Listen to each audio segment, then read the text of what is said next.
can fit 9 people in the city. Bells can stay on. Don't worry about that. Everything that's in the all about the everything out of your pockets, everything in your hat. Unzip your jacket.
One nation, under God, indivisible, with liberty and justice for all.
Oh, and Brandon, be prepared for the ball.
I didn't realize you couldn't keep walking.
Keep pushing.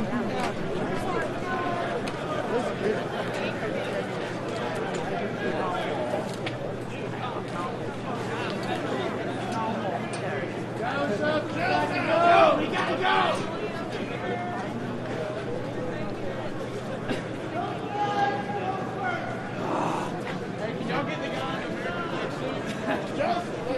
We gotta get off TV. We gotta get inside. Tell him to come inside, Joseph. He's really Democrat anyways. Yeah, right.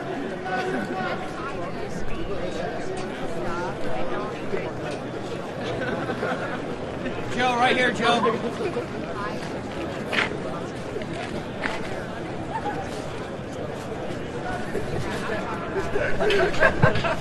This is all deplorable trash. Hey, wait, deplorable trash. Right here. Can I shake your hand, sir? This is my God. Talk about it. We've got to do everything else.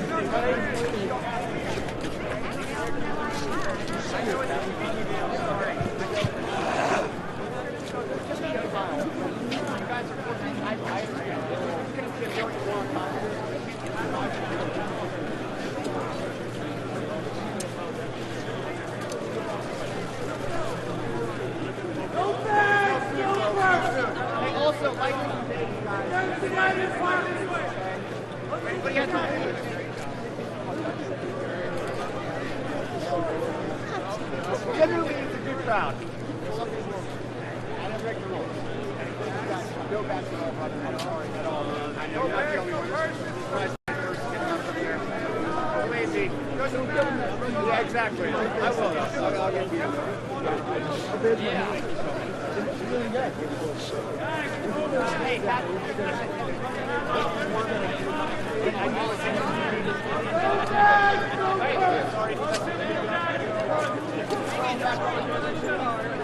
Thank you so much.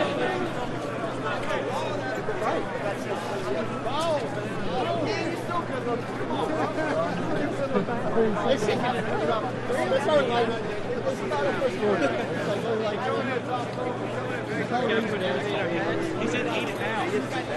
He said I'm going to carry it. Let's go! I didn't put top. That's not wallet. That's really fine. Hey, what's up, everybody? So, if you have like a bag or a bag, right this way. Watch your step. You'll have to leave your bag. You can't come in with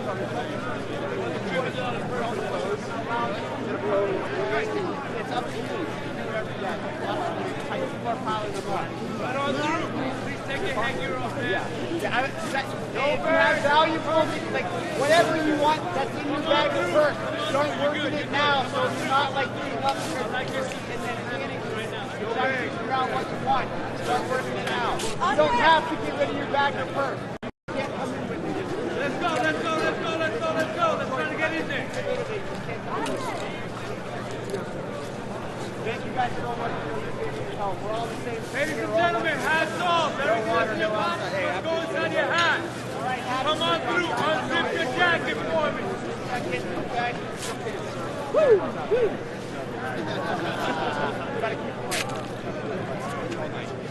Keep pushing forward. Come on. Keep pushing forward. Everything out of your pocket. Guys, keep your hands off. Unzip your jacket. Keep moving. No back. Okay. No bags to purses, guys, of any kind, okay? Shoot the first one out. No bags to purses of any kind. Alright? No bags or purses. It's not shot at you. If you have to ask me if your bag's okay, it is not. Your bag's not the side. You got to tell everyone, guys, I promise you, no bags. Let's go. Guys, don't hold them. Let's go. No bags, no purses. No bags or purses, okay? If you have valuables in the back of a purse that you want to bring here, if you want to bring it, start working it now, so we're not seeing like security, okay? Thank you so much. Thank you so much. Put everything in your pockets inside your hat. No bags, no purse. Take everything out of your pocket, guys. Keep your head where you're on the same. Don't take your jacket. Thank you guys. No bags, no purses, okay? I can't have this area bottled up with people like coming get up here about the time when I can't get these off and do what they want to do with their bags. Okay? So start going through your bags. No bags! No purse! Any bags. Take the valuables you want out now. Go outside. No bags! No purse! No bags, no purses. I want you to take care, please. Look at that. Look it up. I'll get you one in a second. No move. You already know. Keep the line moving, folks. No bags, no purses. Step to the side if you got to empty it out. Keep coming, folks. All right. Thank you so much for understanding, folks. Go outside.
Oh, it's ditch my bag. Say early valuable.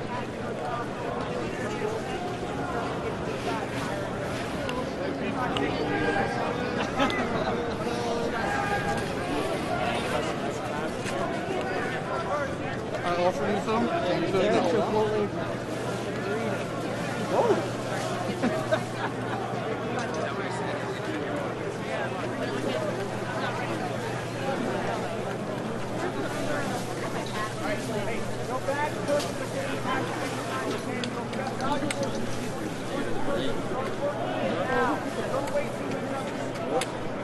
So these must have been the people who stayed overnight. Cheers.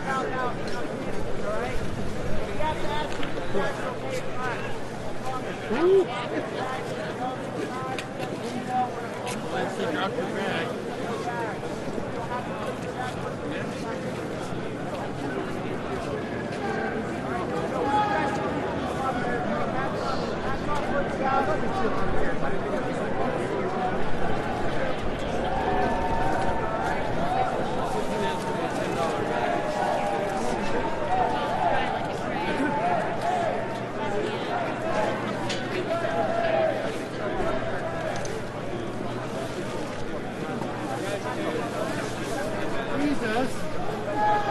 That guy's got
Alec.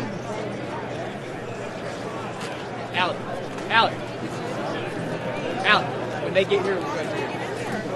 When they get here, we'll go through here.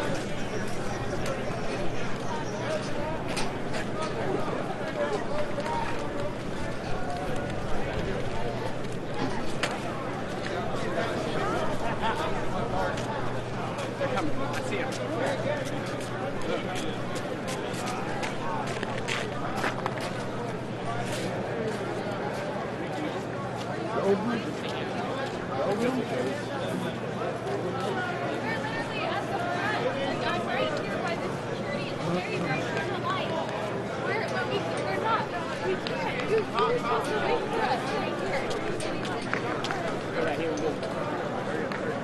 And they're also yelling.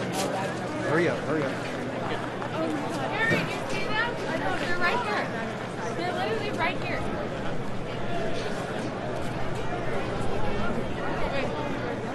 Come on, they're right here.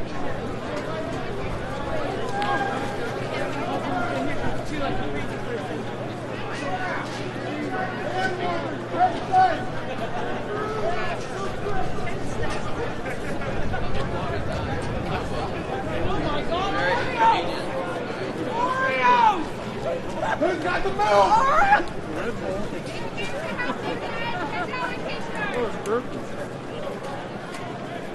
One more year! Woo! Fight, fight, fight! Woo! Drop, baby!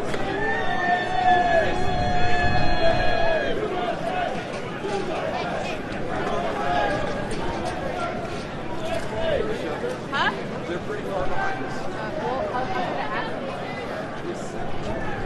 Yeah.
Before you go in, may I take your picture, man? You look great. Go Trump!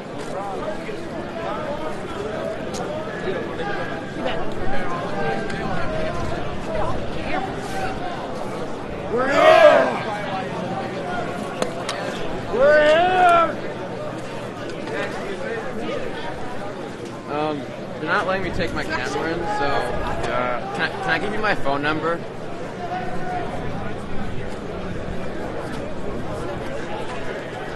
I'm so sorry, I can never do that. I trust you guys.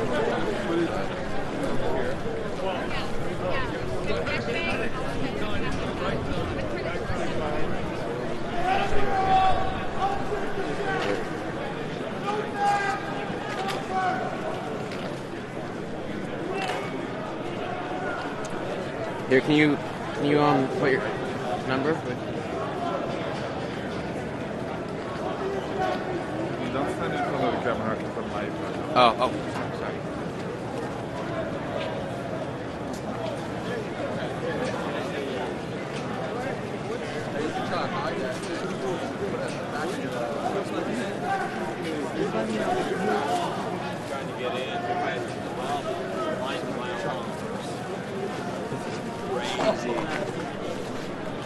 Yo, wild. Thank you. Okay. Alright. Next to this. come pick it up at the hotel, whatever. Thank you. I really appreciate it. Thank you so much.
Guys trying to jump in. Yesterday we in every direction. I mean, yesterday, rotation is not the Yeah, but I think they were probably a couple of your plans. I don't have one. Where are you going to go? You have a VIP pass first? Oh, not even us. I had one yesterday, but I don't know if I'll get one today. Yeah. Yep.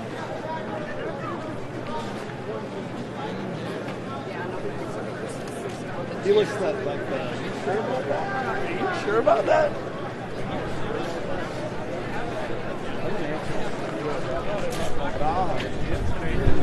Today it's gonna be crazy now.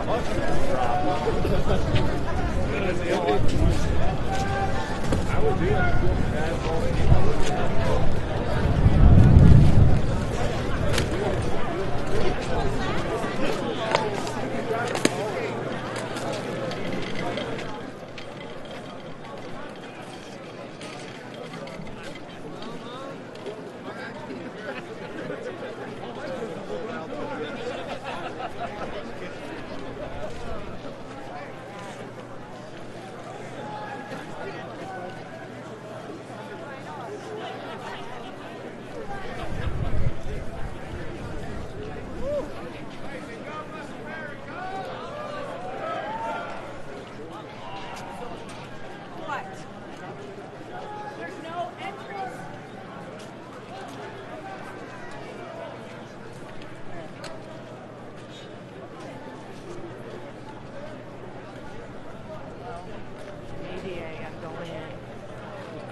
know how this works? Like, is there like other tickets you have to get prior? Or? I didn't think so. I registered online.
Non, non, je suis hôtesse franco. Pardon, excuse-moi. Ça va?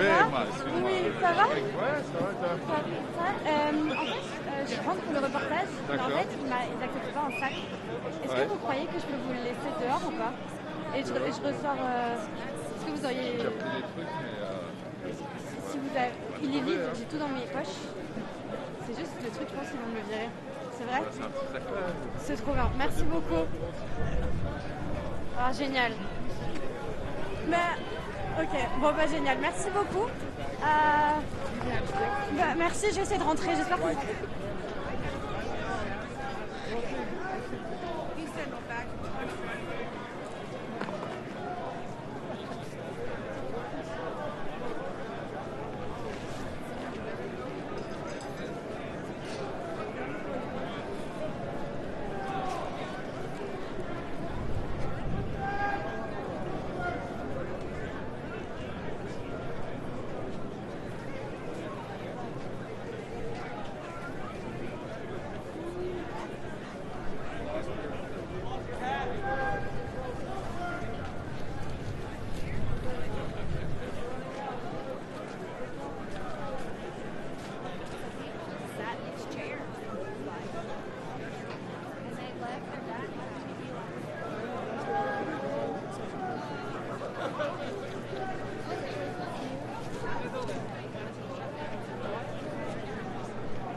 No, I might just sit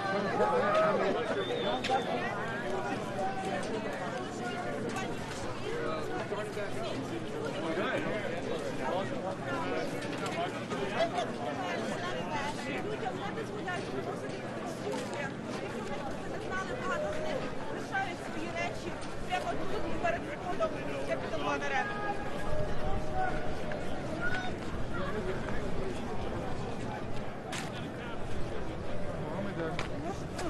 Давай ще раз, але...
Два маємо ми виборемо якісь, так? Я буду ще сумки позніму і будемо, і я готові слухати.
Hey, I need those chairs so you bring me out back in the back of the line.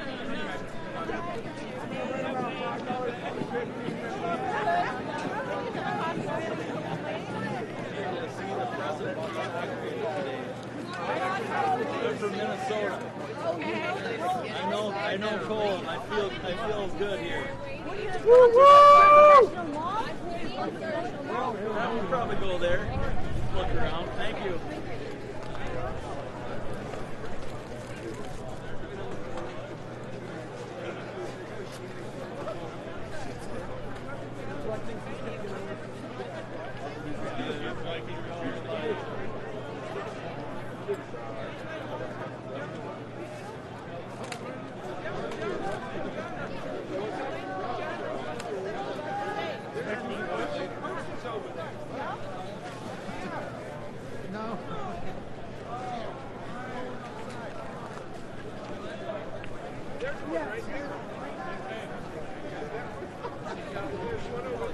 I got my house keys right in my house. That's the front of the line right there, ladies and gentlemen. The front of the line. Right there. Fireball Mama would be so upset. There was a whole half a bottle of Fireball. Maybe I'll go get it.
Kentucky.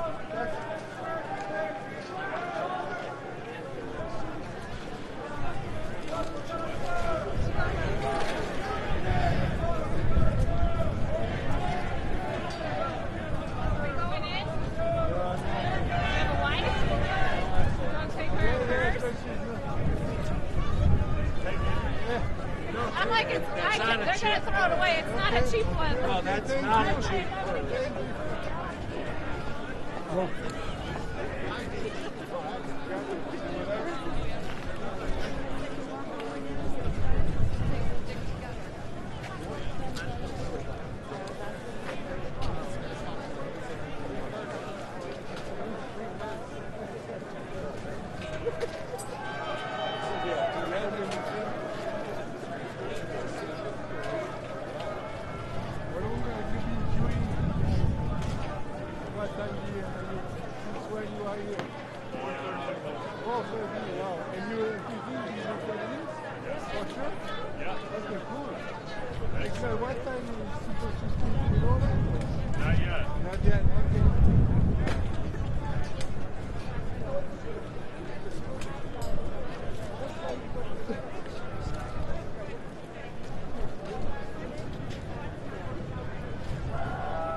Probably a good idea. Sorry? No, nothing.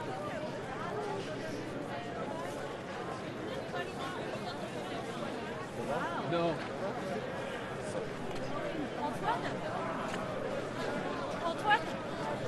Antoine, ça va? J'ai réussi à être dans la queue. Est-ce qu'ils viennent de dire que c'est interdit? Les collègues, ils arrivent dans 10 minutes. Ah, pour le récupérer? Oui, pour le récupérer. Ah, très bien. Merci beaucoup. Tu leur mon numéro au cas où. Oui, je vais leur dire merci Antoine.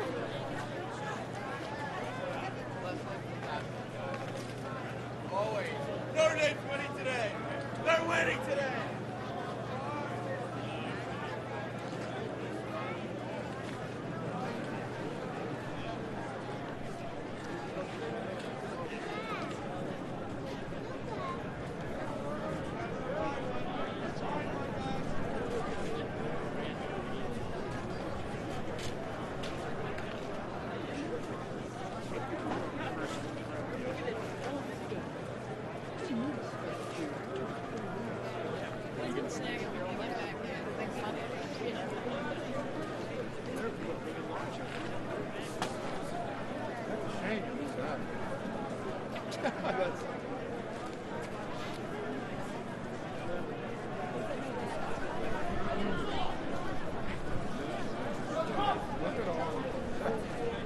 Everybody was camping out, huh? Oh, well. I know, right? It's all disposable. Yeah, I got a person's lady. Right. It's very interesting. I don't know why they got rid of the stuff. Yeah, everybody can. God, this is so good. There's just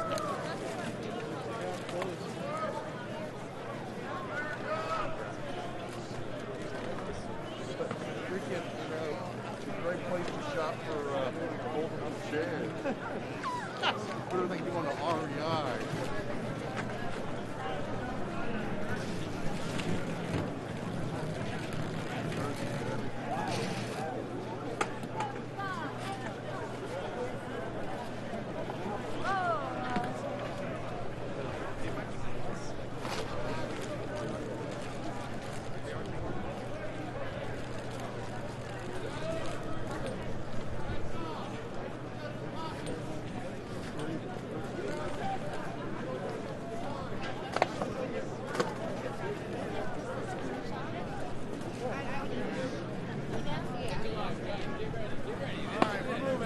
Don't blow it down. Come so far. Hands in your pockets. Don't look straight in their eyes. You can sense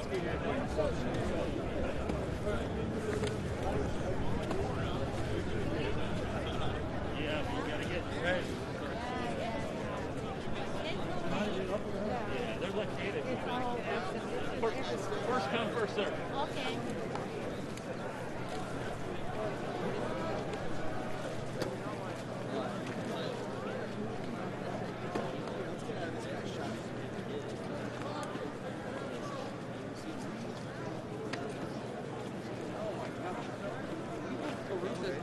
Wait till they come back out. Nothing's in it. Like that's so small. We get right up there on this number. The guy was saying you weren't going to be able to come back, but I got to I'll wait for you.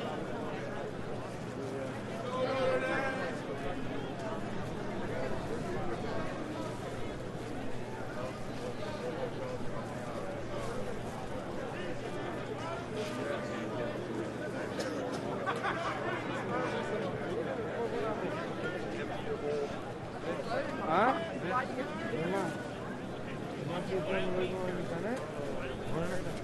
Huh?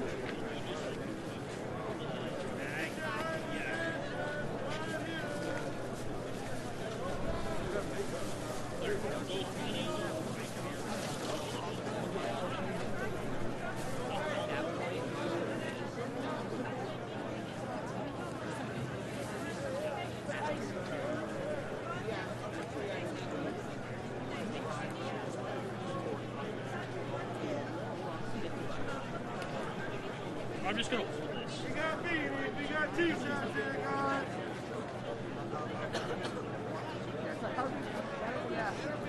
Celebrating our 47th president.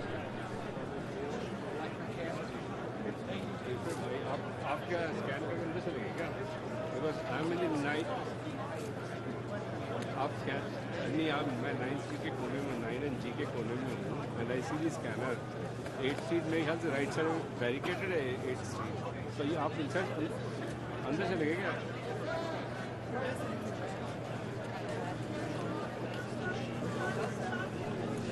Okay okay sir I am in the corner of the 9th पे जहाँ पे लोग entry कर रहे हैं ना हम वहीं पे नियर हरमन मिलर के नीचे बिल्डिंग है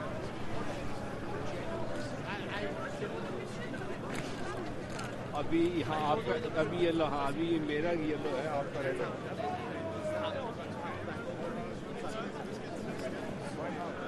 Yeah, meeting you cold.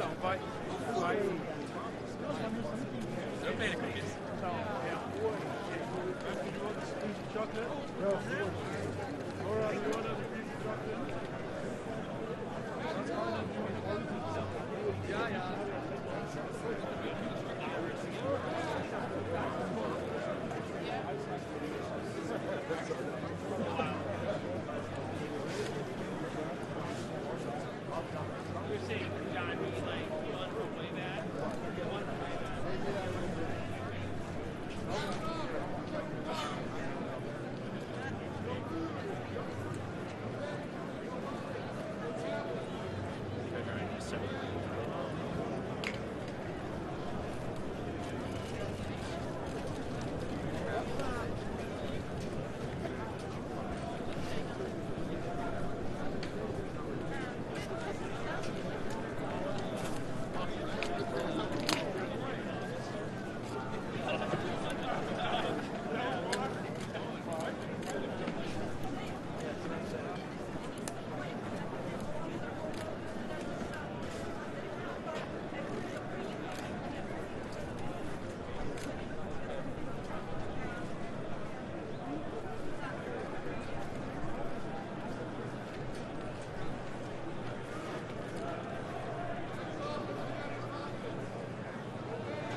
Where's Mexico's mine?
Yeah, exactly. What I was thinking of. So we're back that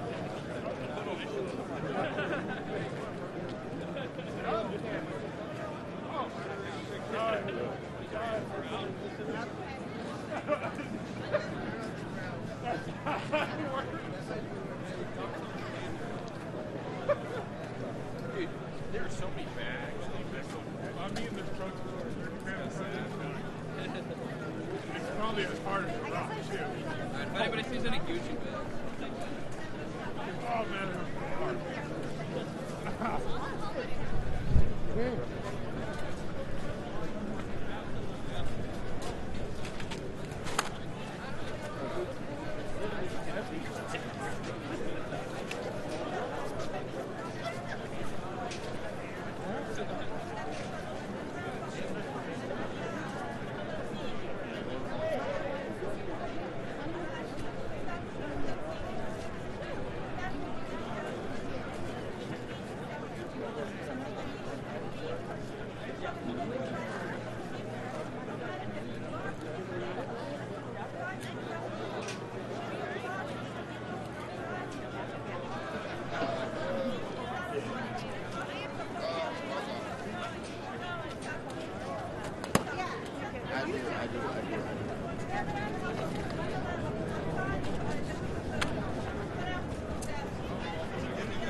home for you? New Hampshire.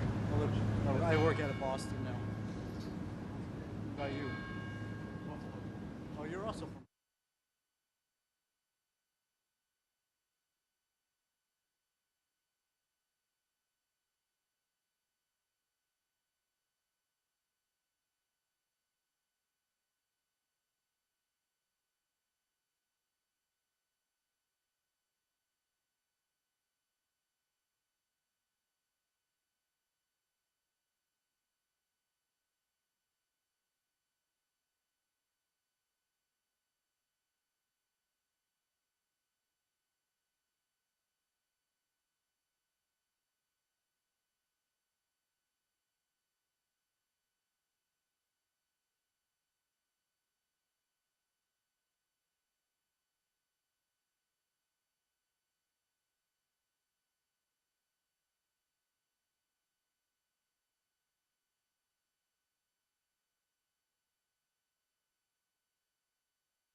time did you guys line up?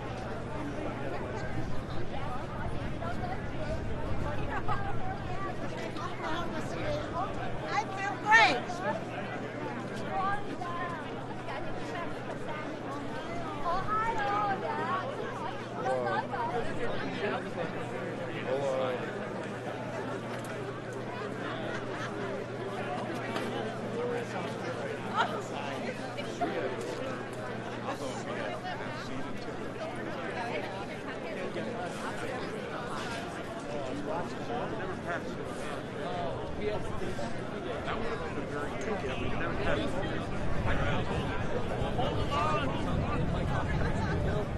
No, Louis Vuitton, Louis Vuitton.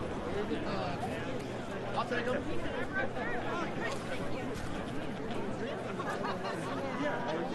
I was like, I could have gone around with the edges. Yeah. I know. That's gone. We get to walk. Yo, Steve, we're gonna walk through, but after.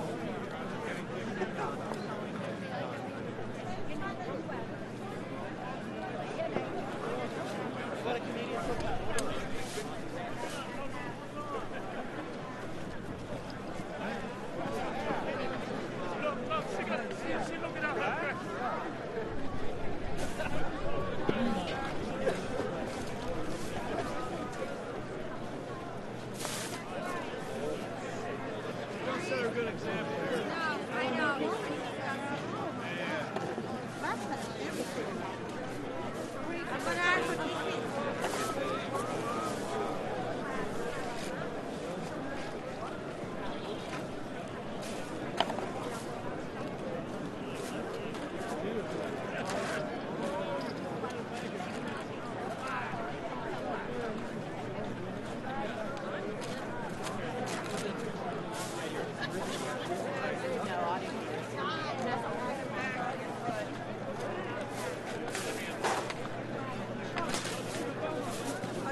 Hey. No.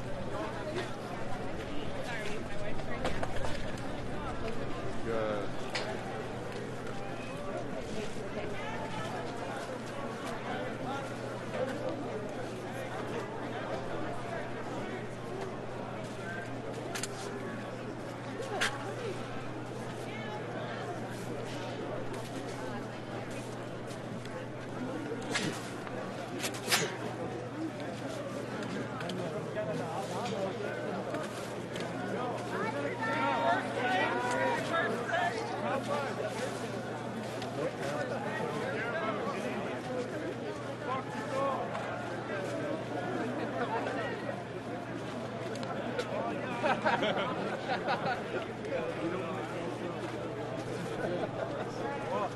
If it came down to it, thinner and thinner. Softer, yeah.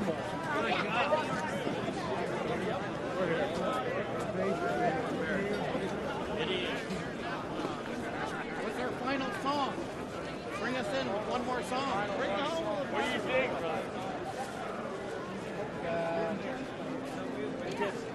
Hold on, I'm coming. How's that one?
the right idea. I do, man.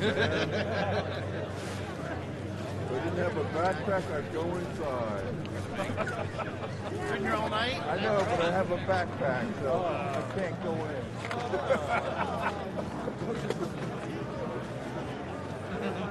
Next time I won't bring anything back. It won't be next time.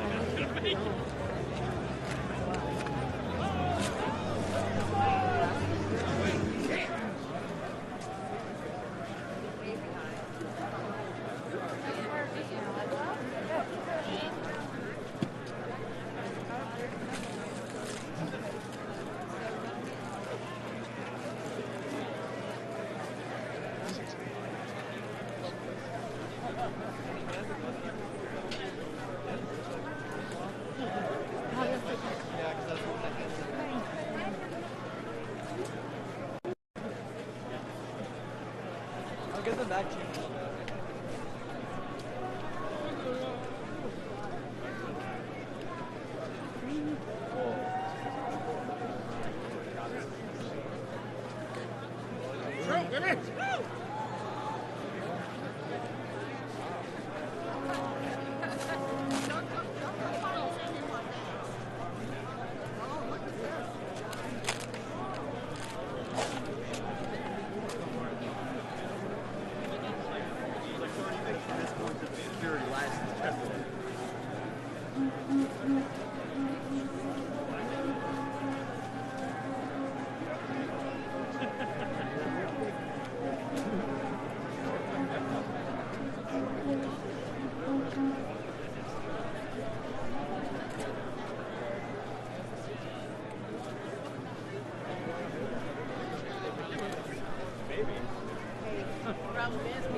That's a nice bag.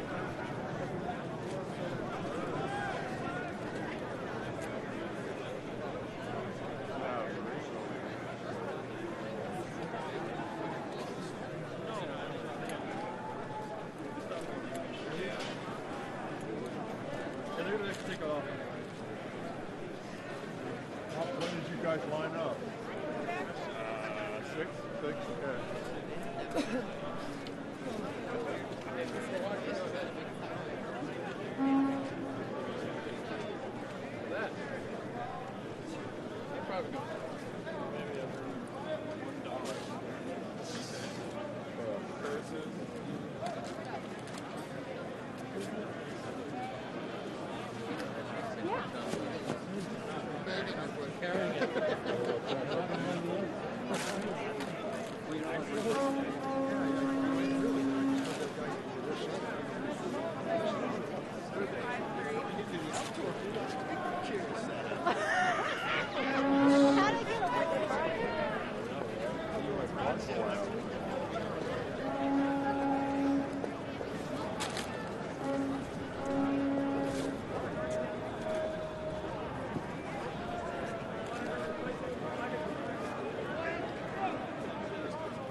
Busy.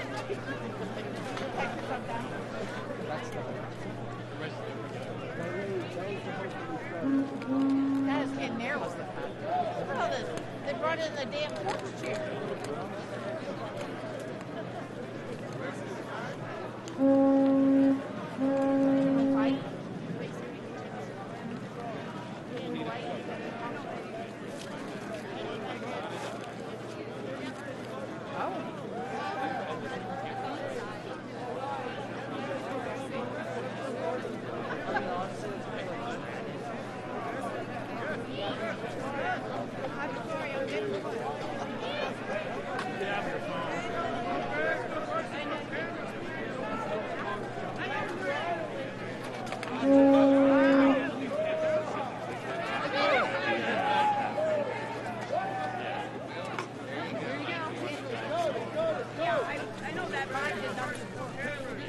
Right here, guys. Right here. Let's go. Let's go. How much? $20 right here. You get made in America, bro. You can't find these anywhere unless you come to United States of America. Here, I won't. Right here. Don't worry. Deliver from Hawaii, bro. I flew out. I took the canoe all the way from Hawaii just for you. Okay? One more. Come on. One for one for the ex-girlfriend. You don't want to get one for the ex-girlfriend. All right. Let's go. Let's go. Let's go. All day. We outside. We outside. $20 made in America right here. You can't find this anywhere unless you come to America through the cake. Come through the door, you can get this $20 right here. How about that? I came all the way to Hawaii. I took the canoe, man, to bring this over here, bro. It took me 7 years, but I'm here now. Come on, let's go, let's go. Right here, guys. You can buy for your friend that did not show up. You didn't make it today. Go, $20 right here. Go. Which I do the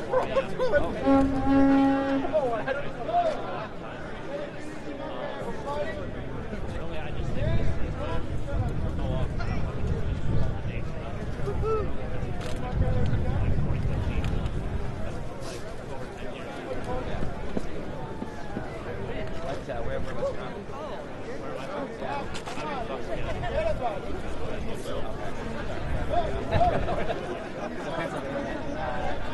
I guess for you as a Trump supporter, the world is watching, you get all the Billionaires watching, just talking to Callie and stuff. What's the message to the world? What is the message you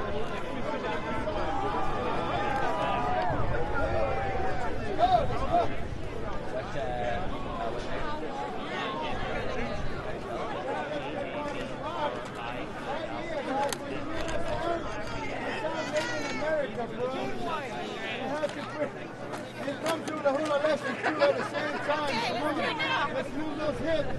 Let's warm it up. Looking good on that. Looking good, my brother. Thank you. Oh my God. Let's go. Right here. Let's go. Let's go. Right here, man. You can't find these anywhere.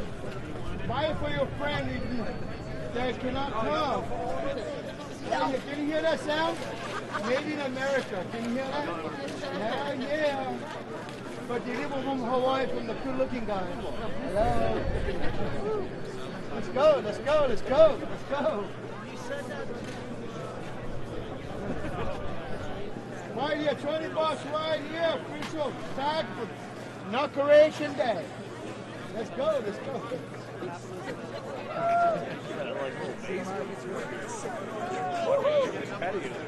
Yeah, that's smart.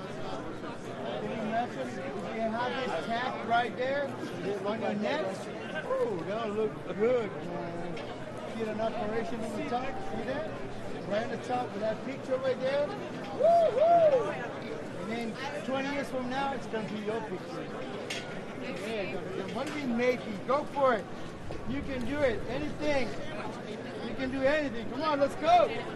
$20.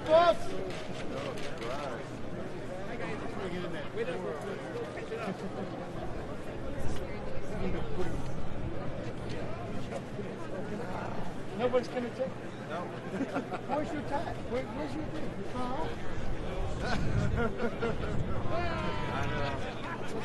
Go. It's like I made the wrong deal.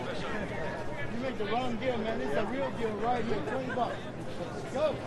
I thought you said 5. That's the one from China. This is in America. The one from China is $5. In America, feel that? Made in America, bro. I know. People pick it up. It's the only kick that you know well. Maybe replace it with something else. Let's go. Right here. Ground floor. That's what they have. You can't get any. Right here, boys. The real deal right here. Let's go. Let's Yeah, go. I know. Like the first thing you get. Aloha. Let's get it official. There's a lawn patio. Get me inside. We're always happy, man. Why can't the other set get along? Why can't they get a conversation, right? They don't want to. They don't want to talk. Military back. Let's go. Let's go. Let's go.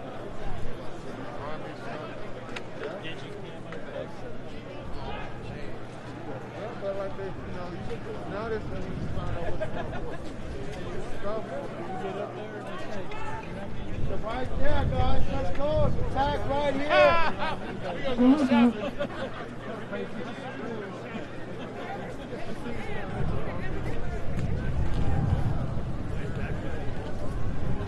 Dude, how many people fit in there? Millions? Let's go. Come on, let's go. They're all sealed up, man. Melekilikimaka, everybody.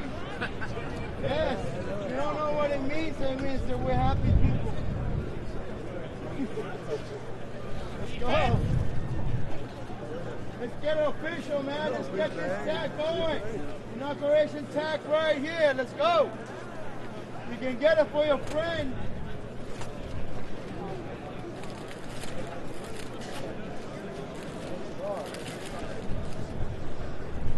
Woohoo! Hell yeah! Let's go! Yeah! Hawaii, Maui no koe. Let's go, brother. Good. Yes.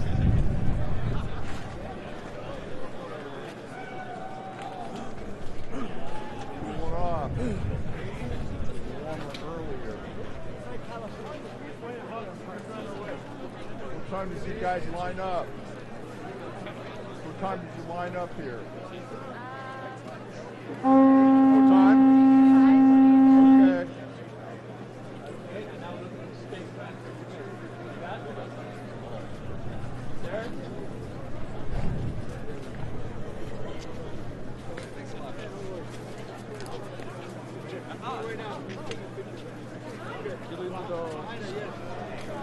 Save TikTok.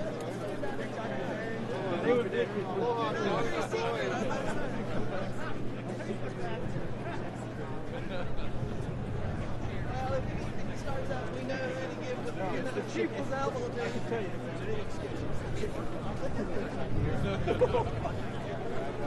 I said, I want you. He's going to get double better.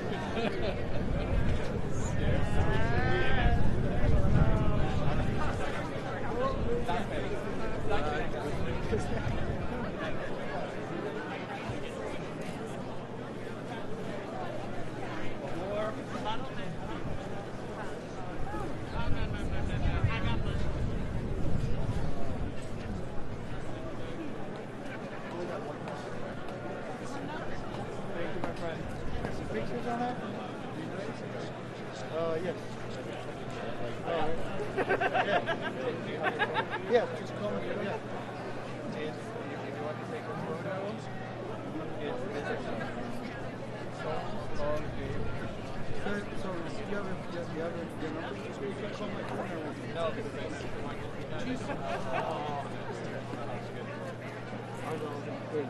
so we can take a photo.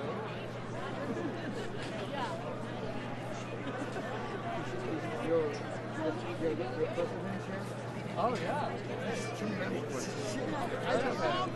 No, yeah. I just got back 2 days ago.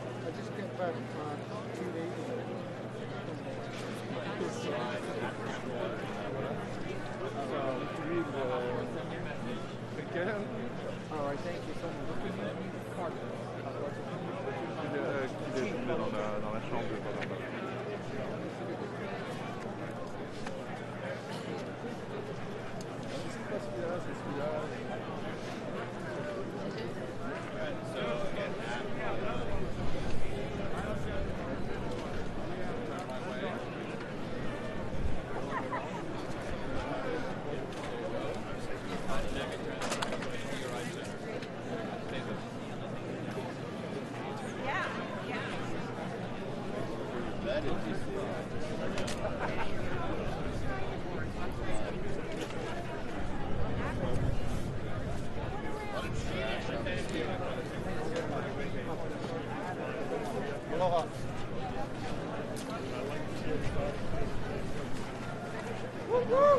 USA! My friend, look at me. Stay there.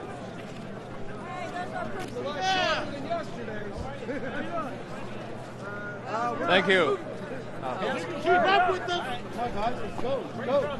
Right here, sir. Let's go. Let's go. What time do you get here? 12:30. No. What's your message of Patriotic? He also go to hell. Go to hell. Thanks for ruining America. That dude. Why would you have to pardon him if he's not guilty? Why would you have to pardon him if he's not guilty? Yeah, that's right. What's your first name, sir? Mark Saunders. Where are you from? Virginia. All right, thank you. Sir, they pardoned him, man. Can you believe that? He's guilty. Oh. Really? Yes. Yes. And it's like,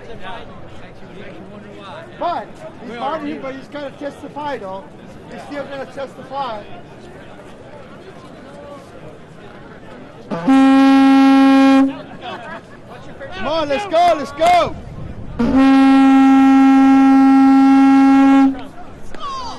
Woohoo!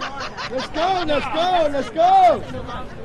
Right here, guys, right here. I did hear that. Do you have a reaction? That means he's guilty.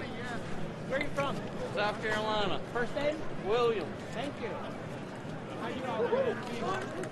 Georgia. Did you hear the Biden pardon Fauci? What's your message to Biden? Get a booster.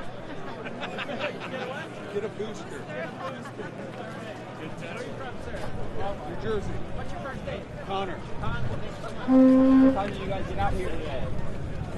5 o'clock. Not too bad. Yeah, not too bad. Almost in, right? All right. I just watched NASCAR. So I know how you're trying.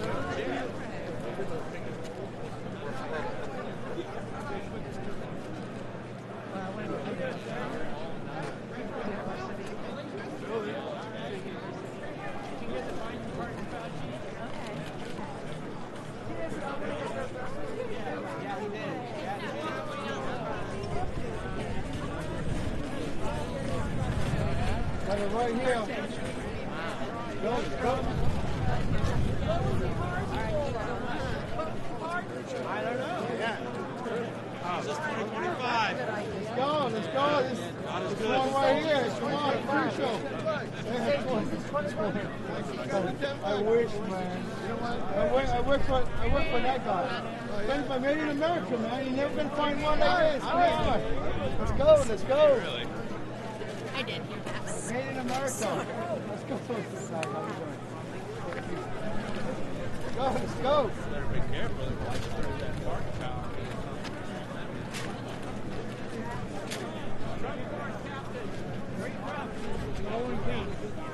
George. Thanks so much. Great job.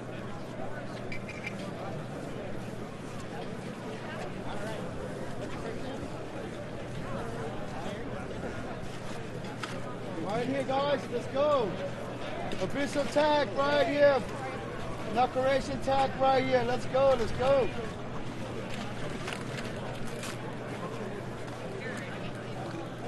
Official tag right here. Let's go. right. Yeah. The kids will remember this forever. Forever. $20, let's go, right here. No, not that. Crazy, crazy. $20. Right here. Shock. Okay, I'm in the cuts. Does he know he did it? Go. Yeah, he did it. Daily Mail.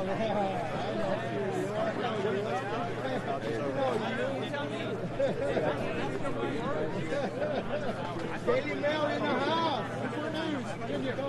3 bags. Let's go. Horrible news. Worst thing I've heard all day. So look at all this stuff that people brought that they can't take in. Right here, guys. Let's go. The official. Make it happen. Let's go. Let's go. Let's go. Right here. Made in America, guys. This is it. $20 right here. Make it official. Let's go. Let's go. Fair enough. But look at all this abandoned stuff, all this contraband. I mean, you bring it in and it's like, Let's go. it's here Let's purely so you can, yeah, these here is crackers.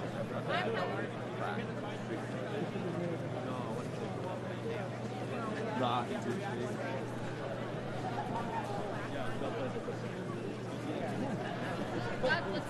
You guys don't want to leave your bags right there. But these guys are doing facial recognition up here. Law enforcement, yeah. At least some of them are cops doing facial recognition. I think that's.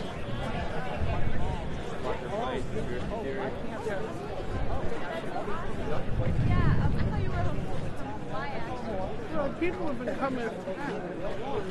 That's so awesome. You live there right now? Okay, okay. 51? Come on. I'm trying to talk to this today.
you go.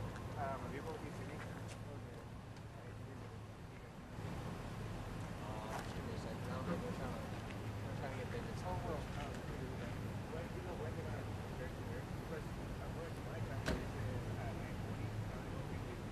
There's a pickup right now. They should hold out. They're trying to figure it out. I guess we'll have to wait until the game.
I've asked him. So I've asked him again. Thank you. Thanks. Really appreciate you, sir.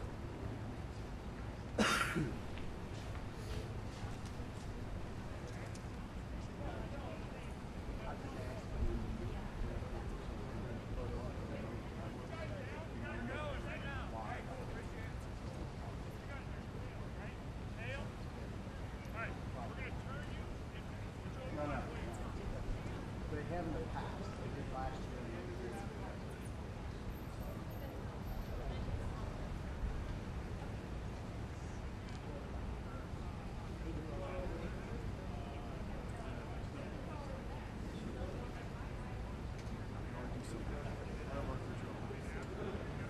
I tried to.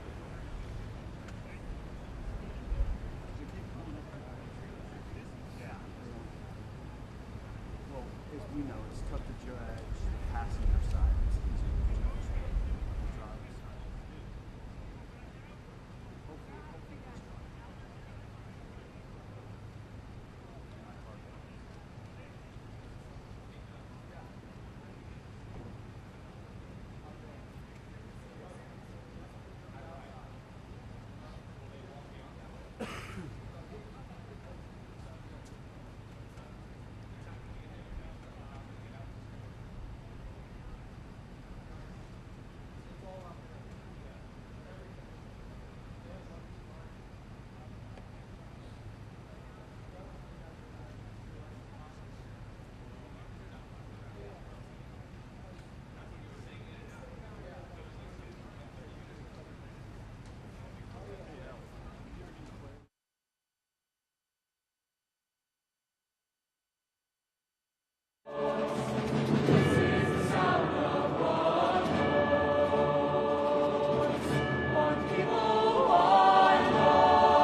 not going to come on this right. Yeah,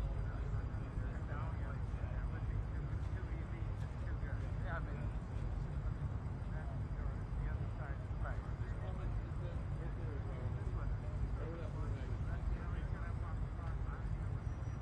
Last year was much warmer than this. Last year, 4 years ago, it was not much colder than this.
Ladies and gentlemen, former Senate Majority Leader, the Honorable Mitch McConnell, accompanied by the Honorable Elaine Chao.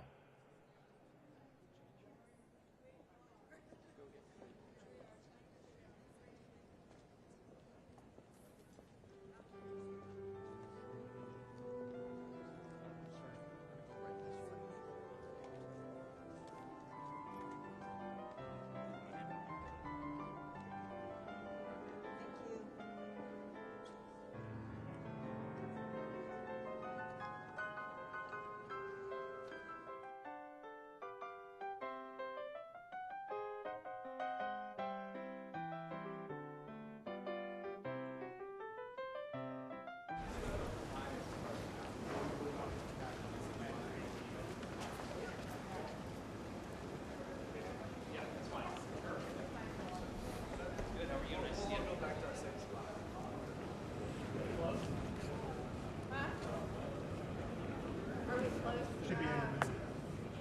Should be in a minute. Okay.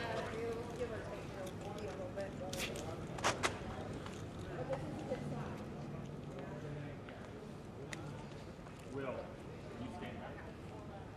Who's your Oh yeah. That's smart, not hard.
ready to go?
Master, good to see you.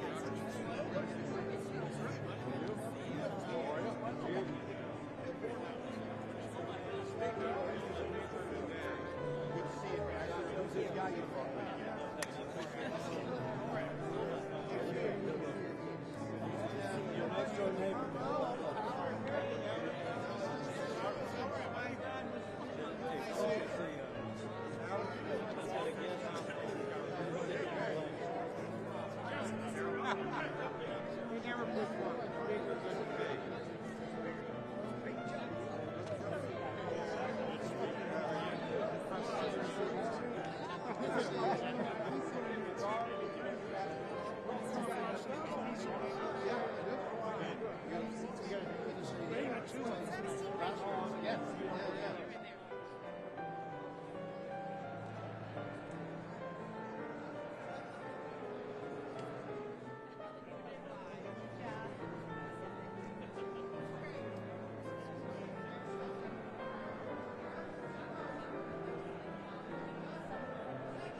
That seems to be history now.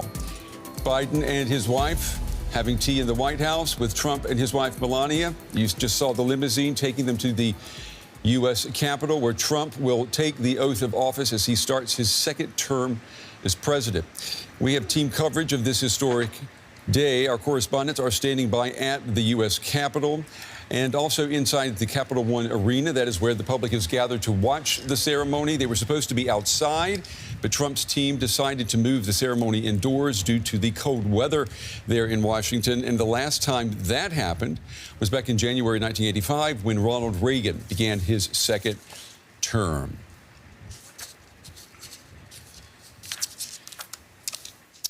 It's good to have you with us and here in the studio to help us understand what we're looking at today. And there's a lot to sift through. I'm joined by DW's Chief International Editor, Richard Walker, and beside him, Rachel Tausenfreund. She's from the German Council on Foreign Relations. To both of you, welcome. So let's just talk about what the world can expect. We know that, I was going to say, from Canada to Kyiv to Jerusalem to the internet, we're already seeing the impact of the second Trump presidency. Yeah, that's right. And I was just this afternoon at an event where the German Foreign Minister Annalena Baerbock was holding a speech which was supposed to be all about China and how Germany has kind of revamped its China policy over the last 4 years. But a lot of the discussion, a lot of the talk was really about Donald Trump and how he's going to play into the future of Germany, but also, you know, he kind of becomes a factor in just about everything, including Germany's relationship with China. So I think, you know, certainly all of Europe is very much kind of glued to events in Washington, D.C. today. Some of them kind of looking like this, some of them, you know, really embracing what's going to happen. But yeah, I mean, this is an important global event. Rachel, is Europe worried? Yes. Europe is worried. Europe was worried even before Donald Trump made overtures to annex Greenland from Denmark. You know, there are reasons to be worried, right? There's the challenge with China that was mentioned already, but Ukraine, right? Last time Donald Trump was president, there wasn't, you know, a massive active war on the European continent. And so dealing with an unpredictable, maybe disruptive U.S. president is a lot more serious when you have a war. Yeah, that's a very good point. We want to go now live to the White House. I'm told that our correspondent, Janelle Dumoulin, is joining us. There you are, Janelle. So, Janelle, talk us through, what do we know so far about this meeting for tea inside the White House? Indeed. So what you might be seeing behind me is the motorcade waiting to get underway. They're waiting for both first couples, the incoming and the outgoing, to come out. But we know that when they first greeted each other, Joe Biden greeted Donald Trump with the words, "Welcome home," which I guess is a pretty gracious considering that they had spent months hurling insults at each other on the campaign trail. Now they're seated inside for a tea. And we don't really know what they're saying inside that room exactly. But you can imagine that it's not the most comfortable of encounters. Donald Trump once again took the opportunity to lash out at Joe Biden last night, calling his presidency disastrous. Joe Biden, of course, had his own fair share of choice words for Trump earlier on, saying that he was a threat to democracy. He also pointed out in your intro that these are courtesies that are ongoing, but they were not courtesies that were extended to the Bidens when Donald Trump was leaving office and Joe Biden was coming in 4 years ago. Now, after this, of course, they're all expected to travel in the same vehicle headed to the Capitol. And one can only imagine that the awkwardness may continue, or who knows, they may have fostered a detente, but that seems to be rather unlikely. Janelle, I mean, we'd love to be a fly on the wall there inside the White House because just before this tea began, we got word that the president had issued more pardons, including for Dr. Fauci, who we know was connected with the American plan to fight the last pandemic, and also to members of the congressional committee that oversaw the investigation that led to the impeachment of Donald Trump.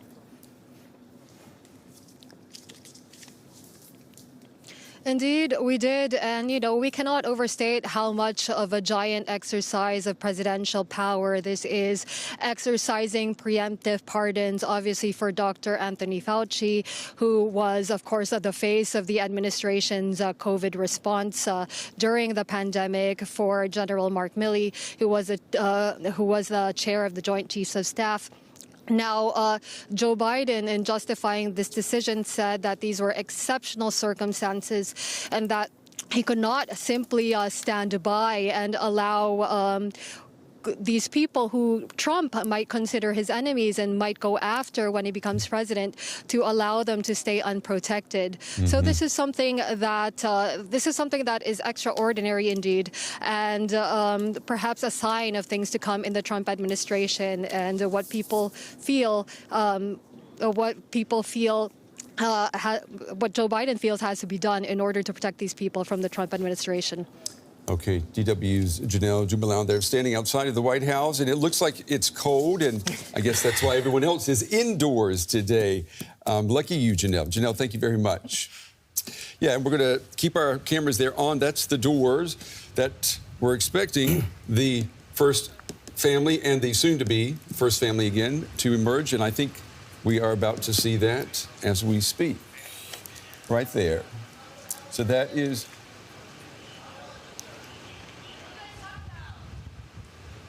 the soon-to-be president and the president walking with Amy Klobuchar. She is going to be the member of Congress who's actually going to call to order the inauguration ceremony that we're going to see at the White House. So they're all getting in the same limousine. And wouldn't we like to be a fly on the wall in there?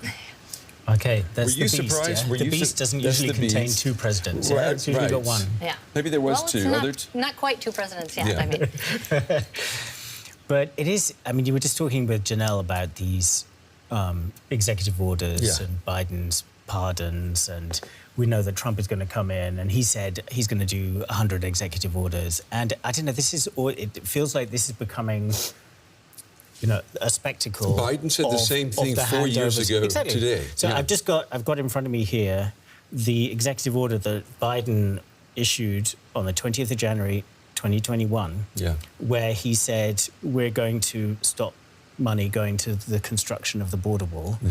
And it's almost like there's a sort of a ping pong now. It's like, okay, yeah, well, I'm going to executive order to protect these people from you, and then I'm going to undo your things with this. And so, and I guess this is the reality now. You know, you have a kind of a US politics lurching at the moment. It's a yo-yo between between extremes, right? Between you had Obama, Trump, Biden, Trump. Right.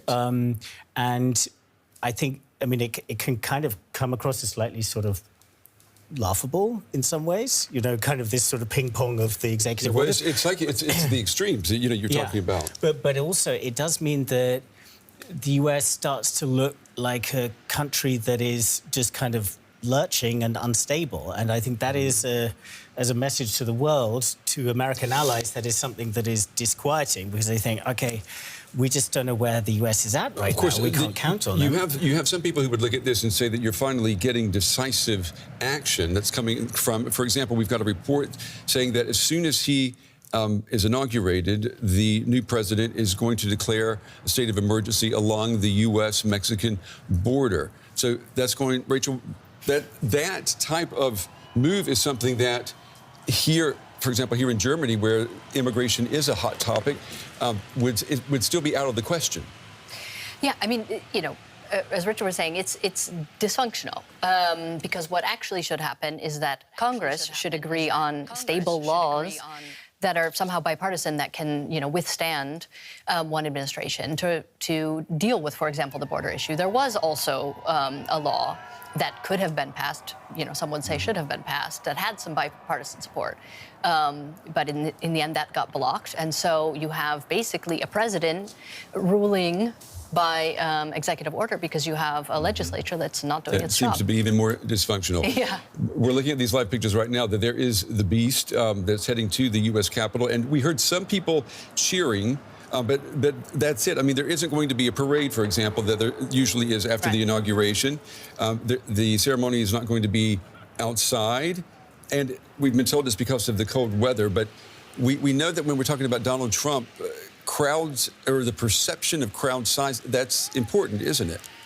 It certainly was the first time around, right? That was, you know, one of the first embarrassing dramas of the Trump administration the first time is that the speaker for the president had to, you know, make up facts about the crowd size at the inauguration, despite, you know, ample evidence that what he was saying wasn't true. And so maybe to avoid that kind of, you know, slip up in the beginning, or maybe because of the cold, one doesn't know. But crowd size has been a consistent topic for Trump. We should stress that. I mean, it's not like it's never happened before. Yeah. So Reagan was sworn in for his second term inside the Capitol building. So yeah, I mean, I mean, of course, people are kind of having fun speculating that it's really about crowd size. But I think, it's -5 degrees centigrade during the day. I mean, that's pretty cold. Right. That's pretty cold, and it's pretty cold for Washington, D.C., right? Like in, Michigan, Wisconsin, you might have a different idea. And I will say, too, to be fair, the National Weather Service did issue a winter weather advisory this morning that said that any skin exposed to the cold risks frostbite. And, I mean, that's serious. Yeah. So it's probably best to bring it inside. And you've got not just Trump, but you've got, a kind of a huge swathe of the American gerontocracy. Yes. is up there. By which you mean the government. By which you mean the government. We see how old, of course, Biden, the departing president, the oldest president ever to hold office. Trump will now be even older because he's entering at an older age. But yeah, I mean, it's a kind of reality of U.S. politics. A lot of the people at the top of it in recent years have been 80 plus. And that doesn't look set to change anytime soon, though. No, it does not. Well, I mean, obviously you have J.D. Vance coming into the vice presidency at the age of 40. I mean, that's definitely a generational kind of shift. But yeah, in the U.S. Senate, Chuck Schumer for the Democrats is still the leading Democrat in the U.S. Senate. I don't have his age in front of me, but yeah, I mean, he's no spring chicken. And they may not be spring chickens, but there is this fear among the gerontocracy that Donald Trump, once he is back in power, that he's going to seek revenge for what has happened for the past 4 years. So these are going to be some cantankerous curmudgeons in power, if you will. But how real is this fear? I mean, we saw the presidential pardons that were announced earlier this morning for Dr. Fauci, for members of the congressional committee that investigated then President Donald Trump. I mean, how realistic would it be that the U.S. Justice Department under President Trump would actually go after someone like Dr. Fauci? I mean, it's quite possible. Yeah, you really can't rule it out. With the nominations that Trump's made for FBI with Kash Patel and with Bondi, I mean, these are loyalists. These are not people who care. Yeah, Pam Bondi for Justice. These are not figures who care about sort of standard Washington norms. These are absolutely people who are loyal to Trump and who would be willing to do things that might be considered shocking. So that we know. Whether they would really do that, it's all speculation. How much political capital would Trump win? I mean, we know, first of all, this is his second and final term in office. A president who usually is inaugurated for a second time is considered a lame duck president. Yeah. So that's another question. Is Donald Trump a lame duck president coming into this presidency? Well, I don't think you can say it just yet, but he will be quite soon. You mean with the midterms? And he's pretty much at the peak of his powers at the moment. And you see that he has enormous sway. Yeah. You see his sway over the tech industry, with the tech CEOs lining up to take part in this inauguration today, many of them making substantial donations as well. You see his sway in the Middle East over the Israeli government and over the situation there, that it's clear that he at least had a hand in achieving that ceasefire and hostage release agreement. So you certainly see a president coming in at kind of at the peak of his powers. I mean, he scored a significantly better election victory than he did the first time around. I mean, he's selling it as a landslide, which I think is an exaggeration, because he was, in terms of percentages, just 1.5 percentage points ahead of Kamala Harris, and just nudged under 50% in the latest tallies that I saw. So I think, but it's normal for an election winner to try to hype up their election win. But I think the question on things like, will he really go after his enemies? I mean, from his point of view, the whole Justice Department went after him. He said it was weaponized. So he think, he feels that the weaponization of justice has already happened, and I'm just going to have my revenge for that, right? But what we don't know is whether that's really going to be the animating kind of spirit of his second administration, or whether he feels like he's been justified, he's been vindicated in so many things, and he's feeling more magnanimous. And, what we're hearing about his speech is that it will be, more of a unity speech, not as negative as the last one. But, yeah, it's too early to say. But it's an interesting move by Biden. And part of this, yeah, this kind of ping pong of like protections and undoing each other's actions, or even preemptively undoing. Right, which is what we saw with the pardons. Yeah. Let's go now to the U.S. Capitol. I understand that's where our Washington bureau chief Ines Pohl is standing by. She's also braving the cold force. Ines, can you hear us? There she is. I can hear you guys at the warm table, and I just wanted to let you,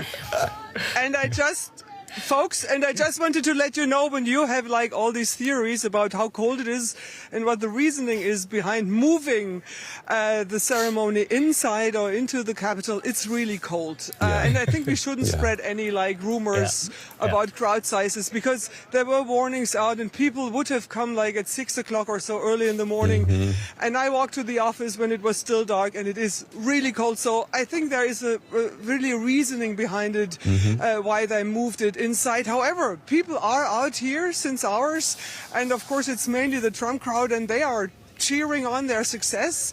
I have to say, it's not as angry as I experienced many Trump supporters during many Trump rallies.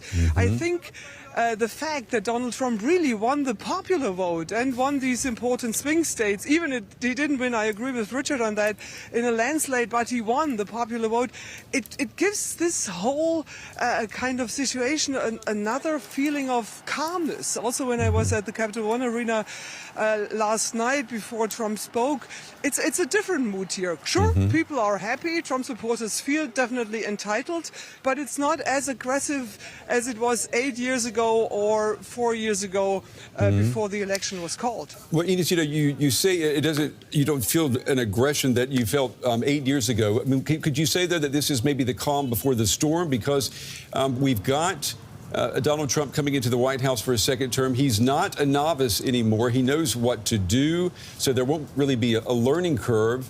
And he has promised to do things that he will probably follow through with. Do you get the sense that this time around people are expecting real action? They do indeed, and I mean, he has been talking about mass deportation and promised that he will sign, and you talked about it, Brent, some executive orders which allow him also to use the National Guard at the border. So definitely something will be happening later today regarding the border situation, and maybe even like deporting some people sans papier, so-called illegal migrants here in the United States. And his supporters do expect him to also react on the January 6th issue. The people who are imprisoned, he promised a couple of times that he will get them out of jail as soon as possible. And then, of course, we also expect him to sign some executive orders regarding the Paris Climate Agreement. So, yes, indeed, they expect action. And then, Brent, it's not only him who is more experienced. He also has like a much more experienced crowd around him, and many of his critics within the Republican Party kind of left politics. So yes, he has like a probably smoother way and is much better prepared. So yes, it probably is somewhat the calm before the storm. Yeah, and Ian, let me one more question before we let you go. You know, we've covered a lot of elections, presidential inaugurations, and it's hard to imagine that a Republican president would pardon people who were tried and convicted for attacking police officers at the U.S. Capitol building. But is that what we're talking about? I mean, do you think Trump would actually pardon people who attack the police? That's what he promised. And I think that feeds into his narrative that the election was stolen off him, the last election. He said that yesterday again during his speech. So it is very well possible that he tries to do that. Having that said, it's not as easy as he likes it make to look like. It's really also complicated when it comes to the rule of law. Pardoning is not as easy as he makes people believe. But he's definitely trying, to make his supporters happy and pardon them who tried to kind of overrun the results of the last election. Okay. Ines Pohl there. on Capitol Hill. Ines, we're going to let you take a break, let you go, and I guess you're going to go get in a car and get warm. We will be coming back to you a little bit later. Ines Pohl, thank you. And my colleague, Funny Fachar, she is at the Capital One Arena where members of the public are gathering to view this ceremony. There you are, Funny. So, Funny, I want to ask you, people bought tickets expecting to be sitting outside the Capitol watching this. Now they're indoors. I assume they're, glad that they don't have to sit outside in the cold. Well, Brian, the question is who is really actually inside the arena? Because if you look to my right and you look at these long lines of people queuing up, in fact, they've been doing this, bracing the cold since this morning, trying to get into the arena. The question is just how many of them will actually get in, because the capacity of the arena is about 20 to 25,000 people. And it's expected about 200,000 people actually came here to DC to see Donald Trump sworn in. So as a result, of course, there's also frustration among those. In fact, I just met them in the hotel where I'm staying, who said, we paid so much money to get to DC to finally see Donald Trump ourselves, but we will in fact end up watching the inauguration on the TV screen in the hotel room. Nonetheless, I think it's important to say that people here are quite excited. Of course, just like at any inauguration, the people who see the person coming to the White House, or in this case, returning to the White House, that they wanted to return to the White House, they feel like winners themselves. One person told me this morning he feels like being sworn in with Donald Trump. So people are really excited, and with there are a lot of people, of course, there are also a lot of vendors who set up all kind of stalls selling everything and anything related to the 47th president of the United States. Well, Funny, I just wanted to ask you, I know some people paid a lot of money to have seats outside the U.S. Capitol to watch this. Now they're having to go indoors and watch on a big screen TV. They're not being offered a reimbursement, are they? They're not going to get their money back. Well, there's a lot of conflicting information, not only about whether they will get back their money, but also what is it like to actually get into the arena? Is it about first serve, whoever gets here into this line or at the top of the line who's going to get in? Can you buy any tickets? So still now on Inauguration Day, there's a lot of conflicting information about that. Who is going to get in and what is actually happening to those people, you just pointed it out, who bought tickets to be able to watch from outdoors, but so many things have been turned upside down since Friday when it became known that because of the cold weather, everything is going to be different. So people are trying to be positive by knowing at least they're in DC where physically their winner, the next president, is also going to be. Yeah, you have to at least give it to the people standing in line and braving the cold to even go inside the arena there. Those are definitely some die-hard Donald Trump supporters for sure. Funny Fachar, thank you, Funny. We'll be coming back to you a little bit later as well. And we're watching now, we've got live pictures inside the U.S. Capitol building, inside the rotunda. And these are people who are lucky enough to be inside, who will get to see. That we have Giorgia Meloni. Exactly. You spotted her, didn't you, Richard? Exactly. The Argentinian president. So the Argentinian leader and Giorgia Meloni, the Italian prime minister. I also just saw earlier Elon Musk talking to Sundar Pichai, who's the CEO of Google. We also saw Vivek Ramaswamy and Tulsi Gabbard. So, what's the significance of Elon Musk being there? I mean, it's not just that he's a friend of Donald Trump's, right? I mean, well, he's more than just being at the ceremony, right? He's been clearly a kind of #1 advisor. Plus, he's going to have this special Doja, right? Doge or whatever, which is basically an agency he created.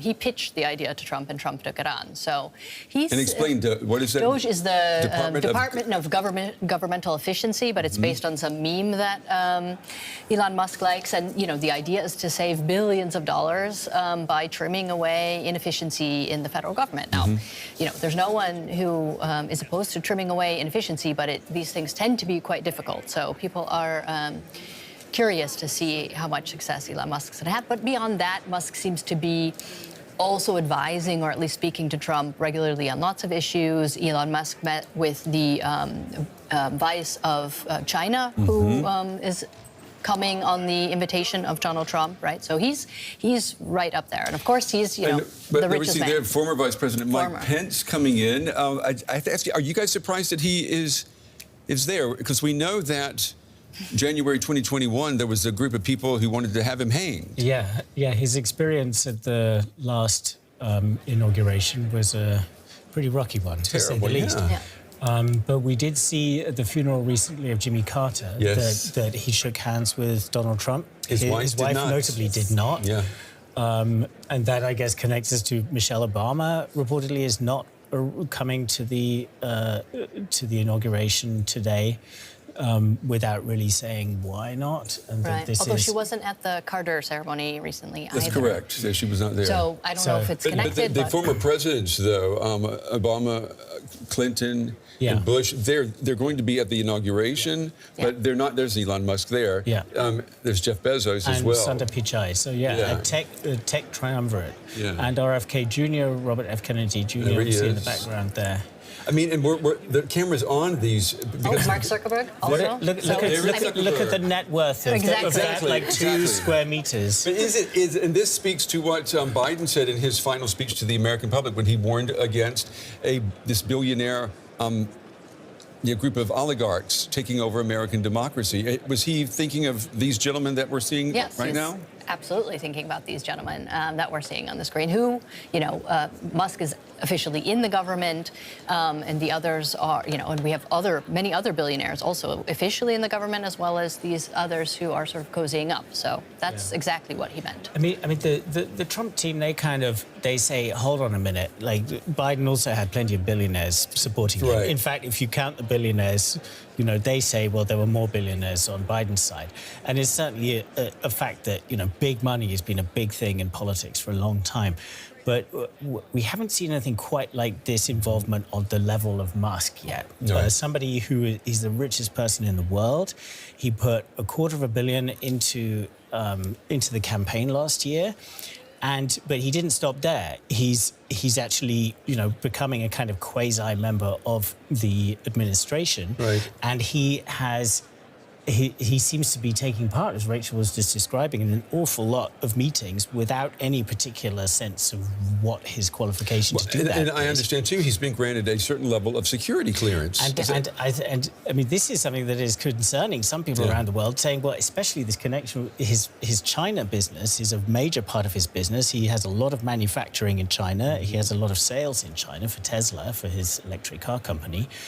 And, people are asking, well, okay, Trump wants to take a tough line on China. Is Musk partly in this to try to hinder that, to try to be a brake on his China policy? And we also just saw Marco Rubio there, who's going to be his Secretary of State. He just had nomination hearings this week. I mean, he's an absolute classic China hawk.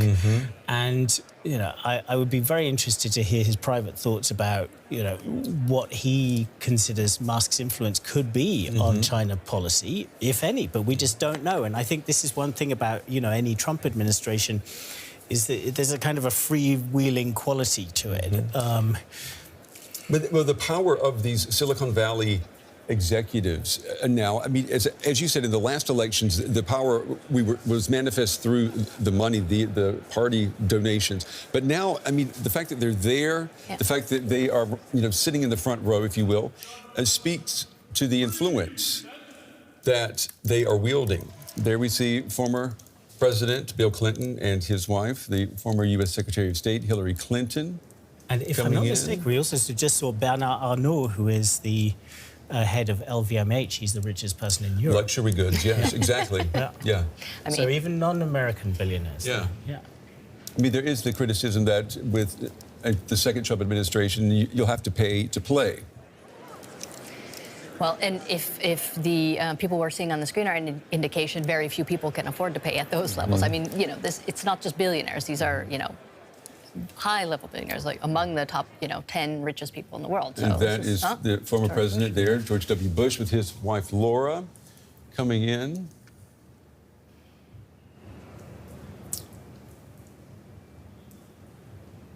And it's a completely different Republican Party today compared to the Republican Party that we knew in 2000 when George W. Bush defeated or was declared president. I mean, in many ways, a big straying of the Trump policy is a kind of anti-Bush, right? It's this foreign policy overreach that happened in the George W. Bush administration. There's former President Barack Obama, and what do we notice there? Maybe it's what we don't see, and that is the former First Lady Michelle Obama, noticeably absent at this ceremony. Was an answer? Was a reason given? I haven't seen that a reason was given. Mm-hmm. But we know that there's no love lost between her and the soon-to-be president, Donald Trump. Yeah, that's safe to say. And it is interesting, I mean, George W. Bush, you know, his era as president is looked back on very fondly by many kind of traditional Republicans. So there's Tim Cook, the CEO of Apple, who also gave a personal donation of $1 million to this inauguration. I think causing quite a few people to kind of think, this doesn't, you know, Apple is a company that has had pretty progressive kind of, you know, sheen around it the last few years. You know, very much LGBT rights, very much environmental kind of progressivism. And I think the explanation given was that, you know, Tim Cook saying that, you know, this was in the spirit of unity, this donation and going along to this inauguration. But yeah, it does kind of foster that sense of, okay, you kind of, it's a bit like going to a wedding and handing a little envelope, you know, for the bride, that, and but he has to be. There's Marjorie Taylor Greene right there from Georgia. About as about more MAGA than Trump. Than MAGA. Yeah, exactly. But you know, the fact, the China connection though to all of these big Silicon Valley robber barons of the 21st century. I mean, China is where everything is still made, even for Apple. I know they've tried to move production to places like Vietnam, but still the supply chain always runs through China. It's very important for Apple. It's very important for Elon Musk and Tesla. Yeah. Not important at all for Google or Facebook because they're not allowed in China. Yeah. And I mean, and for all of, you know, they also, a lot of these companies, they're the leaders in AI. And with AI, you know, China's the big competitor. So it's really, it's a really complicated dynamic among these, you know, tech supporters of Donald Trump because, you know, especially with the China connection, there's very fierce competition, but there's a lot of interdependence among others. So it's a space to watch. And it's interesting you mentioned China because 4 years ago, there was this fear, especially here in Germany, but throughout the EU, that President Biden was going to force the Europeans to choose either between China or being with the U.S. And that really didn't materialize the way leaders, such as at the time Angela Merkel, had worried that it would. No, but Europe and the US have become more closely aligned on China since then. So that, you know, that choice hasn't sort of been forced, but there are kind of little examples where there's certainly pressure coming from the Americans, for instance, so on tech. Export controls. I mean, there have been very niche aspects where the Biden administration did force European companies to kind of step in line with some of the chip regulations and export controls that they wanted to see. But, you know, the Biden administration has been an administration that, you know, wanted close relationships with Europe and wanted to talk these things through and get on the same page. And, you know, that might be a different approach that we see in the Trump administration. Yeah, I mean, and I think that Trump is more likely to want to put more pressure on the Europeans and say you can't have it both ways with us all the time. But I think part of the interesting backdrop of this is TikTok, So obviously, you know, Google's not allowed in China. Facebook's not allowed in China. X is not allowed in China. TikTok, which is a Chinese-owned company... We're not allowed in China. DW is not allowed in China. That's right.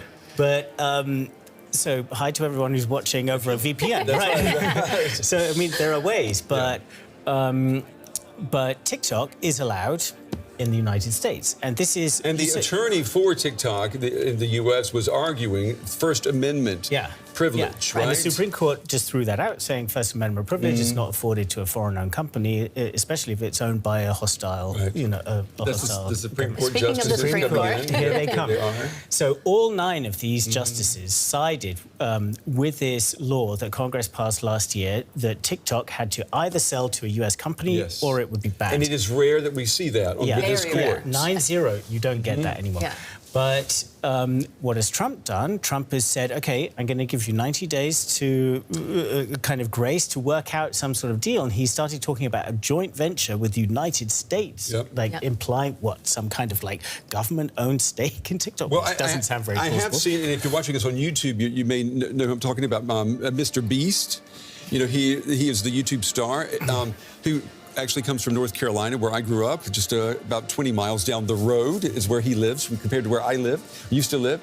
He said that he was getting the money and he had an offer prepared to buy TikTok. Well, I mean, there is speculation that Elon Musk is going to end up with owning TikTok, which, of course, you know, Trump would love, Musk would really love, and the Chinese might think, well, at least Elon Musk is someone who we can turn the screws on in China because of his exposure to agriculture. But it just kind of throws, it shows like a pure China hawk would say, either completely sell to a US company or you're out. Right. And Trump seems to be saying, we can find some kind of middle way. So this is a worry that I think some in the analyst community in the US and the China hawks have about Trump, is that his anti-China position is more bluster than reality. And when it comes down to it, if he can find a deal that either helps him or helps a friend or something, then he will take the pressure off. But he can't circumvent the legislation because the law was passed by Congress, and with an executive order, you can't undo legislation. Yeah, but I mean, the legislation says it needs to be divested. So what we don't know is like, OK, what exactly do you mean about a joint venture? And would that pass then the legal threshold that is required? Yeah, and, you know, Trump might be able and willing to sort of mix the office of the president pressure with sort of, you know, business savvy and connections to make something appetizing. Republicans say, though, in contrast, you know, the fact that they haven't been willing to divest tells us something, you know, that this isn't a normal business. It's hard to believe that China would allow any type of divesting to take place because the Americans would want to have access, and they would want to own the algorithm. And it's hard to imagine that TikTok would sell that. And I tell you what, I mean, also, I mean, if this ban does go through, that debate's right here in Europe. Like, why should TikTok be permitted in Europe? And it's interesting, I mean, the one country that did, the one democracy that did ban There are the Trump TikTok. Children. There's the Trump family. Barron, the tallest one of the lot, It was India that banned TikTok. India banned TikTok after the Chinese had a clash with the Indians on the border in the Himalayas. And the Indians said, all right, we're going to turn the screws on you with some actions. And it's interesting that India is really the only major democracy that's banned TikTok. But yeah, Barron Trump, 18 years old, 77 feet tall. Not 77, but much taller than his father. Very tall, very tall I understand his father's not Melania's thrilled about pretty it. tall. Yeah, Melania's tall, yes. But yeah, who is kind of credited with part of Trump's access to Joe Rogan's Joe Rogan podcast, and all of that. Yeah. He actually admitted National that Security Trump said that he said, I asked my son Barron if I should go on this podcast, and he said, yeah, Dad, I mean, everyone listens to him. So it is interesting that Trump is willing. Last night at the rally, he said that he gave this 90-day window for TikTok because so many young people are on TikTok. And then he said, we won the young vote during the election, which I looked at the numbers. That's not true. That's not true. But they won more of it than people might have expected. Yeah.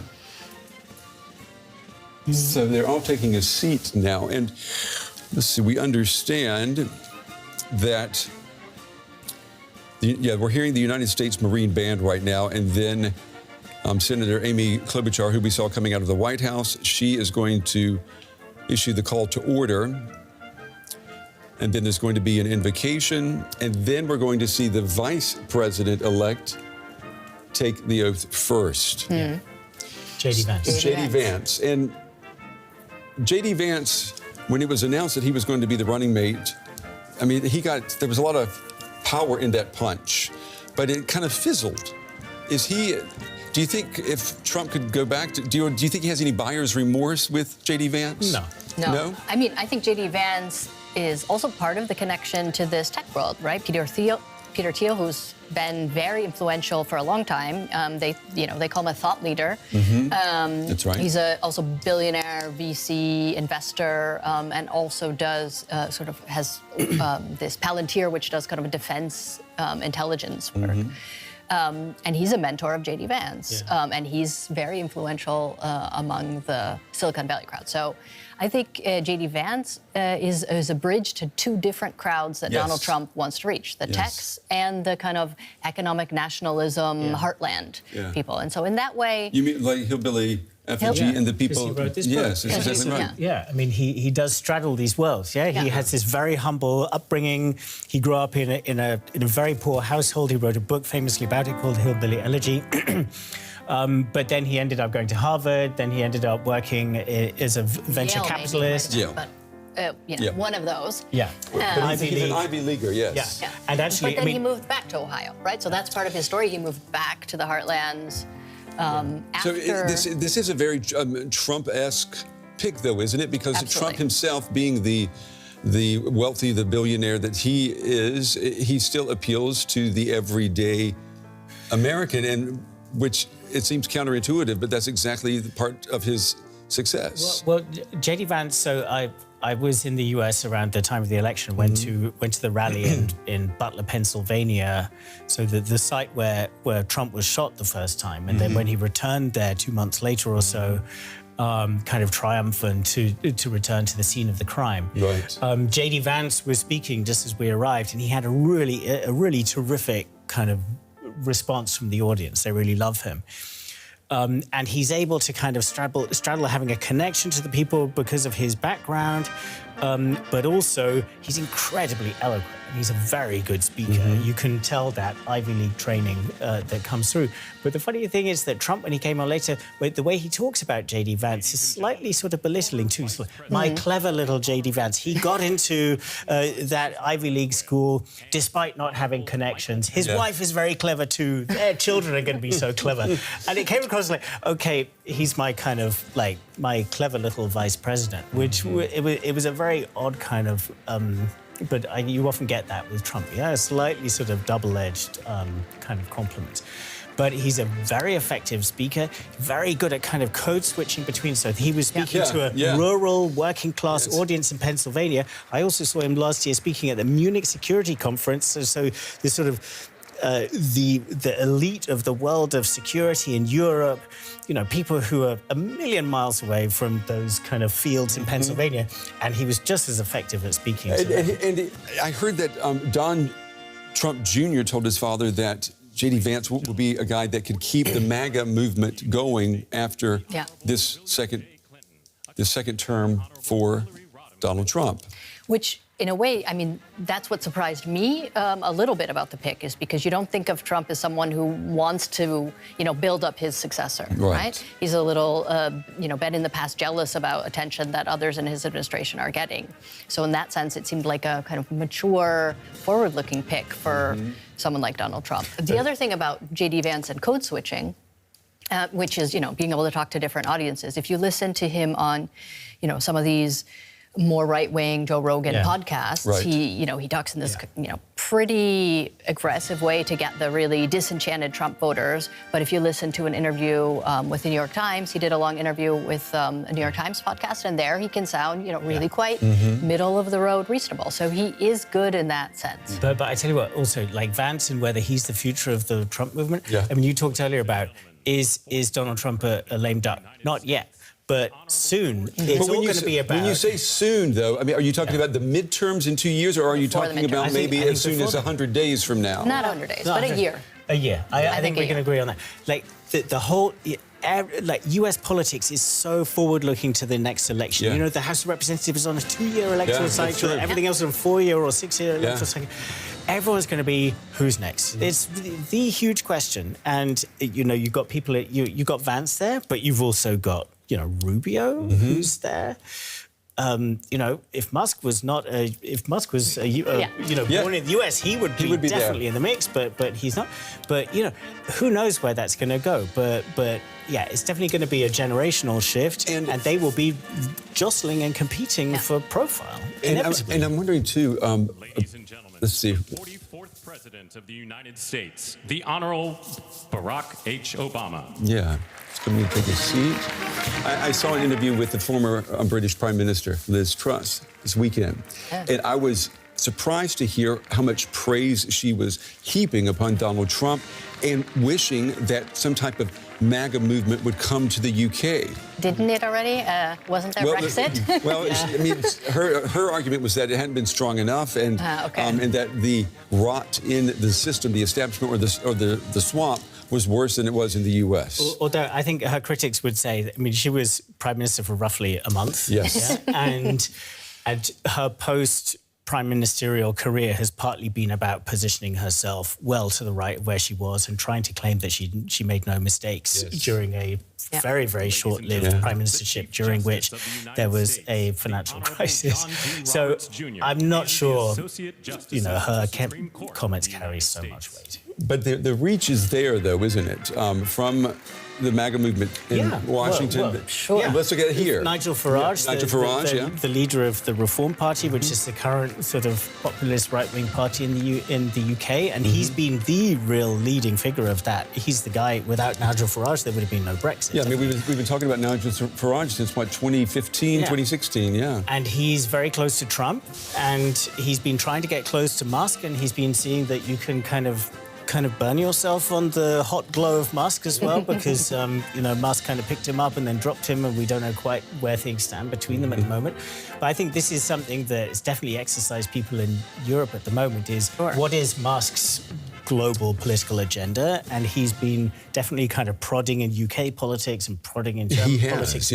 And in German politics. Yeah, and he seems to have kind of taken a step back from that from a moment, but there's little doubt that he has the potential to be back. So there is concern here in Germany that what we're seeing happen right now is going to have an impact here when elections are held here next month, and in particular with the party known as the AfD, that they are going to get some strong support, perhaps, by what they're seeing happening in the United States. Yeah, I mean, they already did, right? I mean, Elon Musk basically endorsed Alice Weidel and the AfD, said, I think, only the AfD can save Germany, something like this. So, I mean, that's a pretty clear and strong endorsement from someone who's a kind of, I don't know, unofficial number 2 in the United States right now. And the AfD, just to explain, so that's the alternative for Germany, or the initials are for the German name, Alternative für Deutschland. Yeah.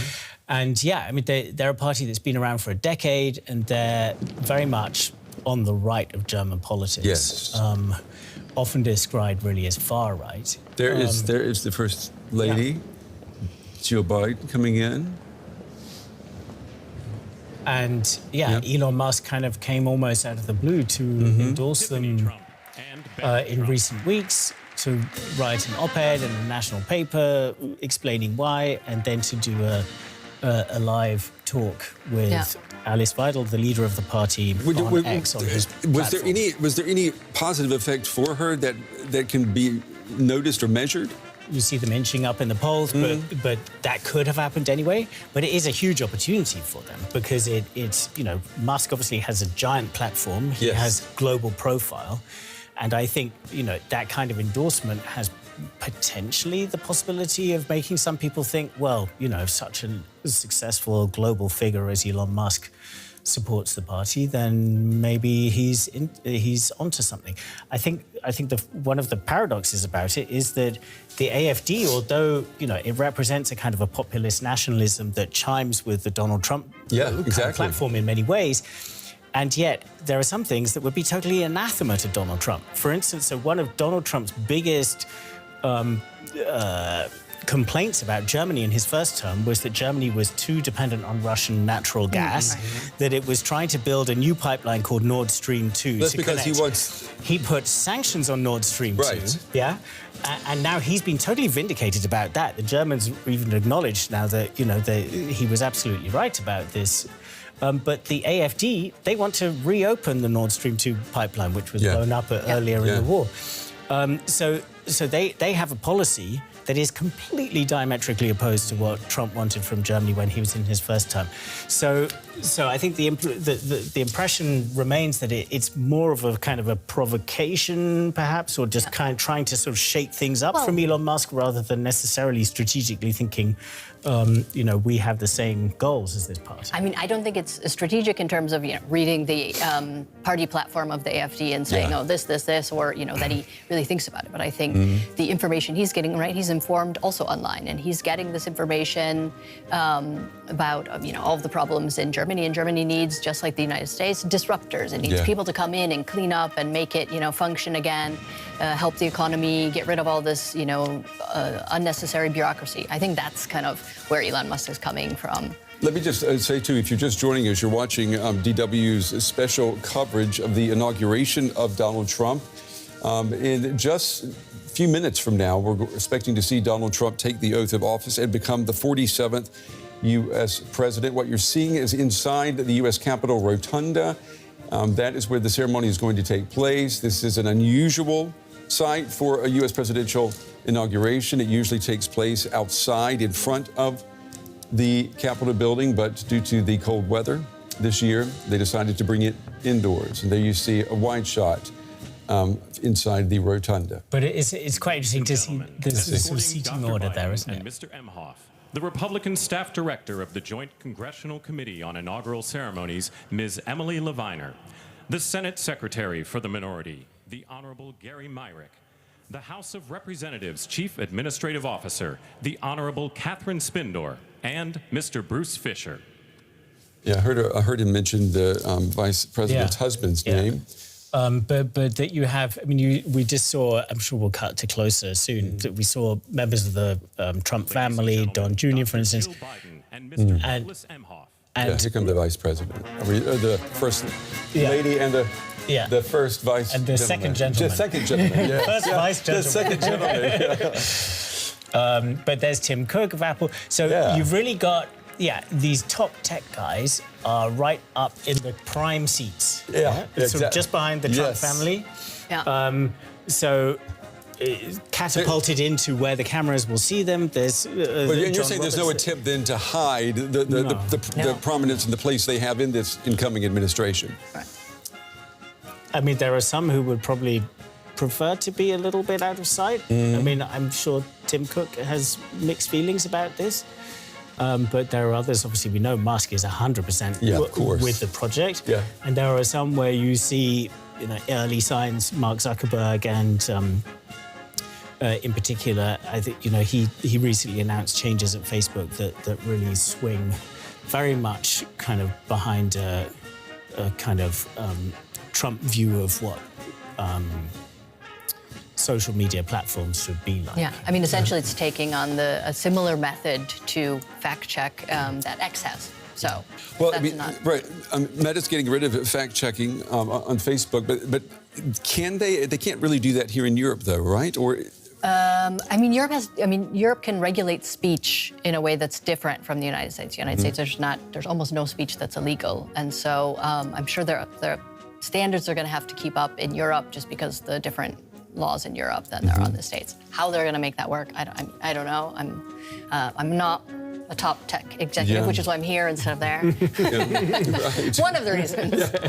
But I mean, there is a difference, and we've talked many times here about the protection of private data and the drive to protect private data coming from the European Union, definitely not coming from the United States, and the European Union setting the standard globally for that. And the Americans do not like that, especially the Trump team really don't like that. So, I mean, in D.C., not long before the election, I went to an event with one of the people who was in the running to be Trump's national security advisor, who didn't end up, getting the job, but who was talking about, some of the actions that have come from the European Union against U.S. tech companies.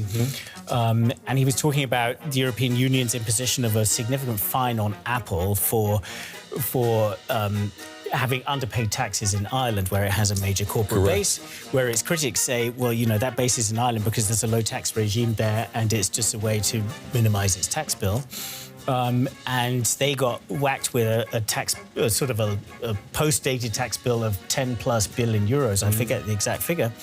And this was described by this person from Trump world as stealing from an American company. And that this is going to have to stop, saying that the Europeans, if they want us to still guarantee their security, they're going to have to stop stealing from our companies. This is the transaction Trump was talking about. So, and I think, so that's going to be, the Europeans are going to be watching very closely for what happens in the Trump administration with respect to tech platforms, because obviously, the whole, the ground feels like it's shifting under the transatlantic relationship. Well, I mean, it's been a relationship based on shared values. That's what we've heard all of our lives, but that doesn't really have a lot of currency in Donald Trump's world, does it? I mean, we're talking about tech, so that's an easy, data privacy, for example, is not really a shared value in the European understanding, in the understanding of the tech leaders that we're seeing, right? I mean, they want to, Apple has things where the FBI can't get into your phone, so they want to protect the user data, but on a kind of broader scale, they're completely against all of these regulations. And, one of the stories with the division, I mean, why the tech companies left the Democrats and endorsed Trump is because the Democrats got pretty strict with regulation and tried to follow some of the European moves and get, a little heavier hitting with tech regulation in the last term. And the tech CEOs, weren't happy about that. And they saw the Democrats as being anti-tech, anti-innovation, and too much like the Europeans in that sense. And which then became an opportunity for the MAGA movement to bring them in. Where does that leave the Democrats, though? Because the Democrats, in our lifetime, we've seen the Democrats go from being the voice for the working man in America. They've lost that support. And under Bill Clinton, they were accused of becoming the party of the upper class, well-educated. And now, in Silicon Valley, and now they're losing that as well, as you just described. So the Democratic Party kind of looks like it's in complete disarray now. Well, I think, the positive side for the Democratic Party would be, this is a moment for it to have a real kind of rethink about where does it want to position itself. And this is really just beginning. And you'll start to see positioning for, the next presidential election. There are midterm elections coming fairly soon. But when we were just talking about gerontocracy earlier, the fact that Chuck Schumer is still the leader of the Democrats in the Senate suggests that, it's not yet kind of all change. But I think that debate, they haven't they have not yet quite found the really sweeping answer to this populist nationalism of Donald Trump. But I think it's not just the US Democrats, it's also in Europe. You see, the center-left generally has not really quite found any response that has the emotional kind of heft of this kind of my country first kind of idea. And that resonates with young voters, perhaps not so much in the U.S., but it is sizable in the U.S. But here in Germany, for example, the young voters, they vote for the AfD. Not in a majority, but the AfD is more popular among younger voters than it is in older cohorts, according to some recent figures. And this has really been a big surprise to a lot of observers who thought, they think, okay, young people, Greta Thunberg, well, it's not all like that, there are young people also who think, their values align more with something like that. I think there's also, it's partly the values thing, and, maybe there are more sort of conservative or, young people who are attracted to the nationalist narratives that the AfD and other right-wing parties have than the kind of typical narrative is, where young people are all idealistic and left-wing. But I think the other part of it is just this disruption. There's Melania coming in. Check out the hat. At Jimmy Carter's funeral, everyone was talking about the collar that she had. Now it's the hat that's going to attract lots of attention. Yeah, there she comes. She's about to enter the rotunda. So we're getting closer to the main event.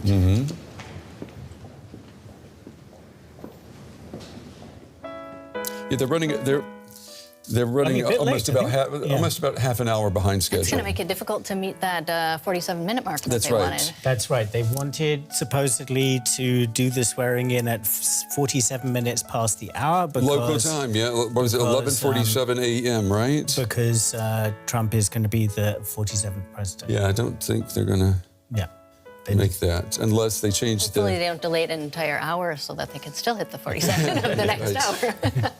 Yeah, that's... that'll be difficult.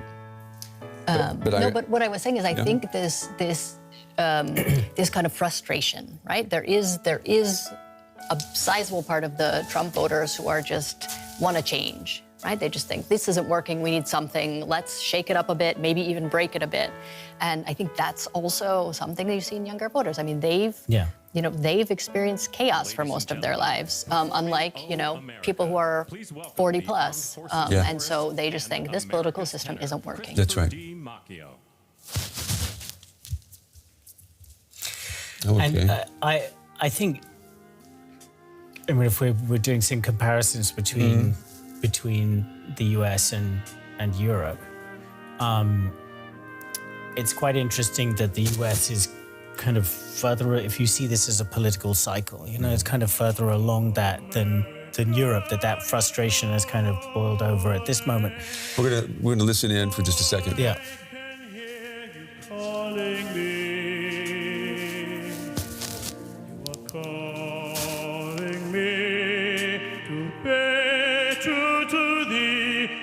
To thee I will be. Oh, America, no weeping. Let there be no wounded heart. I will keep you in my keeping till there'll be.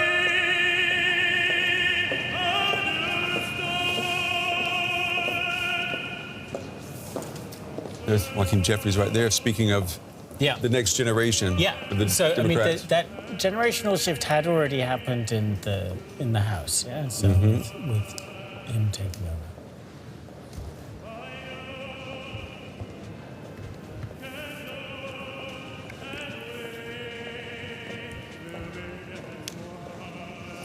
There's the president and the vice president.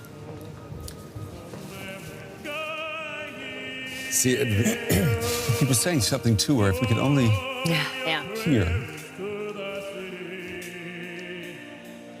From your mountains grand and all through this land, you are beautiful to me. Oh, America, you're calling. And I will admit, there's J.D. Vance, yeah.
Unfortunately, I wish I knew who this gentleman is who's singing, because if he's not listening to the program, maybe if someone's watching in chat, they could let us know. Ah, there you go, yeah. You know?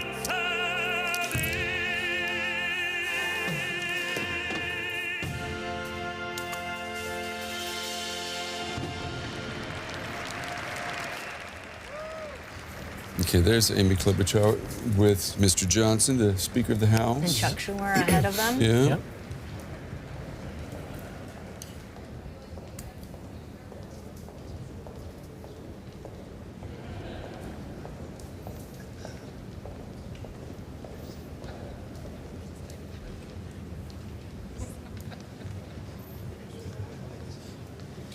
the So Mike Honorable Jackie Barber, the Clerk of the House of Representatives, the Honorable Kevin F. McCumber, Mr. John Bessler, Mrs. Kelly Johnson, Mrs. Iris Weinshaw Schumer, and Mrs. Jennifer Scalise.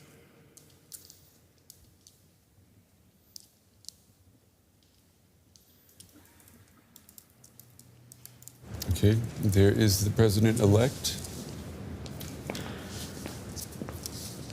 He does not have a, he doesn't look like he's very happy at this moment. Well, that's his look. He's not a big smiler.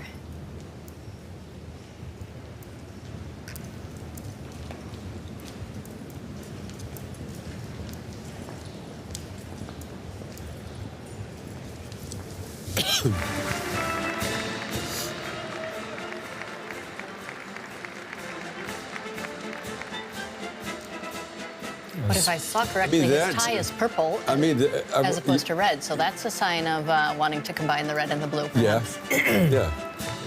That's a very good observation, Rachel, yeah. Yeah. Yeah, that's Baron greets his mother, yes. Yeah, we see where he gets his height from, yes. Although it's true, we're a pretty tall guy. Elon Musk also pretty tall. Yeah, he's very tall, yeah. He's doing a little bit of yoga right now. They've probably been standing around a long time. Yeah. I think it's time now for the president-elect. They all know not to lock their knees. A marching band lesson. Yeah.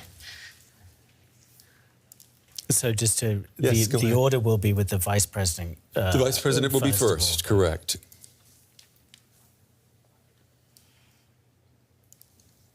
Ladies and gentlemen, escorting the President of the United States and the Vice President of the United States, ranking member of the Joint Congressional Committee on Inaugural Ceremonies, the Honorable Deb Fischer, House Democratic Leader, the Honorable Hakeem Jeffries, and Senate Majority Secretary, the Honorable Robert Duncan.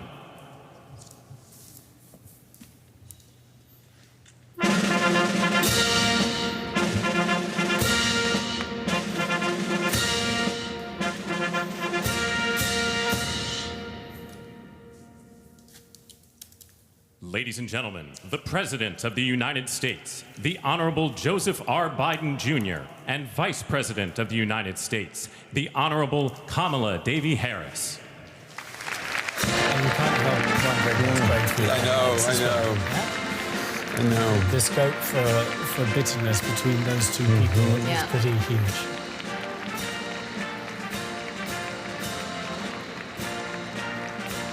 I saw the video that the White House released this morning, a goodbye video basically coming from the Oval Office, also touting what they've achieved.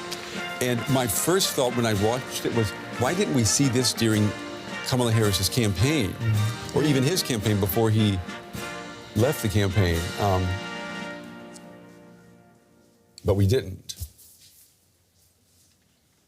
Ladies and gentlemen, escorting the Vice President-elect, the Executive Director for the Joint Congressional Committee on Inaugural Ceremonies, Mr. Michael Wagner, Senate Deputy Sergeant-at-Arms and Doorkeeper, Jason Bell, and House Deputy Sergeant-at-Arms, Mr. Sean Keating.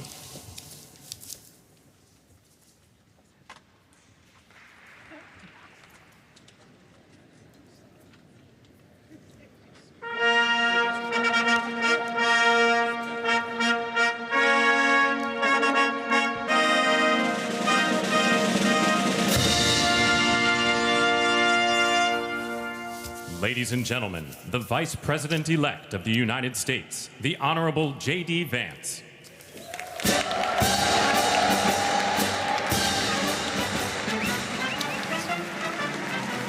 Okay, this is a double jeopardy question worth 800. What do JD stand for, the two letters JD? No cheating here, Richard. Remember, but I can cheat.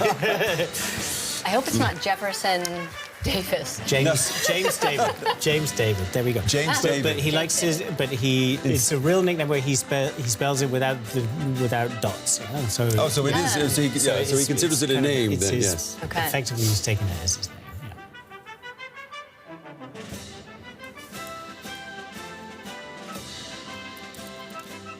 name. You know, we had a couple of weeks ago, after Jimmy Carter's funeral, we had at the end of the program today, we looked at the body language of the former president sitting there and what it revealed about them.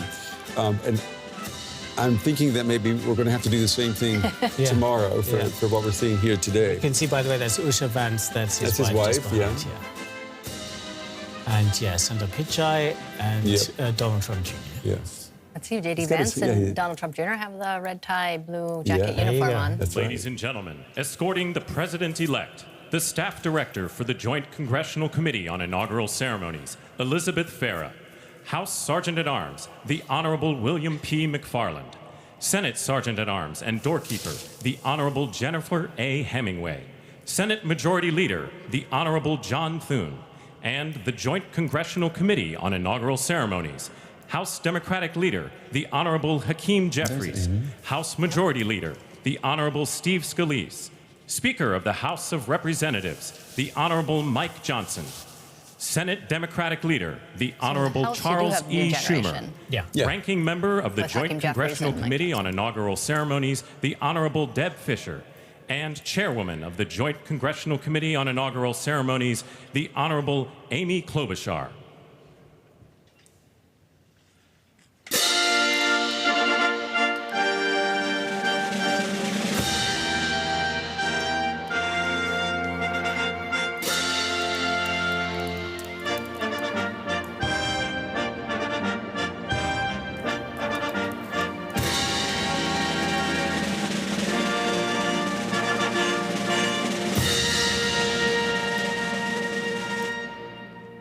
Ladies and gentlemen, the President-elect of the United States, the Honorable Donald John Trump.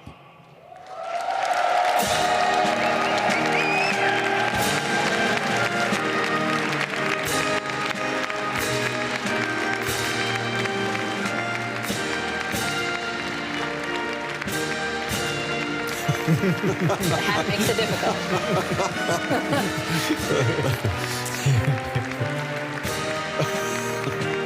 That's why she wore the hat. You couldn't reach him. She should definitely wear that if she goes to France. Yeah.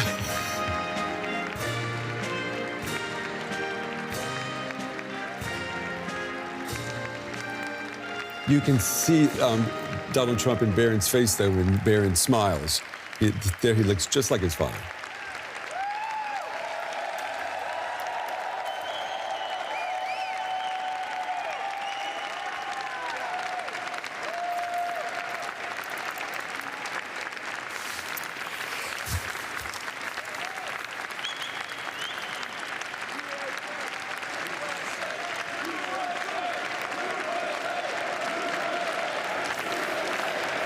Yeah, for anyone from outside the US, this chant of USA, USA is something that often happens at Republican rallies.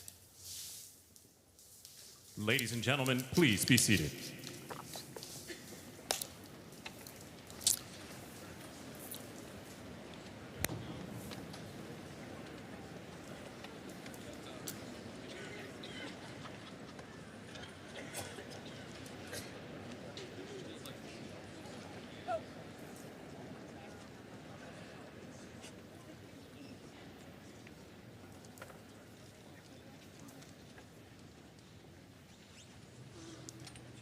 Are they looking at their smartphones? Is that what?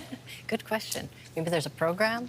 I'm guessing J.D. Vance. Please welcome the Chairwoman of the Joint Congressional Committee on Inaugural Ceremonies, the Honorable Amy Klobuchar.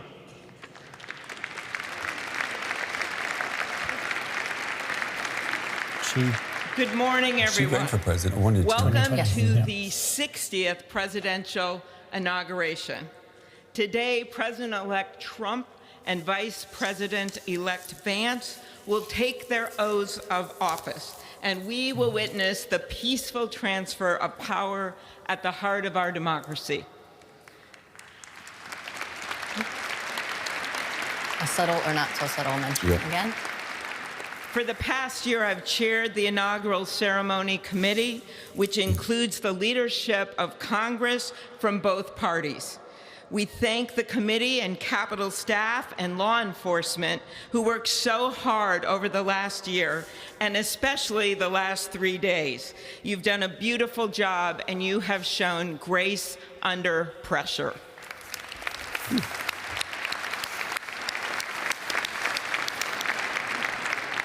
Our theme this year is our enduring democracy. The presence of so many presidents and vice presidents here today is truly a testament to that endurance. We welcome President Biden and Dr. Biden. We welcome Vice President Harris and Doug Emhoff, President Obama, President Clinton and Secretary Clinton, President Bush and Laura Bush, Vice President Pence, Vice President Quayle and Marilyn Quayle. The justices of the United States Supreme Court are with us, all 9 of them, I counted, and of course, the Trump and Vance families. This ceremony marks what will soon be 250 years of our democracy. It is the moment when leaders, elevated by the will of the people, promise to be faithful to our Constitution, to cherish and defend it. It is the moment when they become, as we all should be, the guardians of our country. Through war and peace, through adversity and prosperity, we hold this inauguration every 4 years, and today it falls on Martin Luther King Day, a further reminder that we must strive to uphold the values enshrined in our Constitution, the freedoms, the liberties, and, as is inscribed on the entrance of the United States Supreme Court, equal justice under law.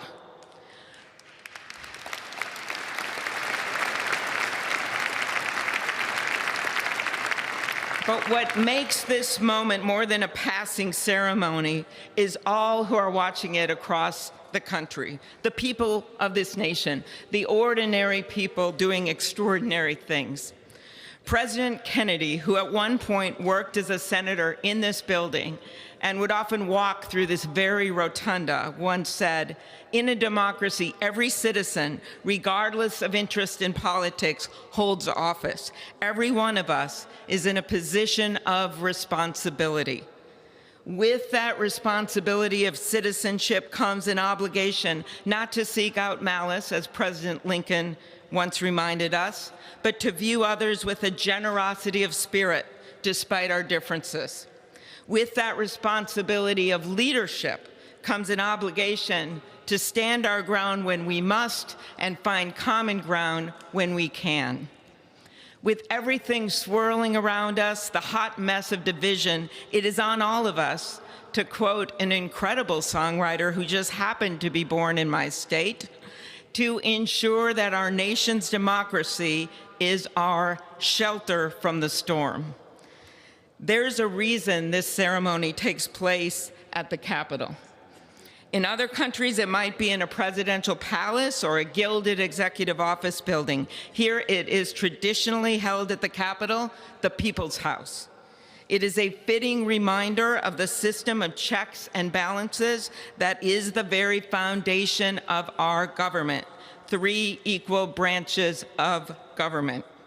That is how, for nearly 250 years, our great American experiment, grounded in the rule of law, has endured. So, as we inaugurate a new president and vice president, let us remember that the power of those in this room comes from the people. The construction workers who build our country, the teachers and healthcare workers who nurture us, the troops defending our freedoms, and yes, the firefighters in Los Angeles putting themselves on the line for us.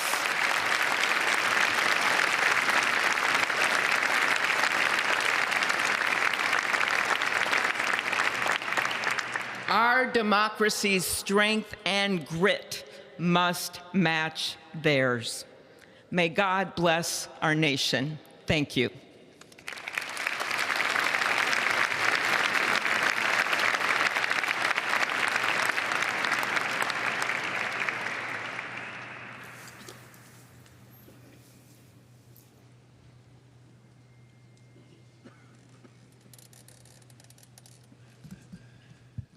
Good afternoon.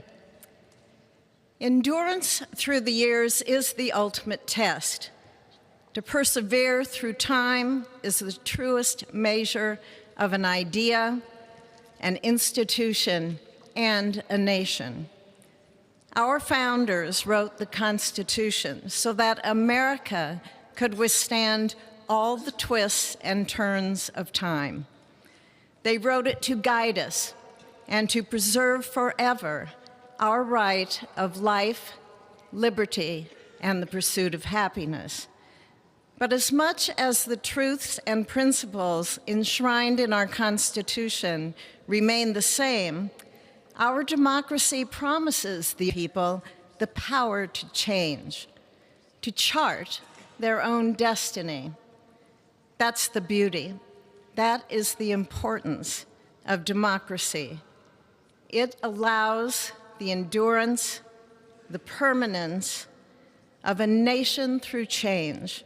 It allows nations like our United States both to avoid the obstacles and to seize the opportunities God has placed before us, all while staying true to our founding principles.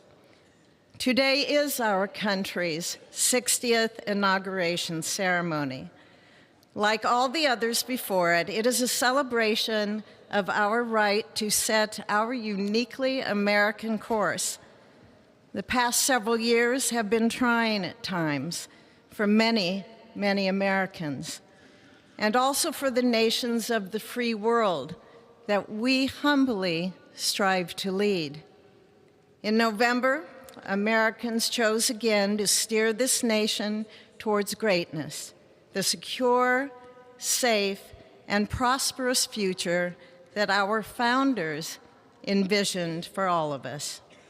And today, we celebrate not only their decision to do so, but also the simple right and wisdom of a free people to make their own choice so that their nation might endure. And now, allow me to welcome Archbishop Timothy Dolan and Reverend Franklin Graham, who will deliver our invocation. Please rise.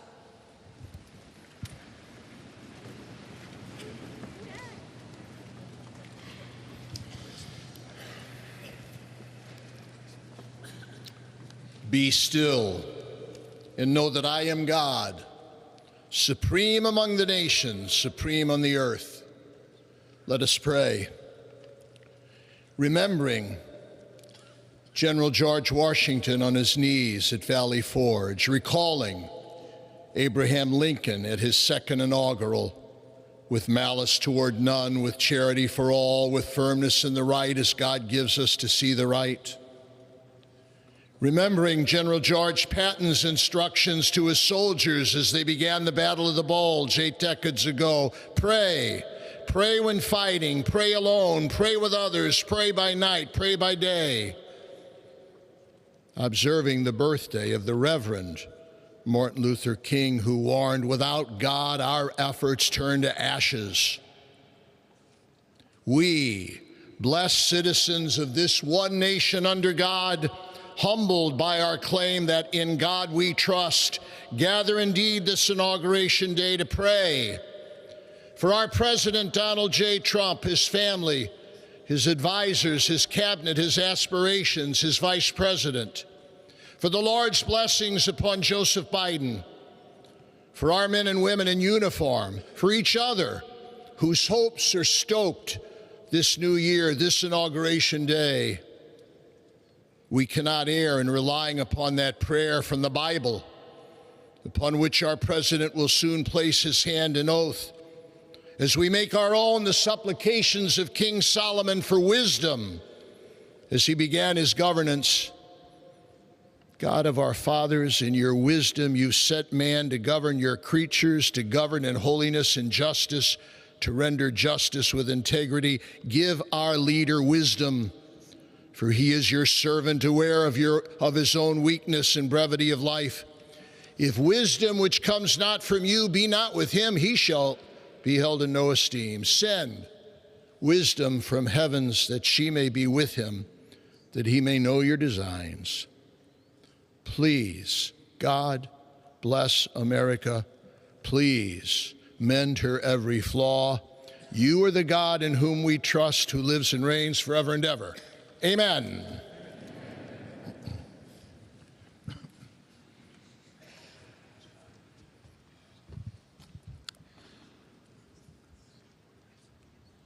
Mr. President, the last 4 years, there are times I'm sure you thought it was pretty dark. But look what God has done. We praise him and give him glory.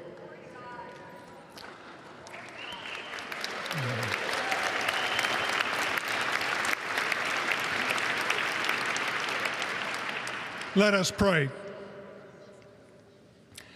Our Father and our God, thou hast said, blessed is the nation whose God is the Lord. As the prophet Daniel prayed, blessed be the name of God forever and ever. For wisdom and might are his. He changes the times and the seasons. He removes kings. He raises up kings. He gives wisdom to the wise and knowledge to those who have understanding. Our Father, today, as President Donald J. Trump takes the oath of office once again, we come to say thank you, O Lord our God. Father, when Donald Trump's enemies thought he was down and out, you and you alone saved his life and raised him up with strength and power by your mighty hand. We pray for President Trump that you'll watch over, protect, guide, direct him. Give him your wisdom from your throne on high. We ask that you would bless him and that our nation would be blessed through him. We also ask that you would bless and protect Melania as First Lady. We thank you for the beauty, the warmth, and grace that she shows not only to this nation, but to the whole world. We thank you for Vice President-elect J.D. Vance and his wife Usha and their young family. May he be a strength to President Trump, to stand beside him, to hold up his arms like Aaron held up the arms of Moses in the midst of battle.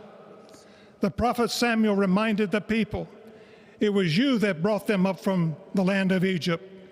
And he said, now stand still that I may reason with you before the Lord. So Father, we take this moment to stand still, to remember the great things that you have done for this nation. Thank you for the protection, the bounty, the freedoms that we so enjoy. We remember to keep our eyes fixed on you, and may our hearts be inclined to your voice. We know that America can never be great again if we turn our backs on you. We ask for your help, and we pray all of this in the name of the King of Kings, the Lord of Lords, your Son, my Savior, and our Redeemer, Jesus Christ. Amen. Ladies and gentlemen, please welcome Associate Justice Kavanaugh to administer the Vice Presidential Oath of Office.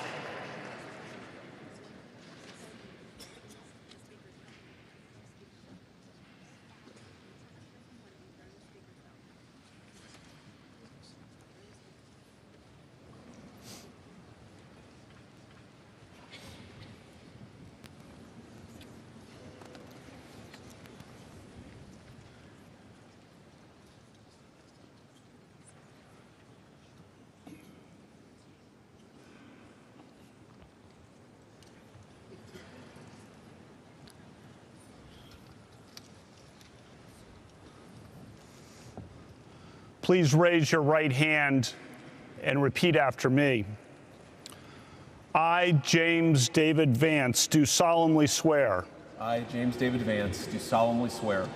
That I will support and defend the Constitution of the United States. That I will support and defend the Constitution of the United States. Against all enemies, foreign and domestic. Against all enemies, foreign and domestic. That I will bear true faith. That I will bear true faith. And allegiance to the same. And allegiance to the same. That I take this obligation freely. That I take this obligation freely. Without any mental reservation. Without any mental reservation. Or purpose of evasion. Or purpose of evasion. and that I will well and faithfully discharge and that I will well and faithfully discharge the duties of the office on which I am about to enter. So help me God. So help me God. Congratulations, Mr. Vice President.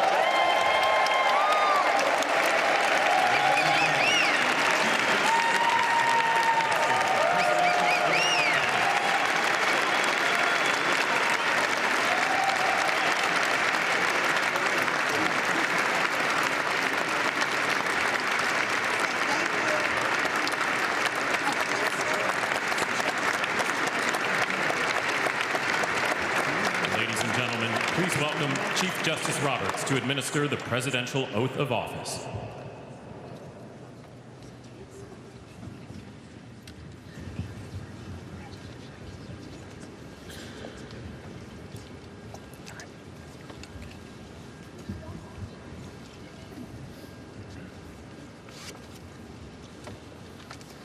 Please raise your right hand and repeat after me.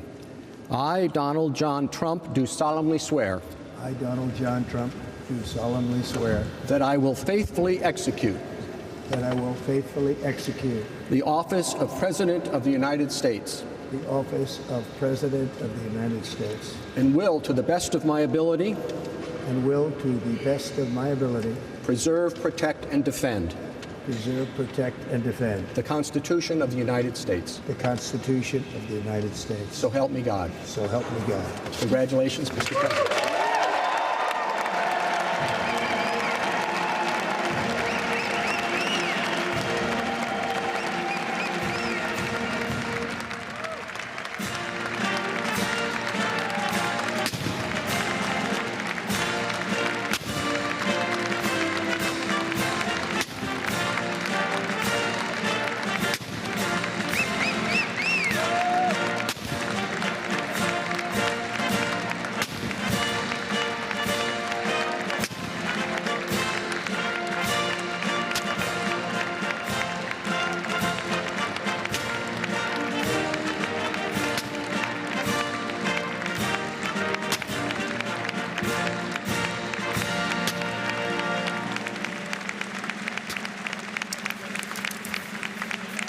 Okay, if you're joining us now, this is DW's special coverage of the inauguration of President Donald Trump.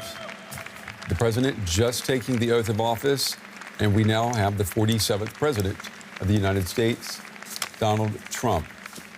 And they were a little behind schedule. We're going to let our viewers know we're a little bit behind schedule with this, but I think they changed the rundown a little bit so that they could stay around the noon hour there in Washington, D.C. And we were commenting that President Trump has a very solemn look on his face today. Yeah, but I think that's not out of the ordinary. I mean, he wants to project, the power and authority. And that's part of his brand. And I think Rachel said earlier, it's not always, you don't often see him laughing, really. It's not so much. He's kind of... He doesn't do the sort of American smiley thing. He really doesn't smile much. But he's funny in his speeches. He entertains people, certainly. This is the U.S. Naval Academy Glee Club right here. Oh, okay. But it did seem that... was it me, or did some of the family members seem not quite ready for it? So, they started doing the oath of office, and some of Trump's children quickly sort of shuffled behind him. So maybe they were slightly taken by surprise by the change in the running order. Yeah. Carrie Underwood was supposed to perform, but maybe that could still happen, though. Yeah.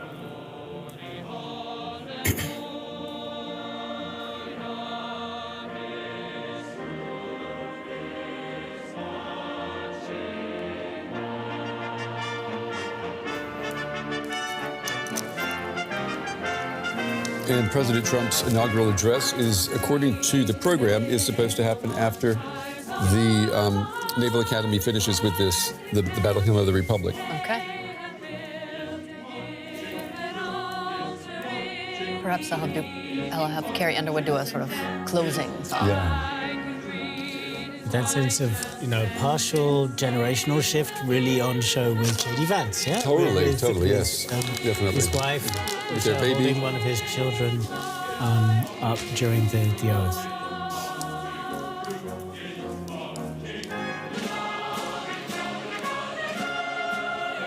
And do we know where Trump plans to travel? Because the president is always watched very closely which country the new president travels to. Do we know where President Trump is going to travel to? This is something I haven't heard. I mean, we've heard a lot about the executive orders. We've heard a lot about the border. I haven't heard, but that doesn't mean that they don't already know. I mean, certainly there's been speculation that, he supposedly wants to have a visit to China at some point. But if that would be his first visit, of course, that would be quite a statement. But yeah, I was just double checking. What was his first foreign trip last time? Can you remember? Saudi Arabia. Oh, yes, that's right. Remember, because we covered there was this evening with the swords, the dance. That's right. Yeah. No, there were some pretty iconic images coming from that. There were, well, it's also a bold choice for the first visit, so.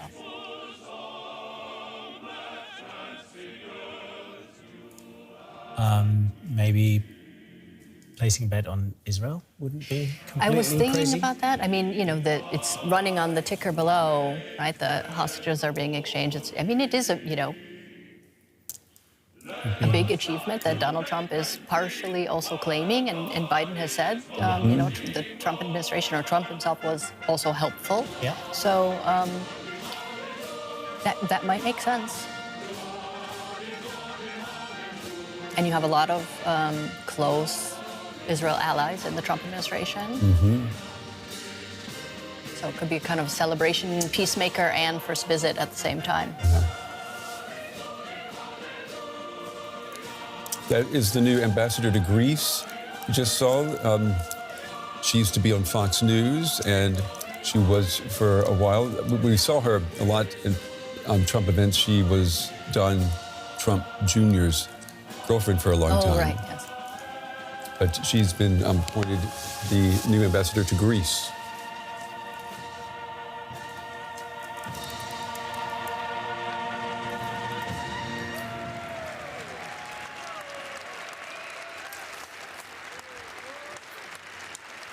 Okay, I think now is the first address by the new president.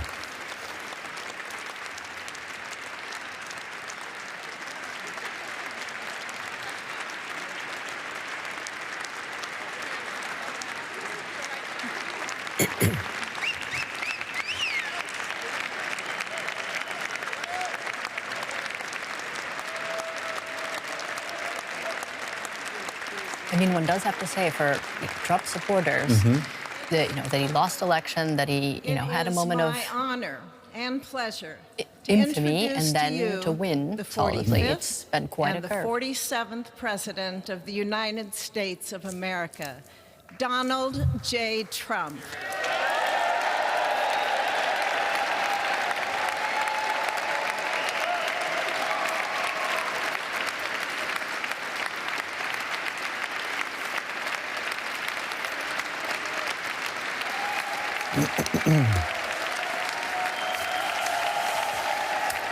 There we go. Bit of a smile.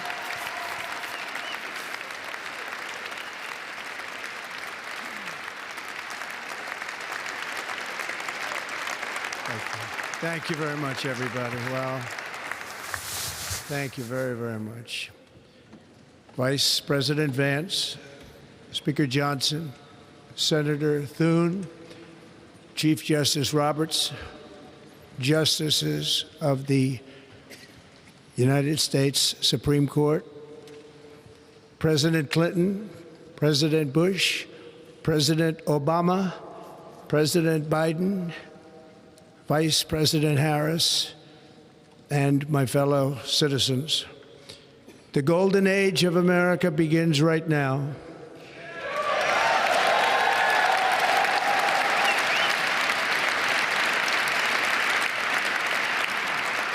From this day forward, our country will flourish and be respected again all over the world.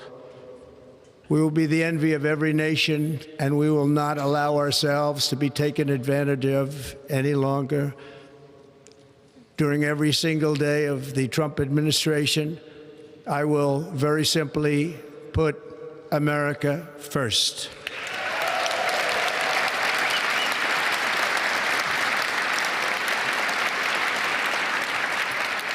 Our sovereignty will be reclaimed. Our safety will be restored. The scales of justice will be rebalanced. The vicious, violent, and unfair weaponization of the Justice Department and our government will end.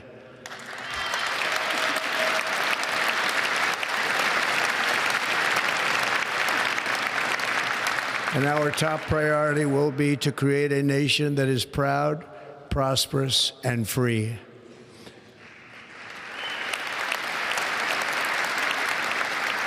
America will soon be greater, stronger, and far more exceptional than ever before. I return to the presidency confident and optimistic that we are at the start of a thrilling new era of national success. A tide of change is sweeping the country. Sunlight is pouring over the entire world. And America has the chance to seize this opportunity like never before. But first, we must be honest about the challenges we face. While they are plentiful, they will be annihilated by this great momentum that the world is now witnessing in the United States of America. As we gather today, our government confronts a crisis of trust. For many years, a radical and corrupt establishment has extracted power and wealth from our citizens while the pillars of our society lay broken and seemingly in complete disrepair. We now have a government that cannot manage even a simple crisis at home, while at the same time stumbling into a continuing catalog of catastrophic events abroad. It fails to protect our magnificent, law-abiding American citizens, but provides sanctuary and protection for dangerous criminals, many from prisons and mental institutions that have illegally entered our country from all over the world. We have a government that has given unlimited funding to the defense of foreign borders, but refuses to defend American borders or, more importantly, its own people. Our country can no longer deliver services in times of emergency, as recently shown by the wonderful people of North Carolina, been treated so badly.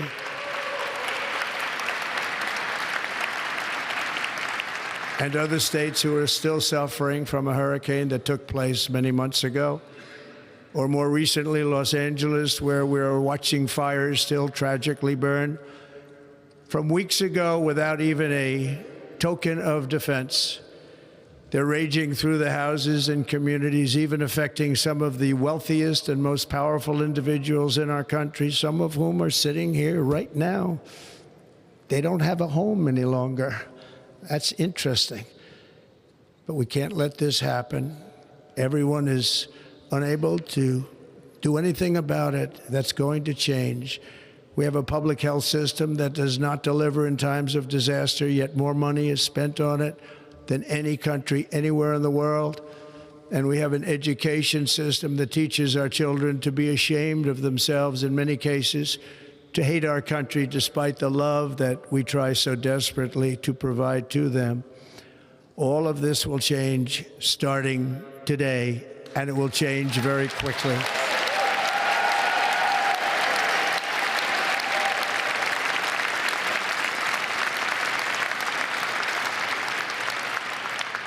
My recent election is a mandate to completely and totally reverse a horrible betrayal and all of these many betrayals that have taken place, and to give the people back their faith, their wealth, their democracy, and indeed their freedom. From this moment on, America's decline is over.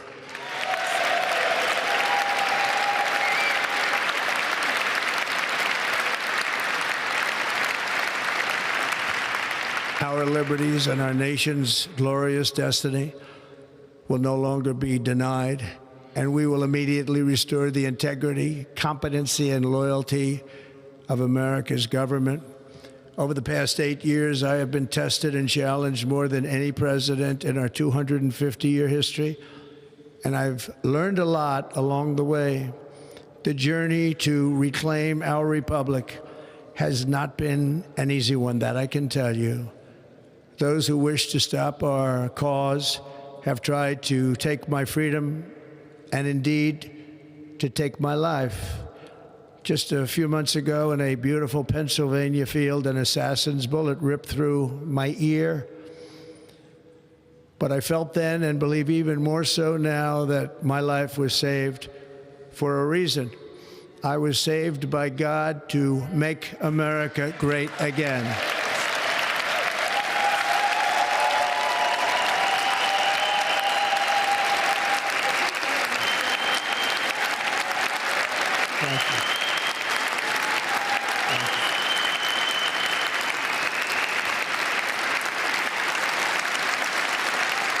Thank you very much.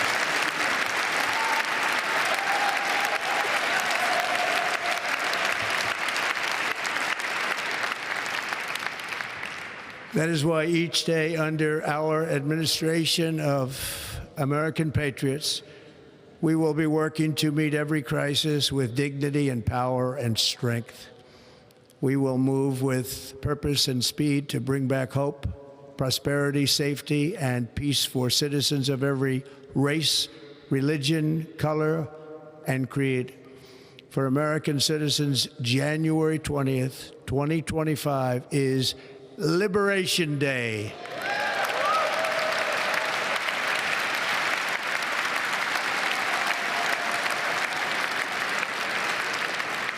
It is my hope that our recent presidential election will be remembered as the greatest and most consequential election in the history of our country. As our victory showed, the entire nation is rapidly unifying behind our agenda with dramatic increases in support from virtually every element of our society, young and old, men and women, African Americans, Hispanic Americans, Asian Americans, urban, suburban, rural, and very importantly, we had a powerful win in all 7 swing states, and the popular vote, we won by millions of people. To the Black and Hispanic communities, I want to thank you for the tremendous outpouring of love and trust that you have shown me with your vote. We set records, and I will not forget it. I've heard your voices in the campaign, and I look forward to working with you in the years to come. Today is Martin Luther King Day, and his honor, this will be a great honor, but in his honor, we will strive together to make his dream a reality. We will make his dream come true.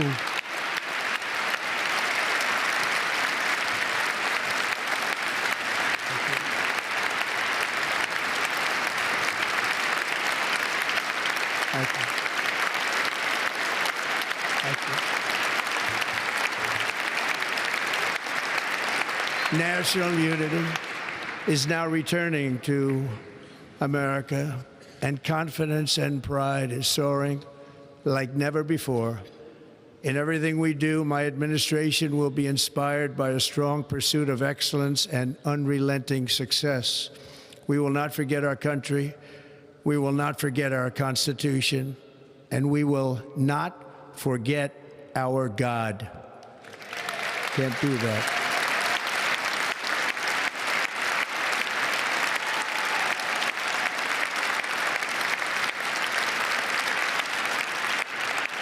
Today, I will sign a series of historic executive orders. With these actions, we will begin the complete restoration of America and the revolution of common sense. It's all about common sense.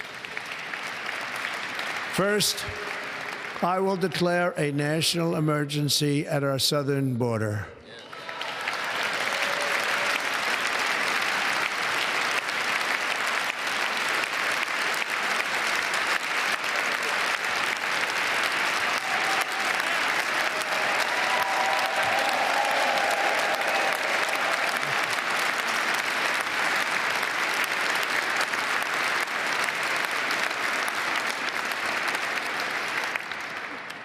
illegal entry will immediately be halted, and we will begin the process of returning millions and millions of criminal aliens back to the places from which they came.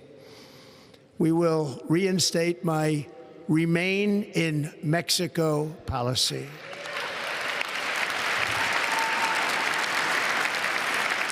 I will end the practice of catch and release. And I will send troops to the southern border to repel the disastrous invasion of our country.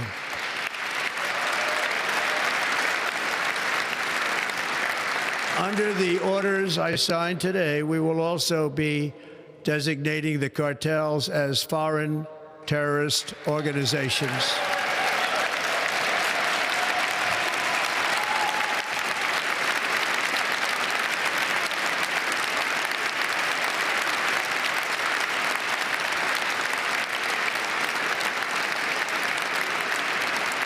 And by invoking the Alien Enemies Act of 1798, I will direct our government to use the full and immense power of federal and state law enforcement to eliminate the presence of all foreign gangs and criminal networks, bringing devastating crime to U.S. soil, including our cities and inner cities.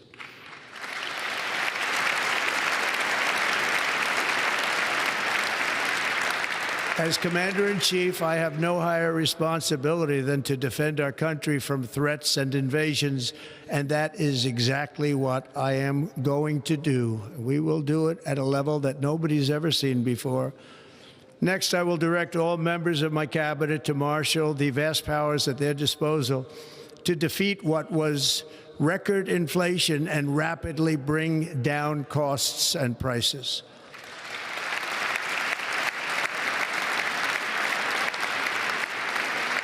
The inflation crisis was caused by massive overspending and escalating energy prices, and that is why today I will also declare a national energy emergency. We will drill, baby, drill.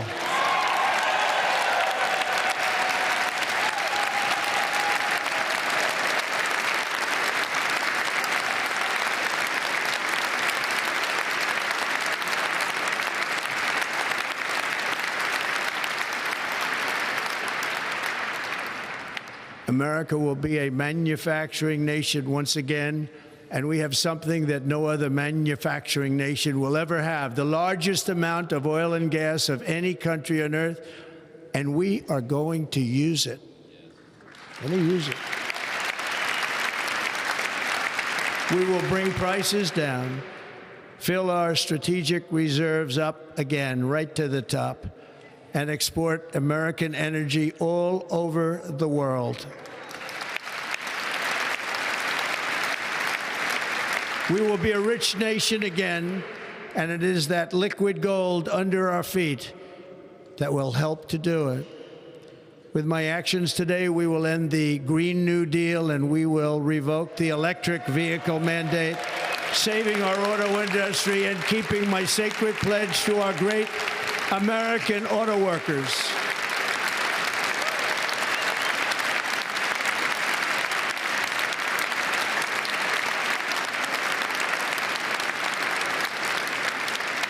In other words, you'll be able to buy the car of your choice. We will build automobiles in America again at a rate that nobody could have dreamt possible just a few years ago. And thank you to the auto workers of our nation for your inspiring vote of confidence. We did tremendously with their vote. I will immediately begin the overhaul of our trade system to protect American workers and families. Instead of taxing our citizens to enrich other countries, we will tariff and tax foreign countries to enrich our citizens.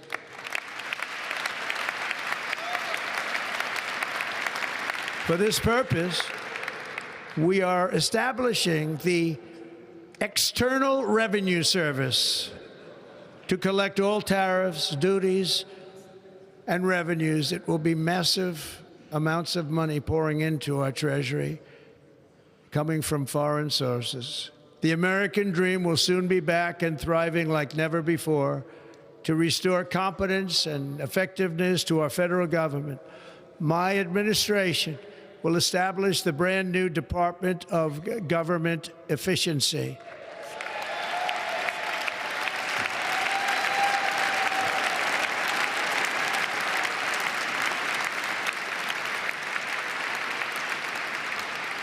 After years and years of illegal and unconstitutional federal efforts to restrict free expression, I will also sign an executive order to immediately stop all government censorship and bring back free speech to America.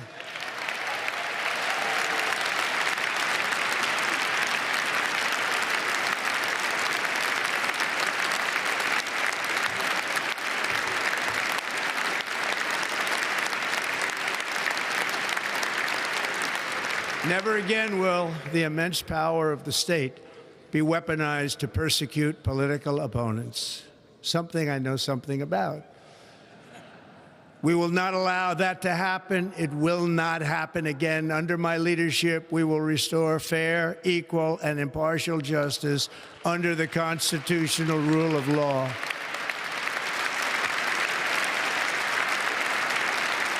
And we are going to bring law and order back to our cities. This week, I will also end the government policy of trying to socially engineer race and gender into every aspect of public and private life.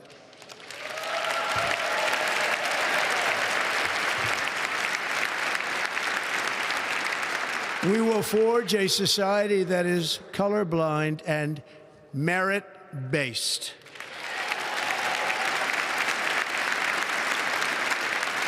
As of today, it will henceforth be the official policy of the United States government that there are only two genders, male and female.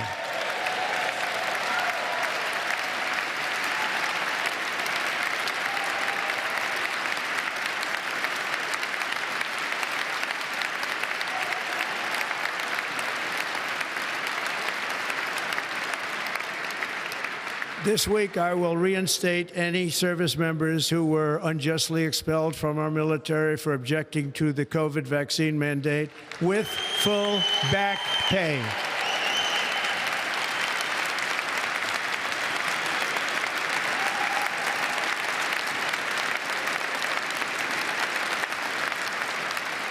And I will sign an order to stop our warriors from being subjected to radical political theories and social experiments while on duty.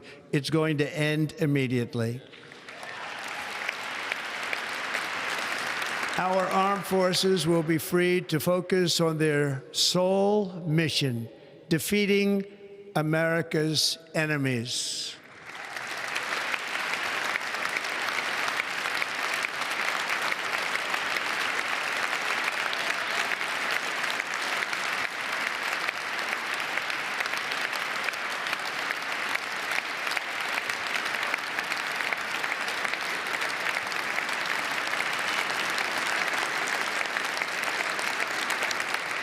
Like in 2017, we will again build the strongest military the world has ever seen. We will measure our success not only by the battles we win, but also by the wars that we end, and perhaps most importantly, the wars we never get into.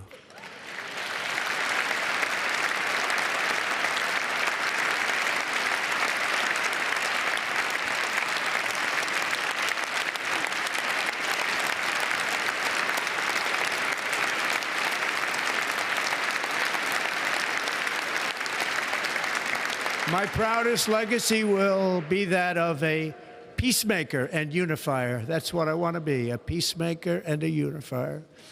I'm pleased to say that as of yesterday, one day before I assumed office, the hostages in the Middle East are coming back home to their families.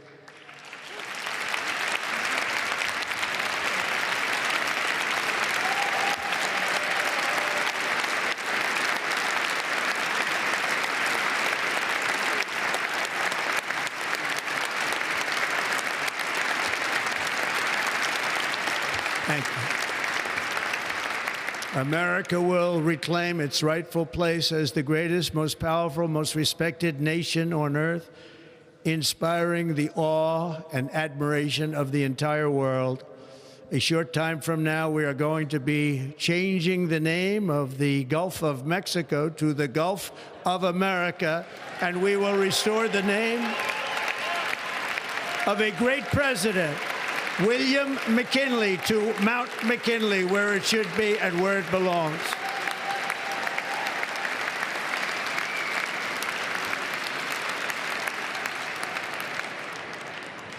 President McKinley made our country very rich through tariffs and through talent.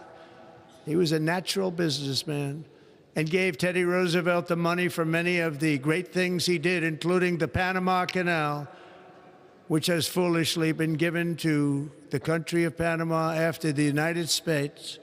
The United States, I mean, think of this, spent more money than ever spent on a project before and lost 38,000 lives in the building of the Panama Canal. We have been treated very badly from this foolish gift that should have never been made, and Panama's promise to us has been broken.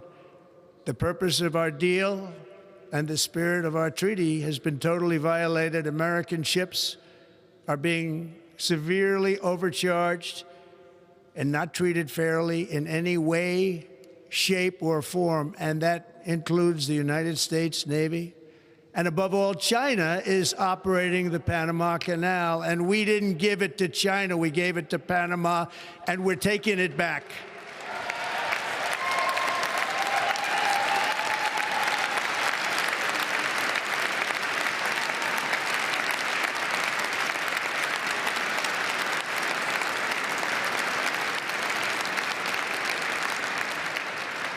Above all, my message to Americans today is that it is time for us to once again act with courage, vigor, and the vitality of history's greatest civilization.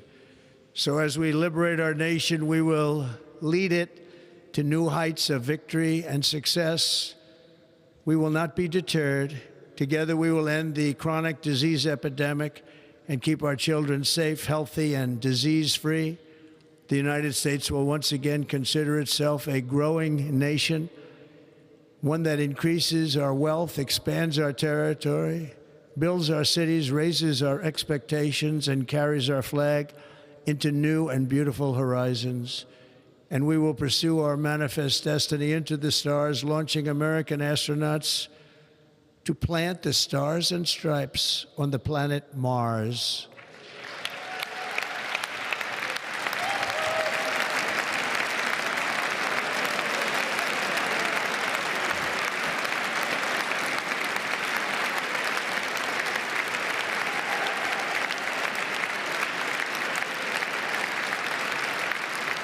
Ambition is the lifeblood of a great nation, and right now our nation is more ambitious than any other. There's no nation like our nation. Americans are explorers, builders, innovators, entrepreneurs, and pioneers. The spirit of the frontier is written into our hearts. The call of the next great adventure resounds from within our souls. Our American ancestors turned a small group of colonies on the edge of a vast continent into a mighty republic of the most extraordinary citizens on earth. No one comes close. Americans pushed thousands of miles through a rugged land of untamed wilderness. They crossed deserts, scaled mountains, braved untold dangers, won the Wild West, ended slavery, rescued millions from tyranny, lifted billions from poverty, harnessed electricity, split the atom, launched mankind into the heavens, and put the universe of human knowledge into the palm of the human hand. If we work together, there is nothing we cannot do and no dream we cannot achieve. Many people thought it was impossible for me to stage such a historic political comeback. But as you see today, here I am. The American people have spoken.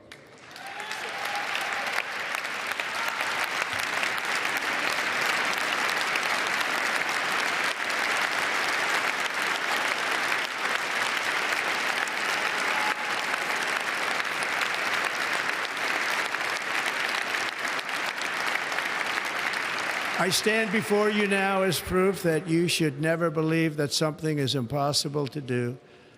In America, the impossible is what we do best.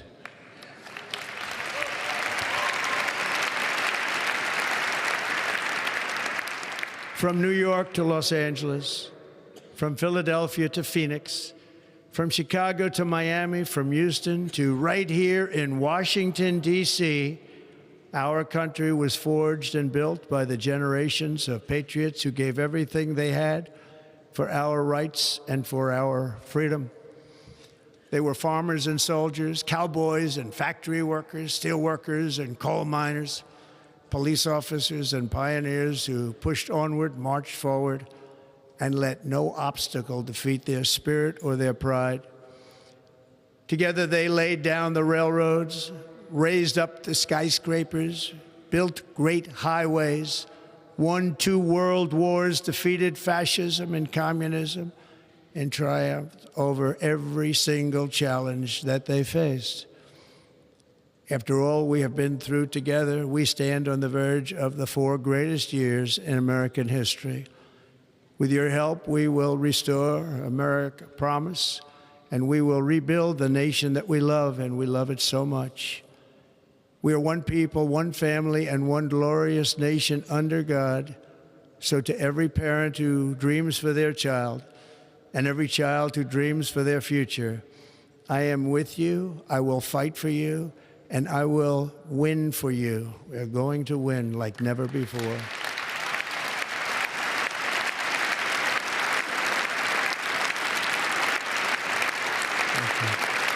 Thank you.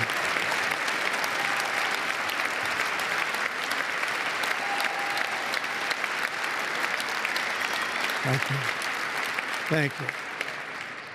In recent years, our nation has suffered greatly, but we are going to bring it back and make it great again, greater than ever before.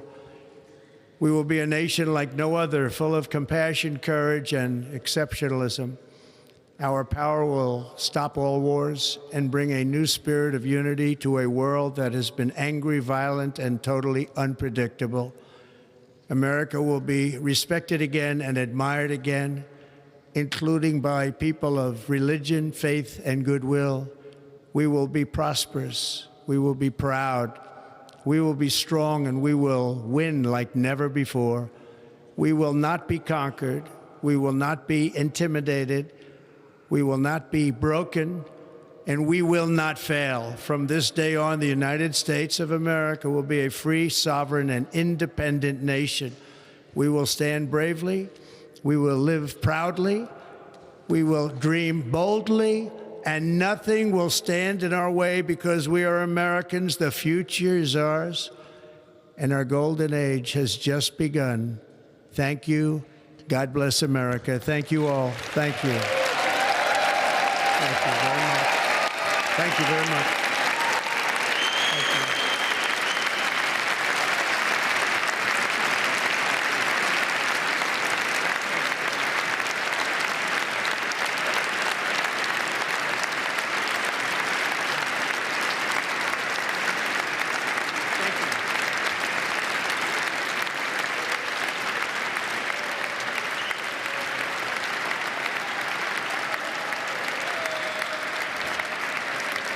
Ladies and gentlemen, performing America the Beautiful, please welcome the Armed Forces Chorus and Carrie Underwood.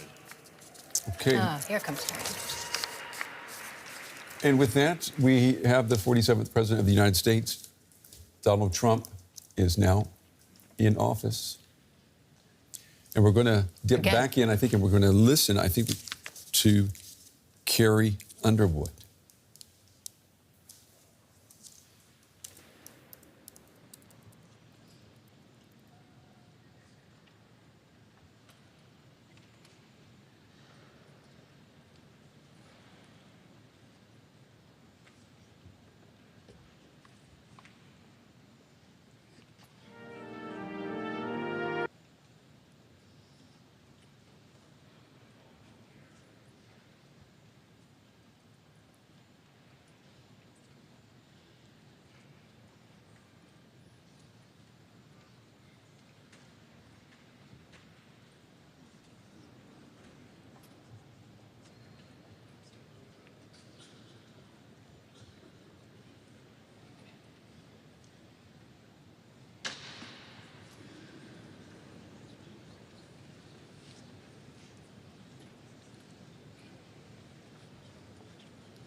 Okay, we're still waiting for Carrie Underwood to perform. And it seems like there's a technical problem. She's going to sing America the Beautiful, but right now we are trying to find out how long she spoke there. Here we go. Beautiful for spacious skies, for amber waves of grain, for purple mountain majesties above the fruited plain. America, America, God shed his grace on thee and crown thy good with brotherhood from sea to shining sea.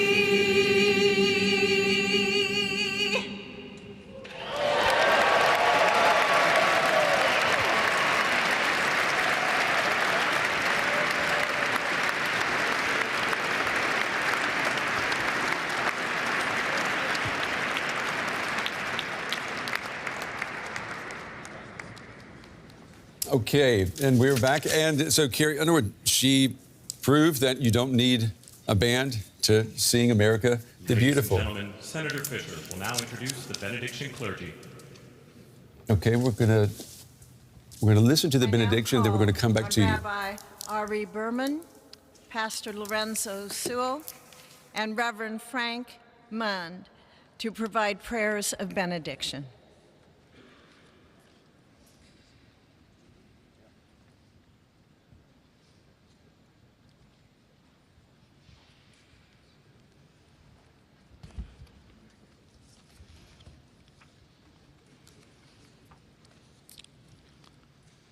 Let us pray. Almighty God, your prophet Jeremiah walked the streets of Jerusalem and blessed its inhabitants with the Hebrew words, Baruch HaGever Asher Yiftach BaHashem. Blessed is the one who trusts in God. Thousands of years later, this great nation, which adopted these words as its motto, "In God we trust," stands at a moment of historic opportunity. Americans are searching for meaning. Our merciful Father, help us rise to meet this moment. Bless President Donald J. Trump and Vice President J.D. Vance with the strength and courage to choose the right and the good. Unite us around our foundational biblical values of life and liberty, of service and sacrifice, and especially of faith and morality, which George Washington called the indispensable supports of American prosperity. Guide our schools and college campuses, which have been experiencing such unrest, to inspire the next generation, to pair progress with purpose, knowledge with wisdom, and truth with virtue. Hear the cry of the hostages, both American and Israeli, whose pain our president so acutely feels. We are so thankful for the 3 young women who yesterday returned home, and pray that the next 4 years brings peace to Israel and throughout the Middle East. Almighty God, grant all Americans the opportunity to realize our shared dream of a life filled with peace and plenty, health and happiness, compassion and contribution. Stir within us the confidence to rise to this moment. For while we trust in God, God's trust is in us, the American people. America is called to greatness, to be a beacon of light, and a mover of history. May our nation merit the fulfillment of Jeremiah's blessing, that like a tree planted by water, we shall not cease to bear fruit. May all of humanity experience your love and your blessing. May it be thy will, and let us say, Amen. Let us pray for our 47th president. Heavenly Father, we're so grateful that you gave our 45th and now our 47th president a millimeter miracle. We are grateful that you are the one that have called him for such a time as this, that America would begin to dream again. We pray that we would fulfill the true meaning of our creed, that we hold these truths to be self-evident, that all men are created equal. We pray that you use our president, that we will live in a nation where we will not be judged by the color of our skin, but by the content of our character. Heavenly Father, in the name of Jesus, we are so grateful today that you will use our 47th president so we would sing with new meaning, my country, 'tis of thee. Sweet land of liberty, of thee I sing. Land where my fathers died, land of the pilgrim's pride, from every mountainside. Let freedom ring, and because America is called to be a great nation, we believe that you will make this come true. So let freedom ring. From the prodigious hilltops of New Hampshire, let freedom ring. From the mighty mountains of New York, let freedom ring. From the heightening Alleghenies of Pennsylvania, let freedom ring. From the snow-capped Rockies of Colorado, let freedom ring. From the curvaceous hilltops of California, but God, we're asking you not only that, let freedom ring from Stone Mountain, Georgia. Let freedom ring from Lookout Mountain of Tennessee. Let freedom ring from every hill and every molehill in Mississippi, from every state, every city, every village, and every hamlet. And when we let freedom ring, we will be able to speed up that day where all of your children, black men and white men, Protestant and Catholic, Jew and Gentile, will be able to sing in the meaning of that old Negro spiritual, free at last, free at last. Thank you, God Almighty. We are free at last. If you believe where the Spirit of the Lord is, there is liberty. Come on, put your hands together and give your great God great glory.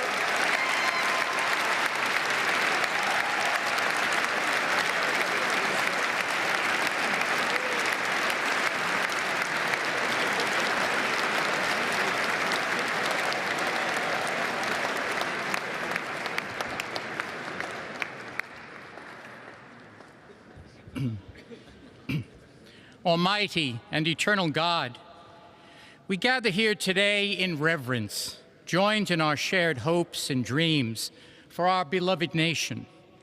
In this sacred moment of the inauguration of President Donald J. Trump and Vice President J.D. Vance, we turn our hearts to you, seeking your divine assistance and abundant blessings upon this pivotal moment in history.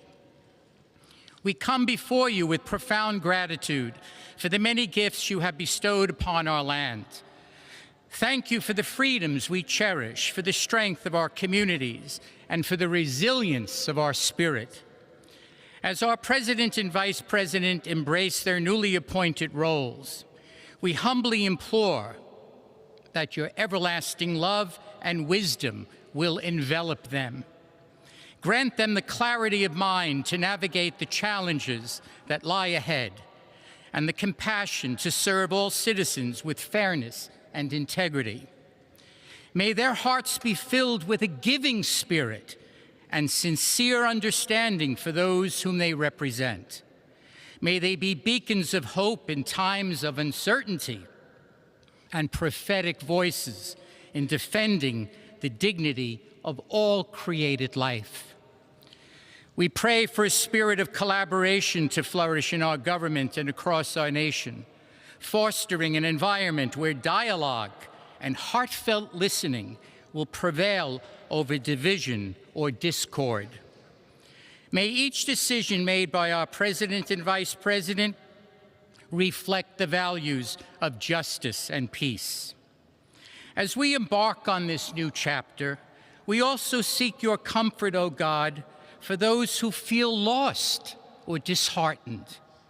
In this time of transition, may your light shine upon them, reaffirming their belief in a brighter tomorrow. May we all strive to lift one another, supporting our fellow citizens with kindness and empathy, recognizing that together we can overcome any adversity. Grant us the strength to endure, the courage to face our fears, and the clarity to see the light that remains, even when clouds of uncertainty may gather. Inspire our new leaders to be champions for the vulnerable and advocates for those whose voices are often silenced. May they pursue policies that promote the well-being of all, seeking to build bridges that will foster unity and belonging. As we stand witness to this inauguration, we hold fast to our faith in the goodness of each of us and the possibility of change. We trust that with your guidance, O God, our nation can move forward to a future filled with promise, prosperity, and understanding. And finally, we lift our hearts in gratitude for the beloved parents of President Trump. Without Mary and Fred Trump, this day would never be the miracle that has just begun. From their place in heaven, may they shield their son from all harm by their loving protection, and give him the strength to guide our nation along the path that will make America great again. Let us go forth now with these words of President Trump's emblazoned on our hearts. As long as we have pride in our beliefs, courage in our convictions, and faith in our God, then we will not fail. We stand tall, we stand proud, because we are Americans, and Americans kneel to God, and to God alone. Amen. Ladies and gentlemen, please remain standing for our national anthem.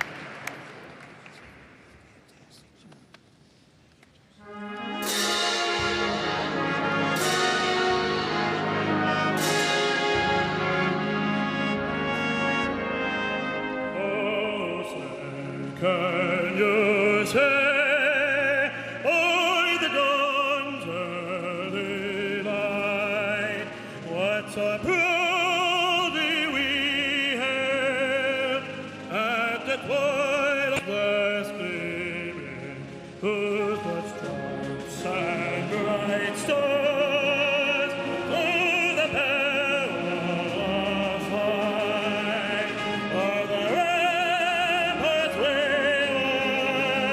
were so gallantly streaming, and the rocket and glee, the bombs bursting in earth, gave proof to the night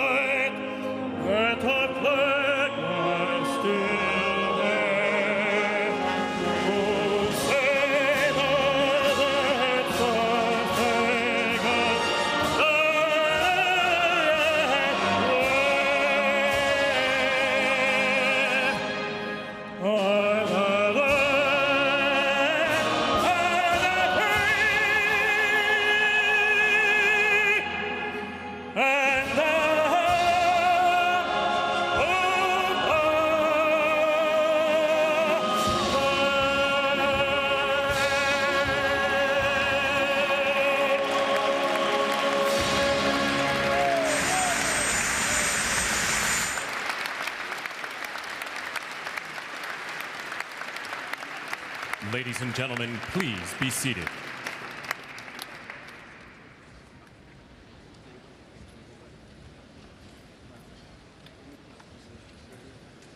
Ladies and gentlemen, please remain at your seats while the President and official party depart the platform.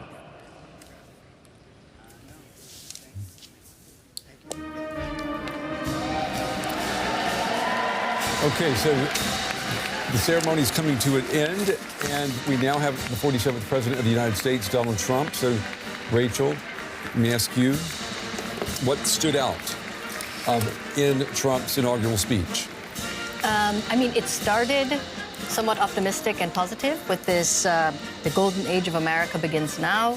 But then it did turn pretty quickly to a lot of the same themes we saw in his first inauguration speech. But from a sort of foreign policy perspective, trade, he made a lot of clear comments about trade. He said we'll no longer allow ourselves to be taken advantage of. I think he's talking about, trade and economic relations there.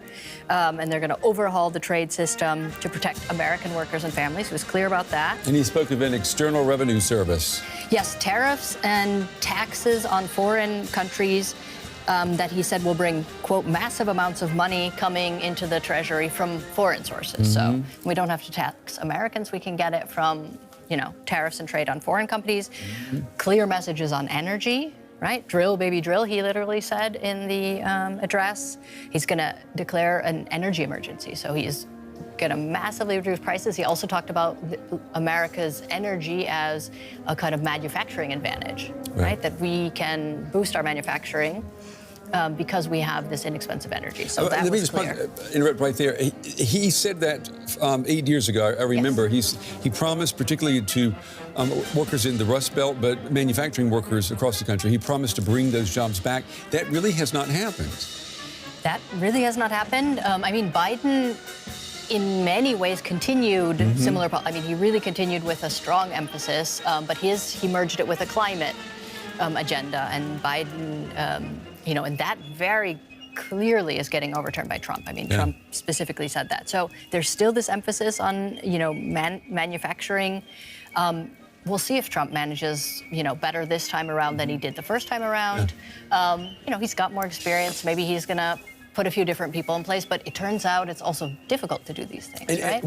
You mentioned the environment. He said he's going to stop the Green Deal and also quotas for electric cars. And he said you'll be able to buy the car that you want, which means one with a combustible engine.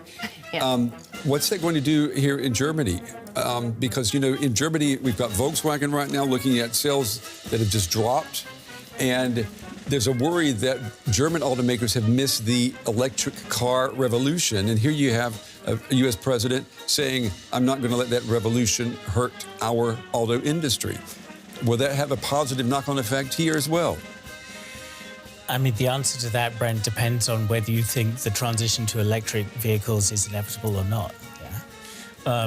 If it's not, then maybe it helps kind of settling back into combustion engines. But I think there are a lot of signs that transition, it's had some hiccups recently, but it is probably going to happen, maybe over a slightly longer time frame than expected. And it's quite interesting. I mean, obviously, in terms of EVs, I mean, we're kind of getting into details where we probably should be talking big picture here, but just quickly on this detail of EVs. And obviously, within Trump's, right behind him, he's got Elon Musk, who basically created the EV sector the way that we know it right today. So there's not a completely homogenous view there. But I think also in Trump's kind of circles, and particularly the tech circles, they're thinking not just EV, they're thinking autonomous vehicles, and that's actually the direction. And you're not going to get autonomous vehicles with combustion engines. Right. That just doesn't really go together. So I think there's a sense that maybe, Trump wants to, throw a bone to people who think cars are just getting too expensive. EVs are not quite there yet technologically. Don't try to hurry this along. Allow the technology just to take the time that the technology will change, and don't have this legislative kind of oomph behind it that the Biden administration and particularly countries in Europe have tried to do. Let me ask you too. It says we were on at the same time 8 years ago when Trump delivered his first inaugural address, and How would you compare the two? I mean, the American carnage, that stands out to many people who remember back then. Yeah, I mean, that expression was not in there, but I think Rachel's right. There's still, there are two sides to Trump. He's kind of saying, America's a mess, but I'm going to transform it very quickly, and it's almost America's going to flip from one of the darkest moments in its history to one of the greatest moments in its history, and I am the vector through which this happens, And I think that was similar to last time, but I think there is a more positive overall mood now this time, partly because it was a stronger victory electorally. There was this sense of this comeback and vindication and overcoming all of these challenges that we heard, and this sense of almost being blessed by God. Yes. That he survived that assassination attempt. That seems such a long time ago, but it was incredible. This assassination attempt happened, that he survived it by this incredible. I mean, he got a standing ovation when he invoked God and said, or invoked divine will, saying that it was divine will that he survived an assassin's bullet. I noted that I was saved by God to make America great again. So he has fused his slogan, "Make America Great Again," with the blessing of God, And I mean, no wonder. I mean, if that happened to you and you were running to be president, I mean, no wonder you would believe that, and I think many of his supporters do. But I think the other sort of thought that I had, and I had many times when I was in the US this autumn for the election, and having been there in 2016 as well, is how consistent Donald Trump's overall political platform is. I mean, it's hardly changed in 8 years. The world has changed, but it's the same. I mean, there were some, differences in emphasis here and there, depending Panama's on new. Yeah, he wasn't talking so much about Panama, but he was talking about Greenland. This kind of recipe of make America great again, America first. The slogans are still there. He doesn't even need to change the slogan. And the fact that he and this political idea that he really kind of created, he conjured up, has such long legs is really quite extraordinary. It is extraordinary. This revolution of common sense. I'll ask both of you, how do you interpret it? And I just want to let our viewers know, if you're just joining us, you're looking at live pictures from inside the U.S. Capitol Rotunda, and the inauguration ceremony for President Trump is now over, and you see there is the who's who of political America there beginning to file out. That, of course, being Hillary Clinton and Bill Clinton, And George W. Bush. George W. Obama, Bush. So the former presidents all. So they're filing out, and as this revolution of common sense begins. I mean, so there's an anti-elite message in there. He says, he had a really strong wording, something about a radical and corrupt elite that's been, ruling against the interests of the American people. So I think this is part of what he thinks of as common sense. He also said, this is important if I'm a Ukrainian watching this, a government that gives unlimited funding to defense of foreign borders, but refuses to defend our American borders, right? So this is his spin on common sense. And I mean, if that's your version of things, then that does seem like a nonsensical policy, right? Not defend your own borders, but defend other people's borders. So, I think that's a bit of the vibe here. We're going to be able to change things very quickly, and we're going to just do the smart thing. And the reason it hasn't been happening is because the elite is corrupt or doesn't care about you. And do you think it was a message aimed against the elite, or when he says common sense, is he, because he said we're only going to recognize two genders, DEI is not going to be a policy anymore. We're going to go back to meritocracy. Isn't that what he was speaking of when he said this common sense? Or it's part of it. That's part of it. I mean, it's the sense of what the policies you think make sense. Those are the only ones that make sense, and all the other ones are just dumb, right? I mean, that's a sort of standard political view. So I think this includes the military. I think this definitely includes DEI and trans rights and things like that came up, or lack of recognition of trans rights, perhaps, that come up in the speech. Richard? Yeah, I mean, it calls to mind one of the most effective ads that the Trump campaign had during the election campaign, which was, she's for they, them, I'm for you. Mm-hmm. Yeah. And trying to get across trying to sort of frame the Democratic Party as having kind of gone down a rabbit hole of niche identity politics ideas that are kind of counter to, good kind of, old school common sense, and that it's gone too far, and we're going to roll that back.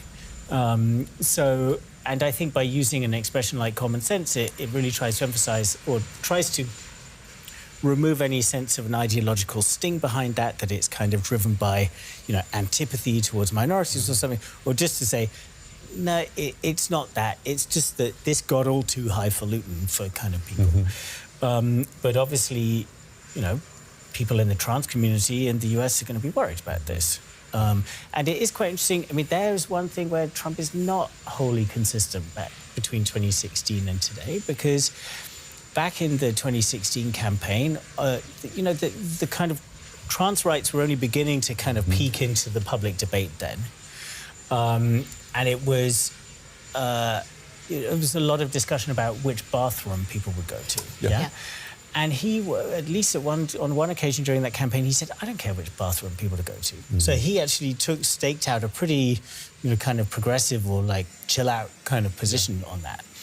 But obviously in the years since then, it's become a very, very highly polarizing, almost the sharpest of the sharp ends of the culture war are right there. And it's interesting because, gay rights, I was also in the US, I was outside the Supreme Court on the day when gay marriage was opened up by the Supreme Court. And that was something where it somehow didn't get quite so sucked into the culture war, partly because the campaign for gay marriage had been run by many campaigners on a fairly conservative kind of basis, saying, marriage is a good conservative institution, and just allow everybody to do that, and you're actually creating more stability in society. And in terms of trans rights, that kind of switch has not kind of that positioning of the debate around trans rights has not been achieved. And it's also created divisions on the left, where kind of like, older school feminists feel that the trans movement has kind of encroached on women's rights. So the whole thing is just a live issue. And by him saying common sense, it's just like, okay, let's just kind of like not go down that rabbit hole. We want to go now to our Washington Bureau Chief, Ines Pohl. She is standing by. She's outside the U.S. Capitol, not far from what those pictures we're looking at right now, where you're seeing the new U.S. president heading people in the party, I should say, who are going their own ways. And, of course, a lunch is about to take place within the next hour. So let's go to Ines. Ines, you were listening into this speech. I know, like Richard, you've covered these before. What was the big standout moment in your opinion? I just want to pick up on something Richard and Rachel were just talking about, this common sense issue. For many people here in the United States, and we of course have been traveling this country intensively over the last year, common sense also means that food prices are prioritized, that making or getting good jobs back to the United States are prioritized over the bathroom issue. And that's something which really resonates with many, many Americans here. And that's something which the Democrats kind of lost and didn't kind of put in their message well enough.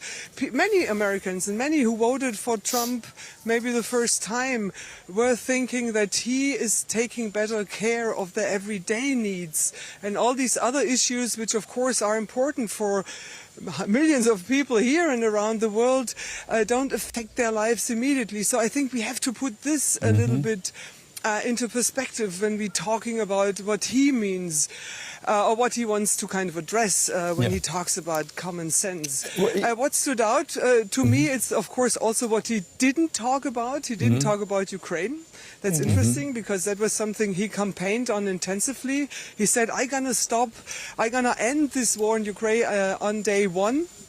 Once I'm in office, and he didn't even mention it because we of course know it's going to be much more complicated than just an executive order. And also what stood out for me from an international perspective, and that feeds a little bit into this topic, is that he really talked very kind of sharply about that he will make other countries pay, and that of course is addressing Germany and other European NATO members, that we Germans will have to increase the amount of money we pay for our own defense. I found it also actually nearly funny when he said we will plant stars and stripe on Mars. This of course was a little bit probably a kudo to Elon Musk, who is a close boyfriend, or close friend now to him apparently. But yeah, and then the third thing I think, or the fifth thing, I don't know, it's such a long list here on my phone, that he of course also talked about renaming the Gulf of Mexico to the Gulf of America. That's also something Ines, I have to ask, kind of, how should I put this? Interesting. I wanted to ask you, I mean, you're in the States, and I know you've heard people in interviews traveling across the U.S., people will say that they feel like political America has just lost its common sense. Have you heard many people saying that they think the Gulf of Mexico should be renamed? No, that's just one of his stance, I think. But this fits into his narrative, you know. I'm the king of the world. I can do whatever I want, and I will take America first, and will make America as great as it has never been before. I think that's what he wants to do.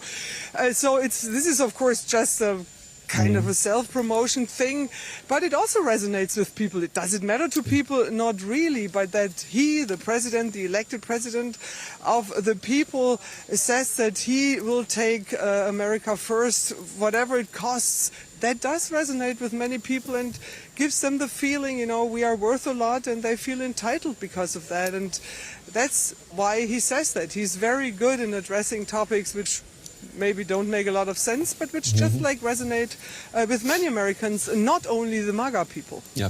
Ines, before we let you go, the fact that he did not mention Ukraine, the fact that he made it clear that America is going to hold other countries accountable, is going to make them pay, obviously meaning their fair share.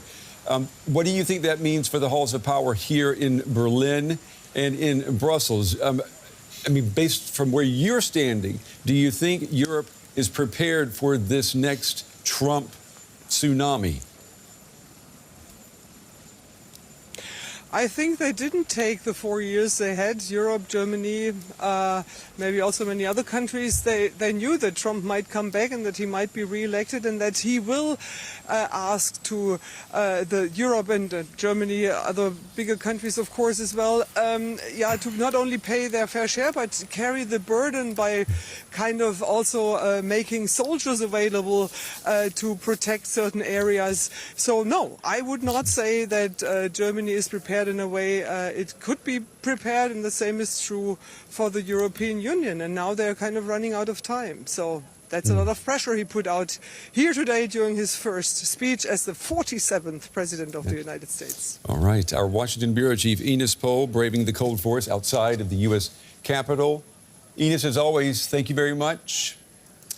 And we're going to stay in Washington. Now we're going to go to the Capital One Arena. Our colleague Funny Fichar joins us now. And I'm assuming you're still by that arena, Funny. It's been a minute since we spoke with you. Let me ask you, you've been talking to voters, especially people who wanted to watch the ceremony today. What have they told you about this speech? What do they think?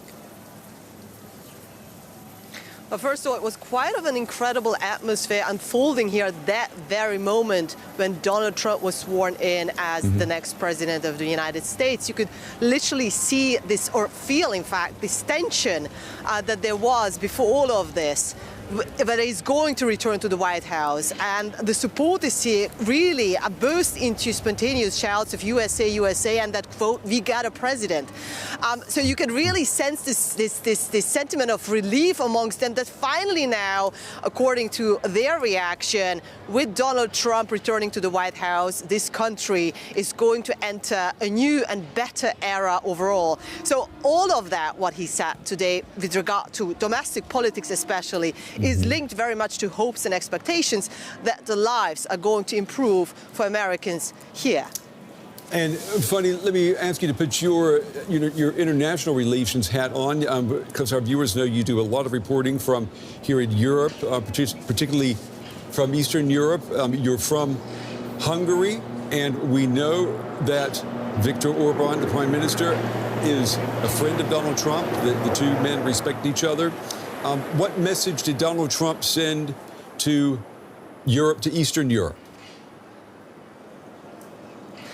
I think overall, what Donald Trump said is something that we have heard him saying already during his campaigning, what we've heard him saying, in fact, yesterday at the pro-Trump rally here at the arena very close to me, and that is that it's not just about the United States, for example, playing a very important role in NATO, for example, but that he will expect to members of NATO to deliver as well. Same comes to Europe. Here the question is, of course, whether he's going to speak to individual leaders of various European countries. You just mentioned Viktor Orban, the Prime Minister of Hungary, or whether he's going to talk to the EU leadership in Brussels. And in fact, this is what is so uncertain, and that it adds to the unpredictability of the policies, both domestic policies and international policies.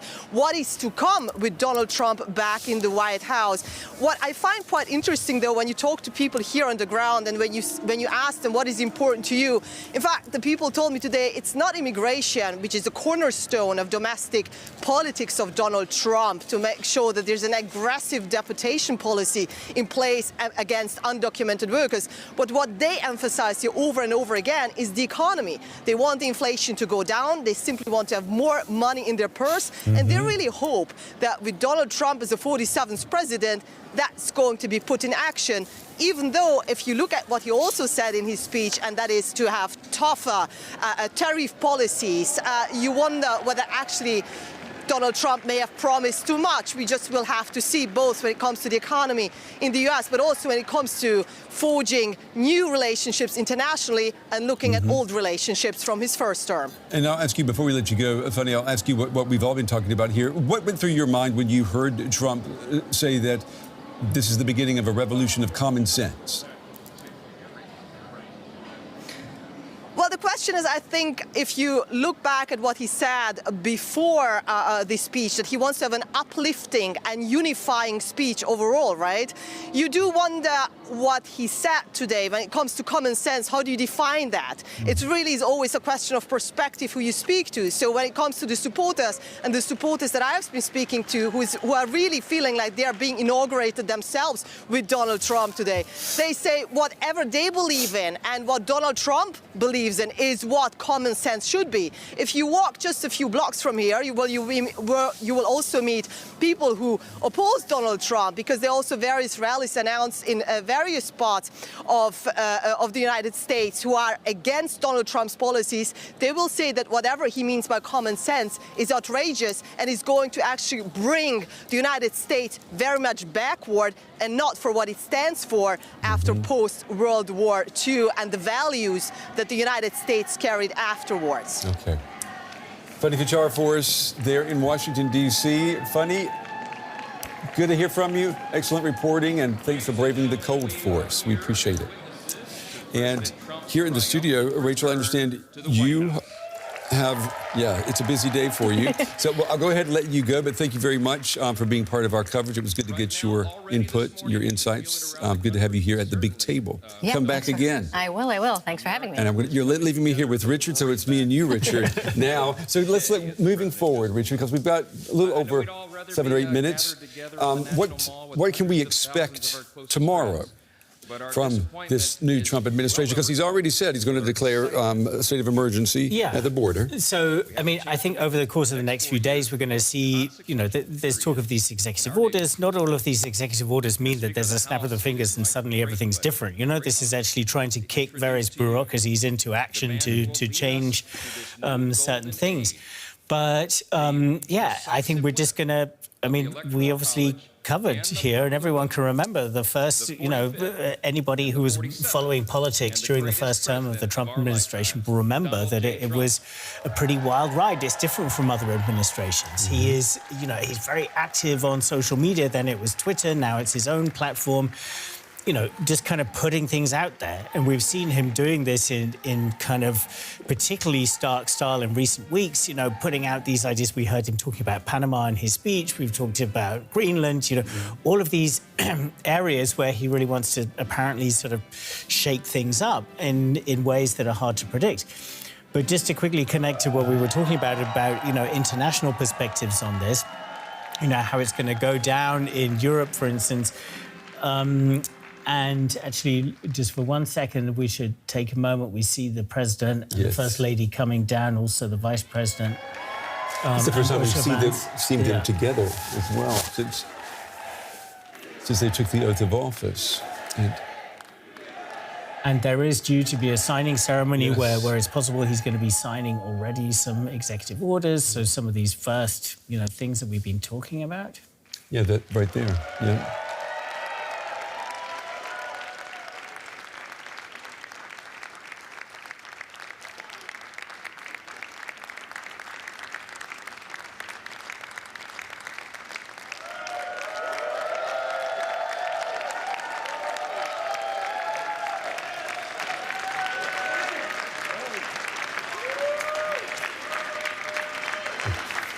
Yeah.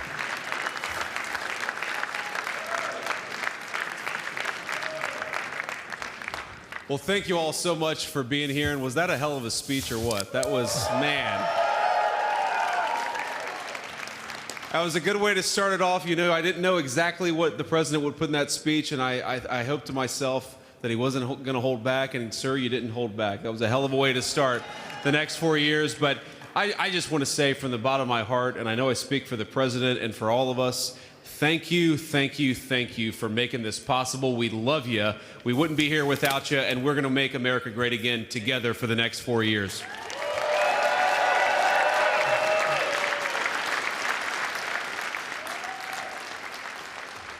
And the last thing I'll say is, having stood outside for about 5 minutes to wave goodbye to the Bidens, thank God we moved that thing indoors, because it was a beautiful ceremony and it was cold as hell outside. So, sir, the 45th and 47th President of the United States, Donald J. Trump.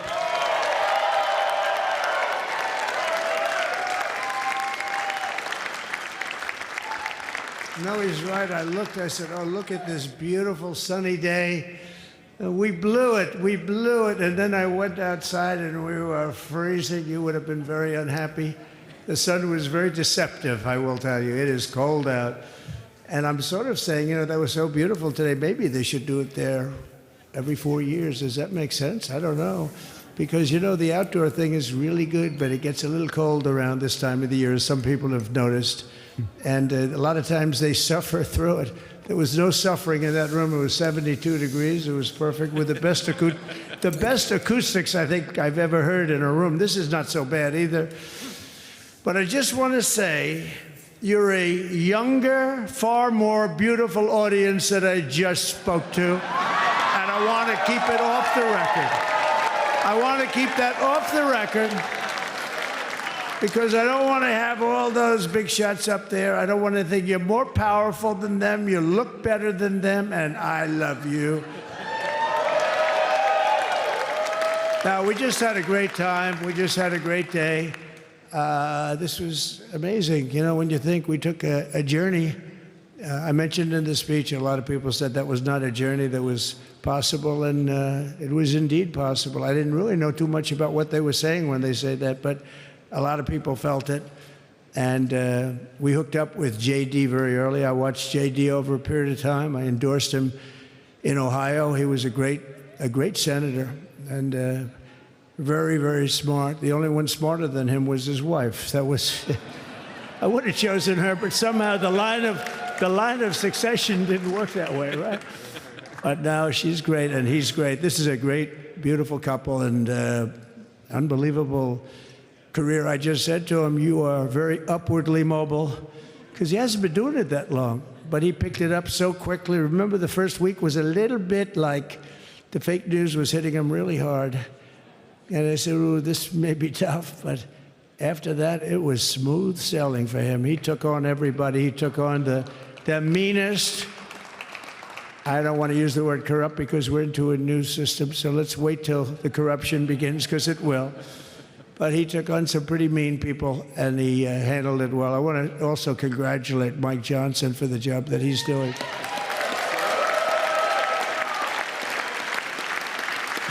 Steve, we gave him a majority of almost nothing, and then I said to make it tougher on him, let me take 2 or 3 of the people, right? I said he'll only have to suffer with that for about 3 months. How are they doing, by the way? Are they? Is that moving along? Totally unified. I said, do you mind if I take this one, that one, and a couple of others? He didn't mind. He can handle it. No, he's a man that's liked by everybody. I've never met a man like this. You've got how many is it, 219 or 220 or something? 220. And of the 220, 219 really like him. I noticed he got 1 negative vote once about 2 weeks ago. But I think even 220 like him, if you want to know the truth. And that's very unusual. I know a lot of nice guys in Congress, and they have 35 people that hate him. So if you have 35 people that hate you and you only have 1 or 2 or 3 votes, you'll have 5, I think. But that's going to be like, the good news is when we get to that 5 number, it's going to feel like a massive majority. You can be really nasty to a couple of them at least, So it's going to feel like hitting your head on the wall and stopping. It feels so good to stop, but he's done a fantastic job. And Steve Scalise he's our hero because, I was with him. You talk about being shot. I was with him. He got some bad ones, and his incredible wife, and she really loves him. You never know about that. I've been with other people. They were doing poorly, and the wife is like looking at her watch. She can't get out of the hospital fast enough. How's he doing? I don't know. He's all right. That woman was a mess. She was crying and crying. No, they're going to take him. They're going to take him. I told Steve when he finally woke up, it was a while, too. The doctor told me it was the most blood they've ever transfused in any patient. They've never done anything like it.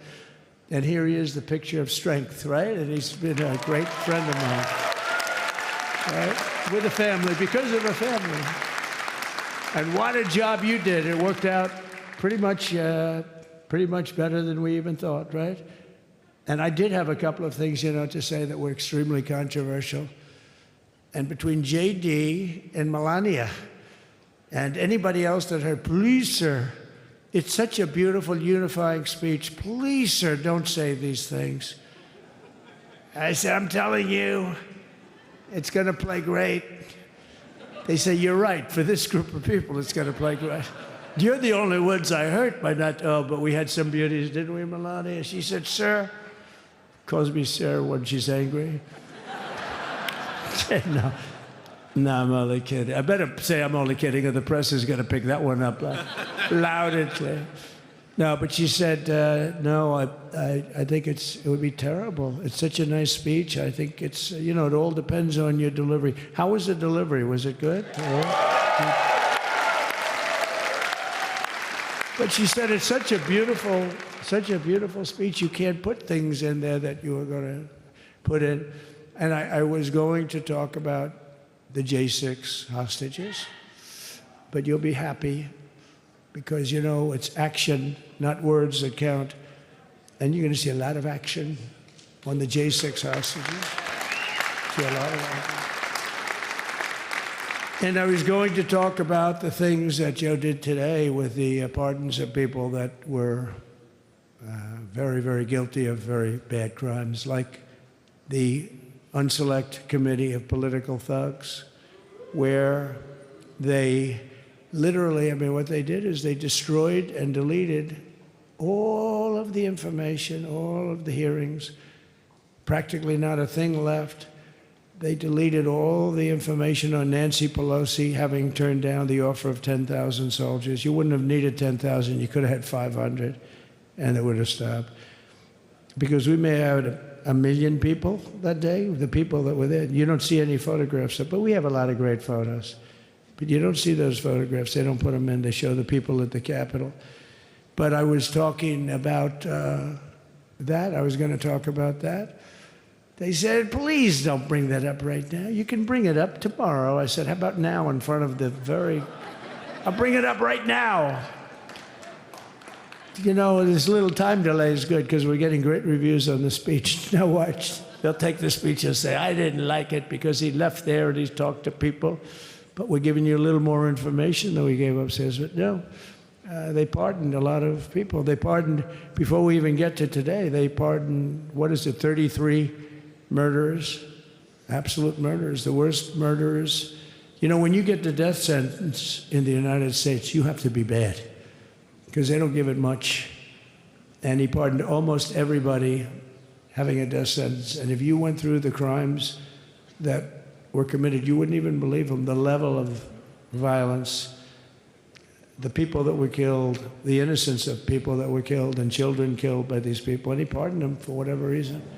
He spared them, but they didn't spare the people that they killed. And, you know, who knows what happens in the future. It's one of the worst because a lot of times they let them out early after that. You know, they say you're going to be in for life, but then all of a sudden they get let out for good behavior, and then they go on a rampage. You know, it's one of those little things, right? But I was going to talk about that. But I was really going to talk about the level of, you know, what's going on. Why are we doing this? Why are we trying to help a guy like Milley? Why are we doing Milley? He was pardoned. What he said, terrible what he said. Why are we helping some of the people? Why are we helping Liz Cheney? I mean, Liz Cheney is a disaster. She's a crying lunatic and crying Adam Kinzinger. He's a super crying. I never saw the guy not crying. He's always crying. I looked at him. I remember years ago he was actually on my side. And then one day, you know, when you don't want to kill people in wars, they turn against you. Liz Cheney hated the concept of not going to war with everybody. Let's kill everybody. Let's spend a lot of money on military equipment. You know, where her father works, right? And but what she did was incredible. Think of it. They destroyed and deleted all of that information that went on for almost 2 years against Trump. And the reason they did, because it was all false. Like the person that said, I tried to strangle a Secret Service agent. That's one of the toughest human beings I think I've ever seen. I actually had a friend saying, please don't change that, sir. You are the coolest sucker in history. Remember, she said, I put my hands around his neck because he wouldn't go to the Capitol. Made up fiction. And I was rebuffed. And the guy on the right is a massive weightlifter, probably stronger than me. Do you think he's stronger than me, honey? You know who I'm talking about. Possibly stronger than me. Slightly younger than me, like, I won't say how many years because I don't want to talk about that, but a lot of years. But I had a friend that said, why are you disputing that story? That's the coolest story I've ever heard. That I would attack a karate champion, get slightly rebuffed, and then throw my arms around a guy with a neck about this big. Even though there are bars, you know, there are bars, you can't really do that anyway. So I wanted to talk about that. But all of that stuff got deleted. And the reason it got deleted is they were all caught in lies. You know, Secret Service testified, and they said it didn't happen. Actually, the two guys were very embarrassed. They're suffering because their friends are saying, did Trump really do that to you? But they gained a whole new respect for me. But it was just make-believe stuff, and there were a lot of make-believe stories made up. So rather than suffer the wrath, like the story with Nancy Pelosi, I offered her 10,000 soldiers. She knows it. She admitted it on tape that her daughter made. She's a videographer or whatever you call her, which I'm glad she is. Oh, she can't be in good stead with Nancy. But Nancy said it was my responsibility as she's leaving the Capitol. She said it was, and it was. She's in charge of security at the Capitol. But I offered them up to 10,000 soldiers, even more. One time I said, more, as many as you need. But You needed 400 or 500. If 4 or 5, you 10,000, that would be more than the number of people there by lot. But we offered her 10,000. Think of it, 10,000 soldiers. In other words, J6 wouldn't be J6. There would have been no J6.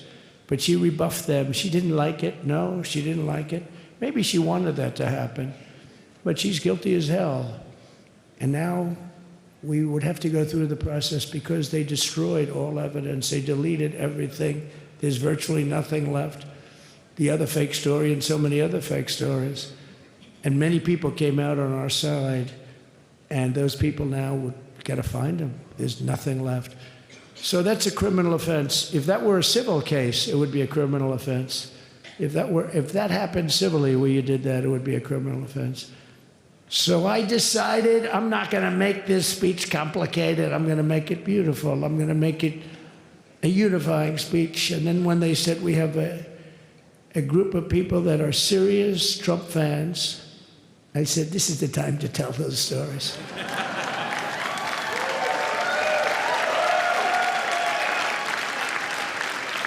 He knows. So anyway, but seriously, I'd like to, I think it was a tremendous success. I think we're very lucky we put it inside because it is really cold. We just went to the helicopter out of respect to something that's taken place for a long time. I guess it's as old as helicopters. You used to get into a stagecoach, now you get into a helicopter. Times change. But it's pretty old custom. And it's a beautiful custom, actually. It's a beautiful custom. I wish we could have had a better relationship. I wish we could have had a better relationship between Republicans and Democrats. I was with Senator Schumer. I said, Chuck, I think it's time we all start getting along a little bit because it doesn't make sense. I mean, we literally never get a Democrat vote. They never get a Republican vote, almost. And although there is a bill coming up very shortly that we have a lot of Democrat votes, right? That's going to be a very beautiful bill. We're going to have a deciding, I would say, within a week or so, I think. And it's going to be a very good bill. You all know what I'm talking about. So I just want to thank you all for being here. You have been our fans from day one. All these people all over. You've been our fans. This has been there's never been anything like it. There's never been anything like it. This has been a movement like no movement ever in history for probably any country, let alone this country. You know, if somebody's running for president, and if they go out and they announce they're going to Arizona, they're going to Nevada, they're going to someplace, if you have 200 or 300 people, that would be standard. Ronald Reagan would go out. I mean, outside of the last couple of days where people get a little excited, but even then you have a couple of thousand people. But if you're going to go someplace, any place, any one of the swing states, any one of the other states, I mean, how about the non-swing states? We won Alabama by 48 points. We won Tennessee by massive numbers. Wyoming, we won by numbers that are, nobody's ever seen numbers like that. And, you know, places like California, we did great, but when they send out like 38 million ballots, nobody knows where the hell they're sending them, and then they come pouring back, the whole thing. You know, they passed a law in California that if you work in an election bureau and if you so much as ask for a voter ID, if you say, sir, ma'am, could I please look at your voter ID? They have the right to put you in jail. You're a criminal. Can you believe that? There's only one reason that happens. They want to cheat. So they had it where voter ID wasn't accepted. But now if you even ask for it, this is seriously a bill that was just signed, passed in their legislature, and it was signed. And I think when we get things cleaned up and we get back to a little bit of normalcy, I'm going to ask the Speaker to really get involved, because I think we would have won the state of California, because, you know, if you look at my numbers with Hispanic, we're at 56%. And we were winning. We won the Texas border that had never been won. As the governor said, he's doing a good job, the governor, by the way, of Texas. But as the governor said, it hasn't. Oh, did I get lucky? Did I get lucky? Supposing I said, you know, he's not here, but the governor of Texas has done a terrible job. Wow, look at you. You mean we couldn't get you up in the front row? I tell you. Supposing I said, J.D., the governor of Texas, he's not doing his job. You heard what I said? See, I didn't know you were there. I said he's doing a great job. He's doing a phenomenal job. But now you're going to have a partner that's going to work with you because you didn't have, not only didn't he have a partner, he had people selling the wall, right? We have a fence structure that we worked on, the governor worked on with me.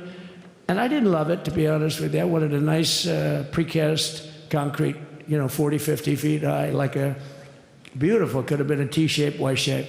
I love construction.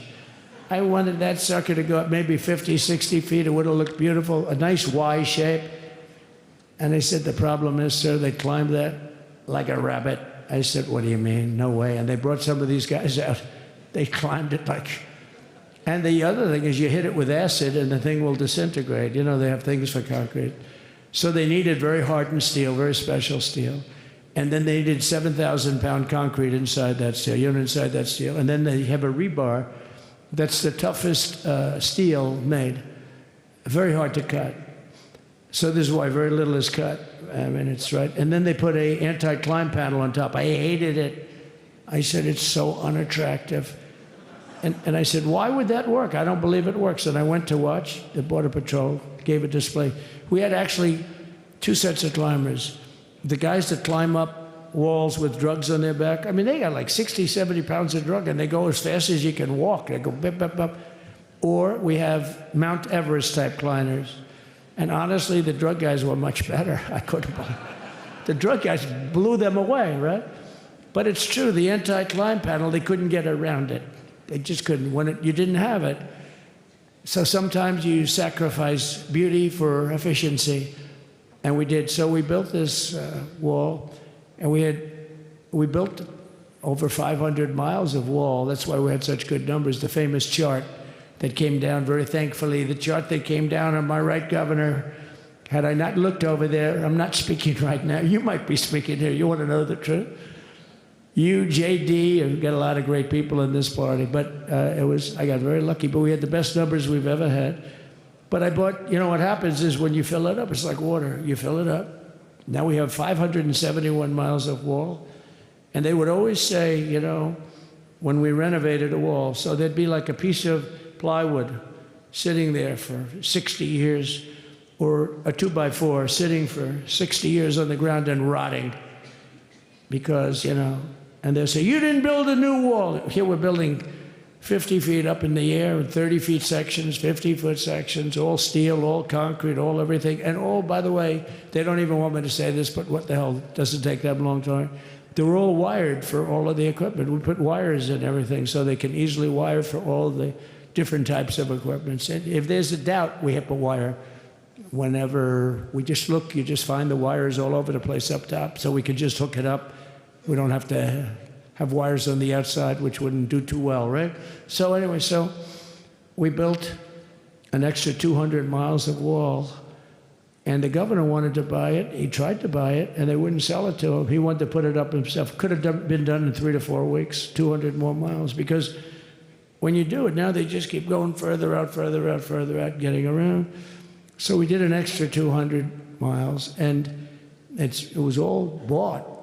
And they announced that they're not going to put it up. And that's when I realized they wanted open borders, and that's when I realized that people are going to come pouring through the wall like nobody's ever seen before. But you've seen it. A lot of you are here because of that. I made it my #1 issue. They all said inflation was the #1 issue. I said I disagree. I think people coming into our country from prisons and from mental institutions is a bigger issue for the people that I know. And I made it my #1. I talked about inflation too, but how many times can you say that an apple has doubled in cost? I'd say it, and I'd hit it hard, but then I go back to the fact that we don't want criminals coming into our country. We don't want the jails of every country in the world virtually being deposited into the United States. And that man had to suffer with it. And he did an unbelievable job. I'll tell you, he was a very popular governor, but now he's like an unbeatable governor because of your border policies. He was fantastic. And he really was. So.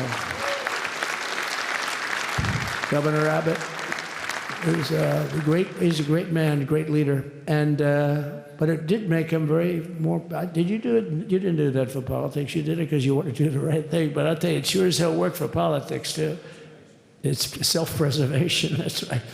But yeah, because the people are demanding it. The people of Texas are demanding it. The people are demanding it all over. So anyway, we built it, and they wouldn't let us use it. They wouldn't let the governor use it, and other governors, they wouldn't let him use it.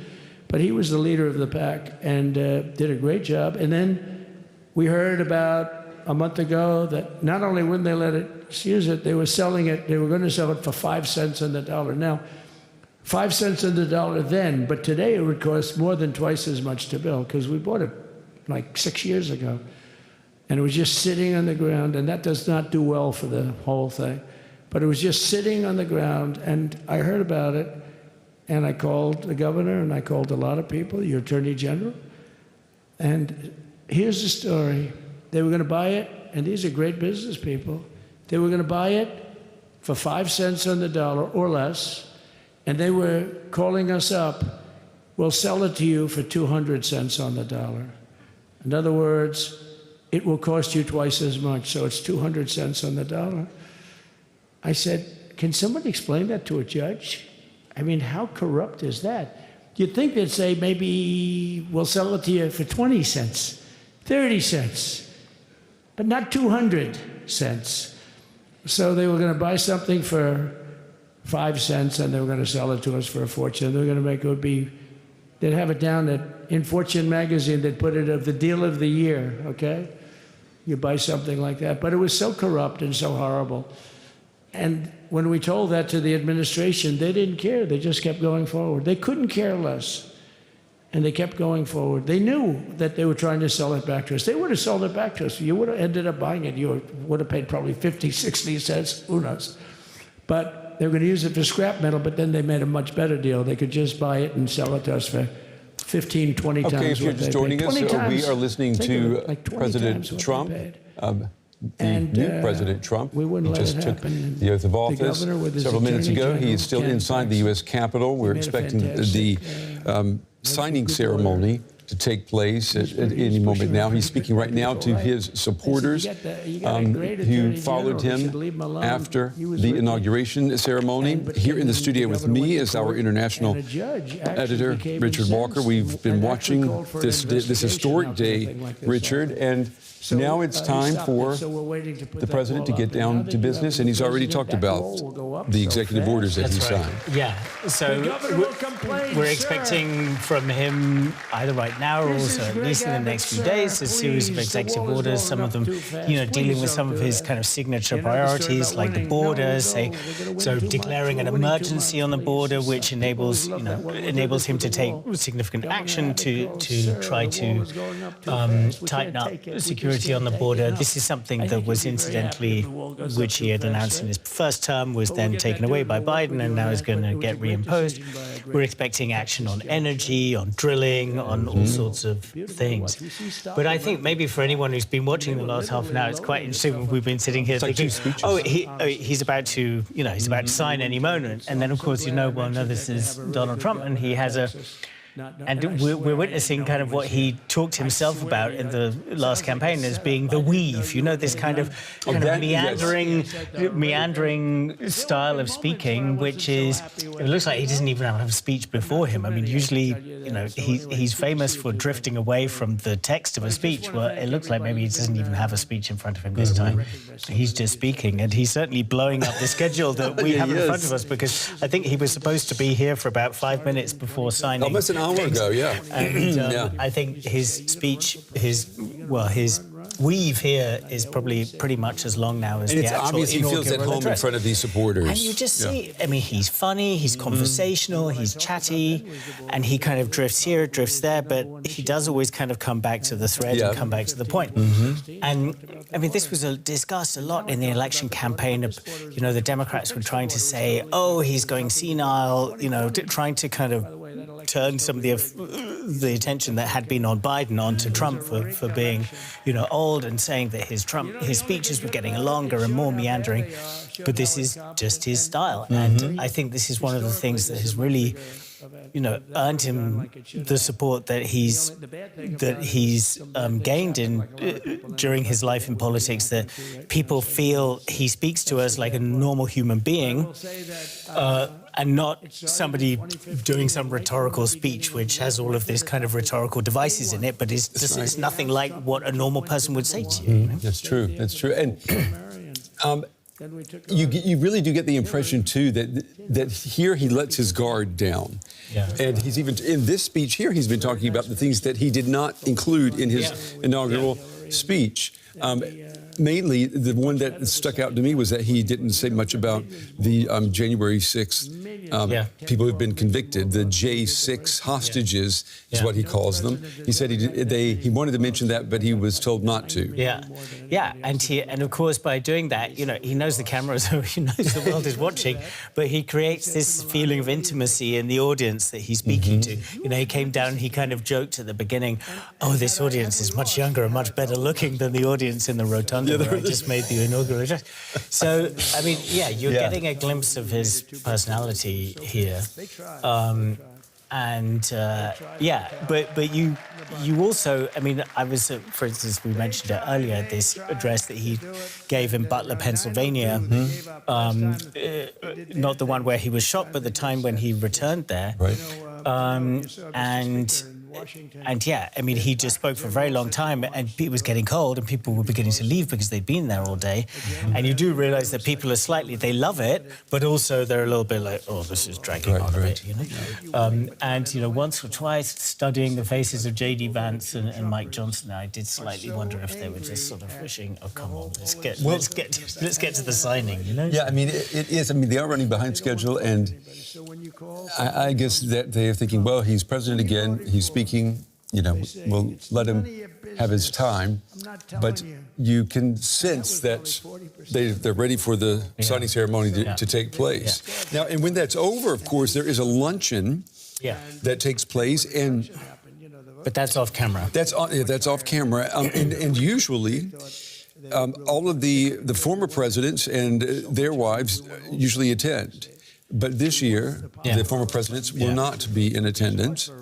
So it will it'll just be the new president, the new vice president, and their entourages. I mean, I guess in a way that's their response to Trump not even showing up to the last inauguration. Yeah, it's a very good point to make. One thing I wanted to bring up, Brent, before, because we're going to wrap up soon, but there's been a first kind of responses or kind of congratulations, stuff like that coming online suitably on X, on Elon Musk's platform.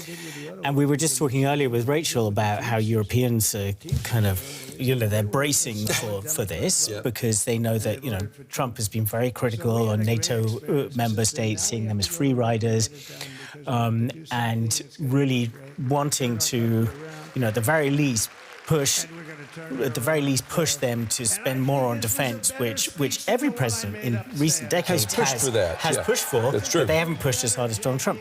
And I just want to read this post by Mark Rutte on Head of X. NATO. So Mark Rutte is the new Secretary General of NATO, just recently arrived into the position. Somebody who's seen as somebody who is very conscious of Trump's agenda and understands the need to not kind of complain about it, but just engage with it. Yep. With President Trump, I'm reading his post now. With President Trump back in office, we will turbocharge defense spending and production. My warm congratulations to Donald Trump. I mean, of course, Donald Trump can hold that up straight away and just say, well, look, they love me. Well, maybe they don't love me, but they respect me, they know what I want, and they're going to deliver. From Olaf Scholz here in Germany, the Chancellor, more cautious, certainly. He's somebody he's centre-left. He's been pretty critical of Trump in the past. This is much more cautious. Today, President Donald Trump takes office. Congratulations. The US is our closest ally, and the aim of our policy is always a good transatlantic relationship. And then he says the EU with 27 members and more than 400 million people is a strong union. Yeah. Anyway, a little bit, I mean, that's pretty bland. But take a look at, let's go to Narendra Modi, So the Prime Minister of India, his foreign minister was in the audience during the inauguration? inauguration ceremony. He was sitting right at the front, so we only got glimpses of him sometimes. He was not behind Trump, but in front of him.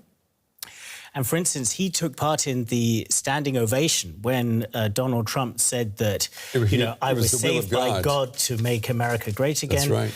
Narendra Modi has said, congratulations, my dear friend, President real Donald Trump, on your historic inauguration. I look forward to working closely with you.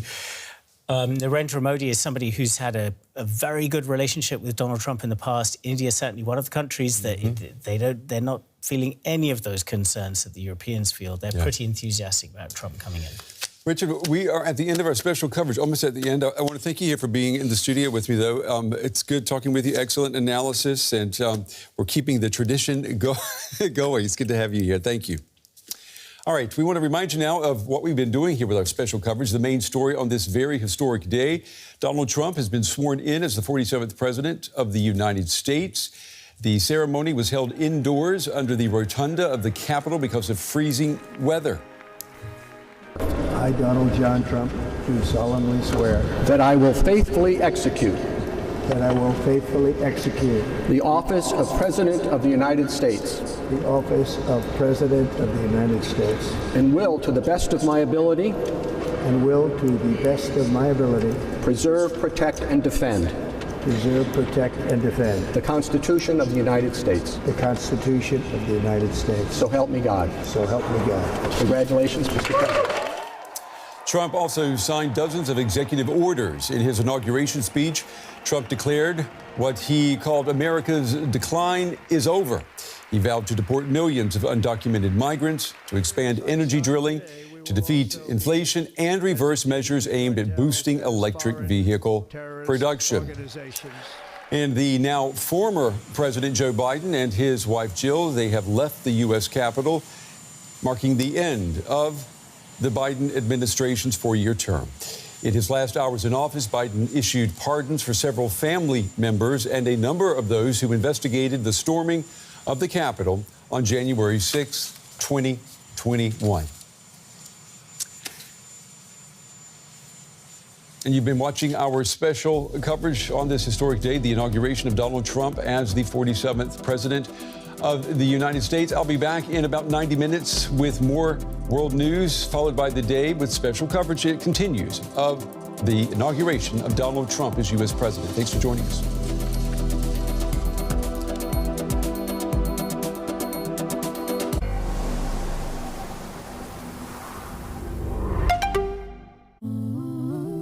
Typical colors, typical patterns. The brand AfriSocks from Ghana brings African culture to your feet. I wanted to give something to the African living in the West, something to connect back to their culture. Hipster socks from Ghana, a stylish fashion statement. AfriMax. Next on DW. मेरे गले लगा मिला मेरा मुंह चूमा मेरे गले लगा मेरा मुंह चूमा वहाँ माँ मिल के बस चला गया. Her son wanted to flee Pakistan for Europe. Since then, there has been no trace of Ali. Many other refugees share the same fate. Global Us. In 30 minutes on DW. Living Planet, DW Podcasts. How to make greener choices in your everyday lives. I honestly try to be vegan. Working 32 hours a week could be better for the environment than 40. But of course, we shouldn't be naive either. Living Planet. Just hit subscribe wherever you listen to podcasts. What's it like to come out when you're married? Breakups, gender, and identity. How does our mental health impact our love lives? How do we approach money within our relationships? It is one of the few sources an Indian person can listen to content about sexuality and sexual matters. I'm Lisa Mangaldas, and I'm going to be exploring all this and more in a new season of my podcast, Love Matters. Available on all podcast platforms.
is where it all began, the cradle of humankind, a UNESCO heritage site just outside of Johannesburg where the earliest humans once stood. Welcome to Farmhouse 58, a health retreat and organic farm where one can get in touch with their roots. But first, we discover how Huzaif Al Hassan from Ghana is producing African-inspired socks,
Ladies and gentlemen, please be seated.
Was it great?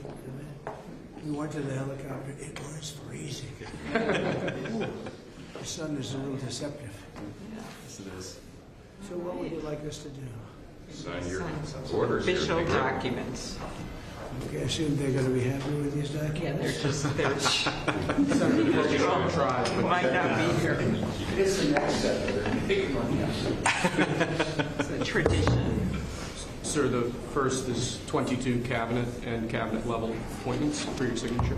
Okay.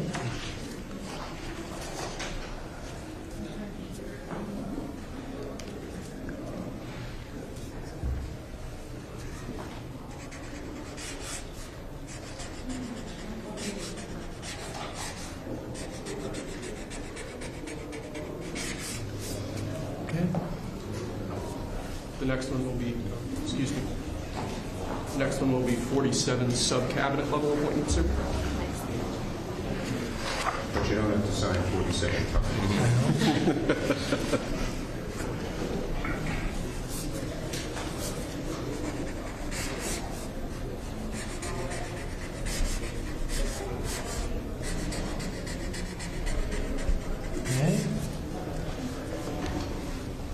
Thank you, sir.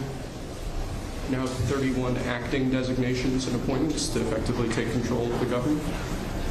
Let's do that. That's important. That's important, isn't it?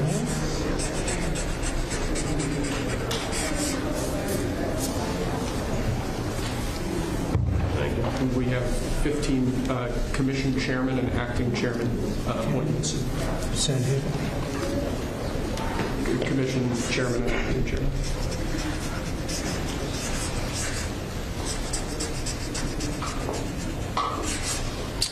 He was number one at Harvard also. You know that?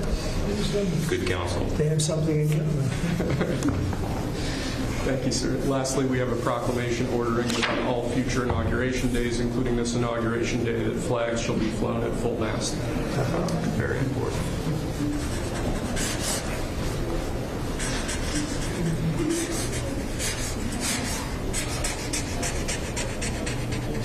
So was a beautiful place to have an inauguration tonight. The sound was so good. The temperature was 72 degrees, but the sound was so good. So maybe something to think about.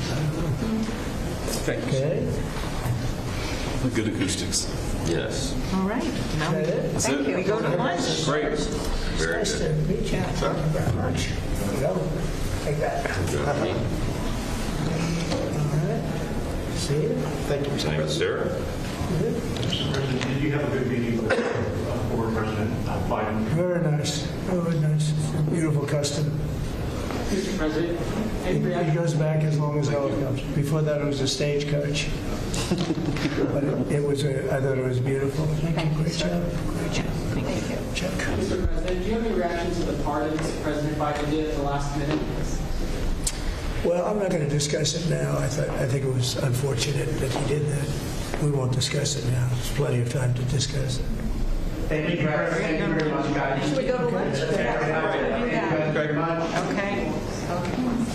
Head to lunch. Ready for lunch? Okay. Thank you.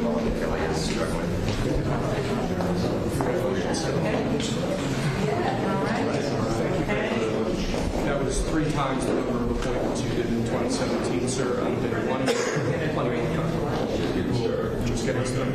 A lot of good work to do. Closure. So where are we going to stop it? Good counsel. So that's the one that gave freedom.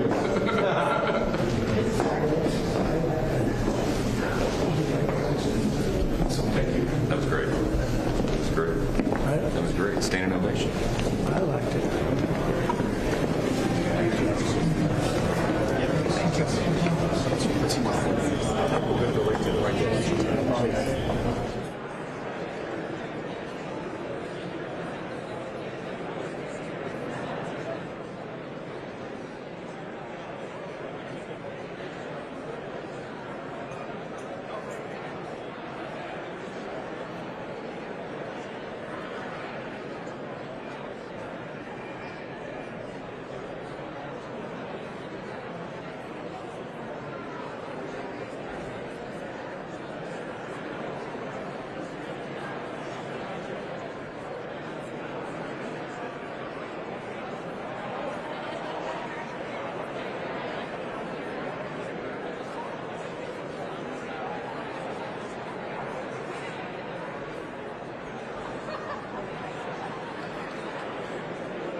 Ladies and gentlemen, please be seated.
Ladies and gentlemen, at this time, please rise for the introduction of the official party.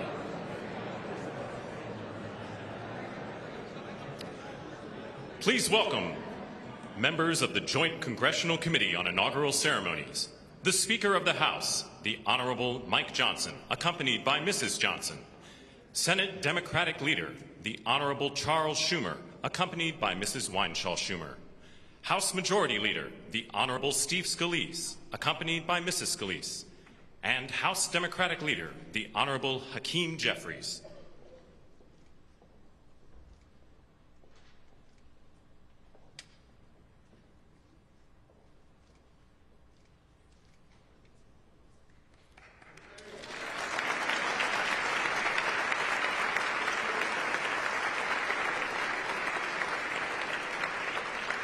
Please remain standing for the honors and the invocation.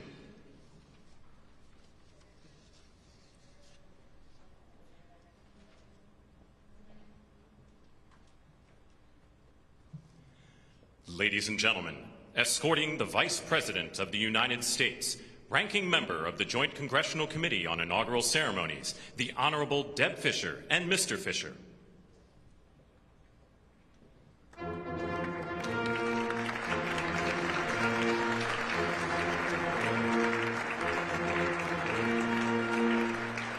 Ladies and gentlemen, the Vice President of the United States, the Honorable J.D. Vance, accompanied by Mrs. Vance.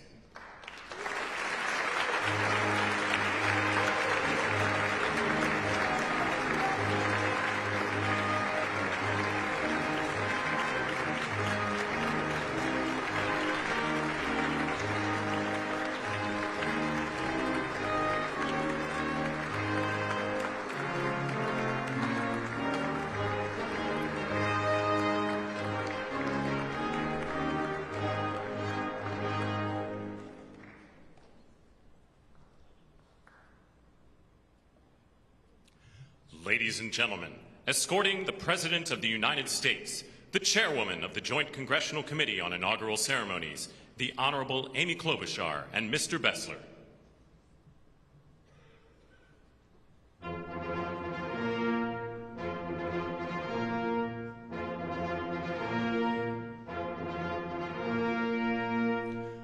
Ladies and gentlemen, the President of the United States, the Honorable Donald John Trump and Mrs. Trump.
I have a feeling people are very hungry, so I'm going to get this started.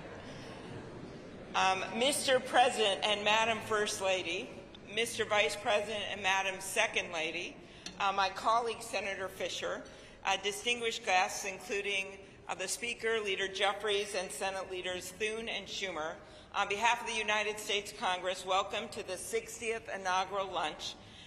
Big surprise, we are featuring Nebraska beef and Minnesota apples for dessert.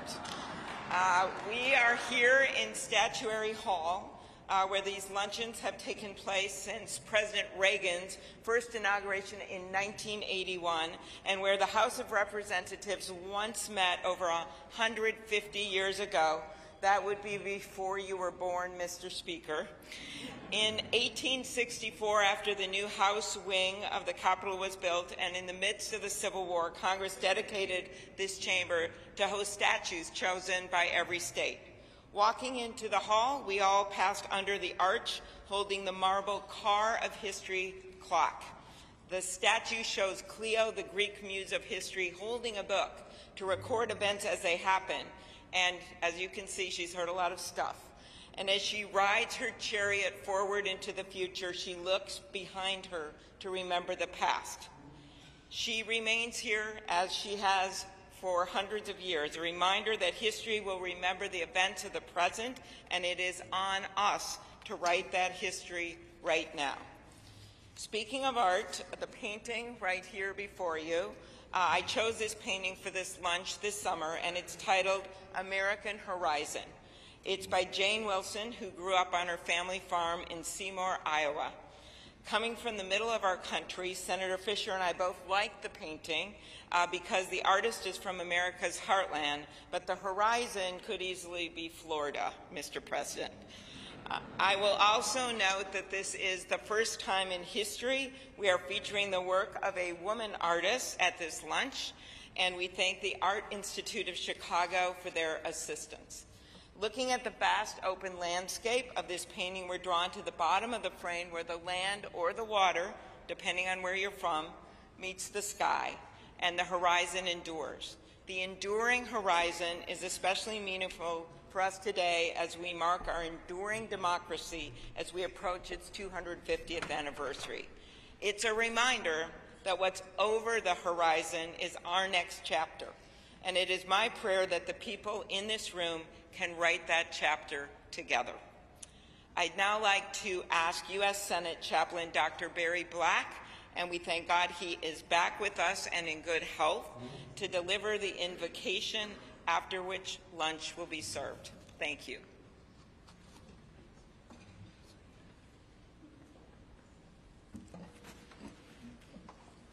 Let us pray. King of kings and Lord of lords, whose kingdom is above all earthly kingdoms, and who judges all lesser sovereignties, look with favor upon President Donald John Trump and Vice President James David Vance. Empower them with the wisdom and courage needed for our times. Protect them from the vicissitudes and challenges that obstruct the making of a world of justice, peace, and righteousness. Lord, give them a deep desire to do their best for our country and world, and a determination to act in ways pleasing to you. Preserve their families in health and strength by your grace and power. Bless now this luncheon as each of us finds your grace sufficient for every need. We pray in your sovereign name. Amen.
We're in that lunch hour now.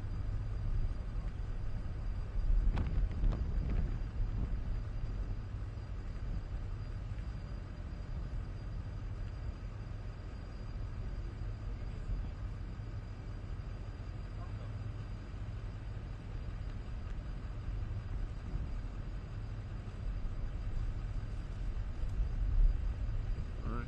Supposedly have 30 minutes.